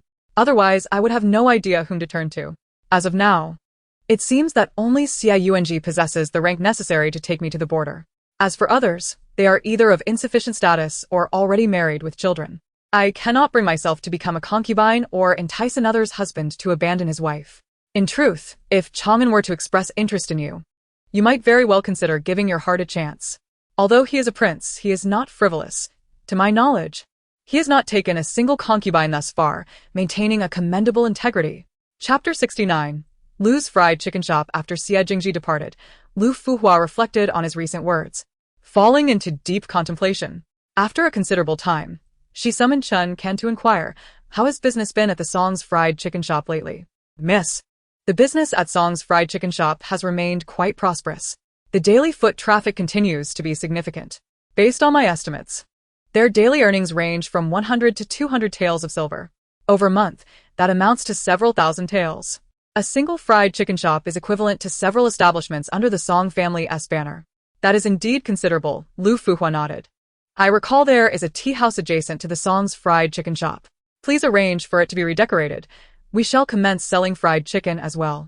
After a couple of days of operation, take a few servants to the busier streets of the capital to scout for suitable locations to establish our own shop. Then inform those in the capital that we not only intend to open our shop but also aim to establish 1 or 2 fried chicken shops in other economically prosperous cities. For instance, in Luozhou, Lanling, and Shucheng, approximately 10 of the most thriving cities, just slightly less than the capital. In earlier years, the Song family's business was quite successful. Thus, they still had operations in several cities. The young woman exhaled softly, appearing gentle. Yet her eyes harbored a distinct chill as she spoke slowly. We must seize the opportunity and claim our share of the market. They have profited for so long. It is time for me to earn a little. Understood. Chen Kan promptly set to work as per her instructions. With only 2 days remaining until the hunting grounds, Liu Fuhua had sent invitations to Han Shiriyue, Zhao Fengling, and Su Lanya the previous day. Today, as her Lu's fried chicken shop prepared to open, she certainly wished to invite her close friends to join her in the festivities. Lu's fried chicken shop was situated directly across from Song's fried chicken shop, separated by a mere street. Liu Fuhua was curious to see which establishment would ultimately prove superior. Just the thought of it filled her with anticipation. With such a lucrative business suddenly facing competition, it was clear that the Song family would be furious, especially Lady Liu. While Liu Fuhua held no affection for Liu Shirin, her greatest disdain was reserved for Lady Song and Song Qi. She would make them aware that bullying the Liu family would come at a certain cost. The words spoken by Madame Song regarding her parents were still vividly etched in her memory. Thus, she would not let this matter rest so easily. If her continued forbearance had only led to their relentless encroachment, then it was time to test her unyielding nature. The following day, after meticulously grooming herself, Liu Fuziu arrived at the Liu fried chicken shop. The prices at Liu's establishment were a mere penny less than those at Song's. Moreover, Liu's shop offered a greater variety of snacks, all of superior taste, inherited from her mother. At noon, the red cloth covering the sign of Liu fried chicken was removed, revealing the shop's resplendent name. As the proprietor, Liu Fuziu stood at the center to cut the ribbon. The sound of firecrackers erupted, and a pair of lion dancers performed to great applause, drawing a considerable crowd of onlookers. Even patrons from the neighboring Song fried chicken, lured by novelty, were drawn over. Though Liu Fried Chicken did not offer free tastings, the young attendants at the entrance enthusiastically called out, "Come one, come all. Our Liu Fried Chicken is now open, the best fried chicken in the capital. Don't miss out as you pass by. The most delicious and authentic fried chicken in the city awaits your taste, and you'll be astonished once you try it. You won't want to miss the top-ranked fried chicken shop, guaranteed to leave you craving more." Originally, Song Fried Chicken enjoyed a thriving business, but with the longer wait times, many customers now flocked to Liu's new establishment. Liu Fried Chicken captured a portion of the market, inevitably stirring a reaction from the Song shop, where young attendants hurried to the Song residence. Furthermore, many patrons who had previously dined at Song Fried Chicken were eager to sample the flavors of Liu's newly opened shop. The crowd gathered in the streets buzzed with chatter. Their curiosity piqued. Since the engagement between the two families had been called off, tensions had reportedly escalated. It seemed the rumors were indeed true. With Song Fried Chicken having just opened and now Liu Fried Chicken emerging, would they not end up in direct conflict? The majority of voices among the crowd reveled in the unfolding drama. "I just had a taste, and I must say, compared to Song's chicken, Liu's is equally, if not more, impressive." The business at Liu Fried Chicken flourished. Just operating a single fried chicken shop was already quite remarkable, and Liu Furong had mentioned plans to open several more, alongside diversifying into other ventures. On that day, the ailing matriarch of the Song family, now in better health, sat in the grand hall, the atmosphere amongst the family warm and amiable. Madame Song praised Liu Furong to the matriarch. "Mother, this girl is truly exceptional. A natural at business." "Is that so?" "Quite commendable," the elder matriarch replied, a faint smile gracing her lips. However, upon closer inspection, one could see the lack of genuine warmth in her eyes. In her heart, she believed that a girl raised on the frontier, such as Liu Furong, was a bit too wild and unsuitable for her grandson. Yet, she was also the savior of Song Chi's life, and being a woman of pride, she would not express her disdain overtly. "Furong, with your talents, is there anything you desire?" Madame Song inquired with a smile. Initially, she had not held Liu Furong in high regard due to her ordinary medical skills, having once mistakenly thought her a divine healer. However, upon discovering her business acumen, her opinion had shifted significantly. Song Chi had secured a position in the government, but that position was neither grand nor trivial. What the Marquis needed most at this moment was, indeed, money. Liu Furong then removed the jade pendant from her waist and presented it to Madame Song. "Elder Madam, I do not seek much. My only wish is to reunite with my family. My adoptive parents mentioned that when they found me, this pendant was with me in the swaddling cloth. I have heard it is of considerable value. If there were families in the capital who lost a child over a decade ago, they should find it easy to trace me." I long to know who I was back then. Liu Furong paused, her tone tinged with melancholy. Madame Song scrutinized the pendant in her hand, then carefully handed it to the elder matriarch, remarking, "Mother, if I am not mistaken, this appears to be exquisite mutton fat jade. I believe you possess a hairpin of similar material. Could you please check if the quality matches?"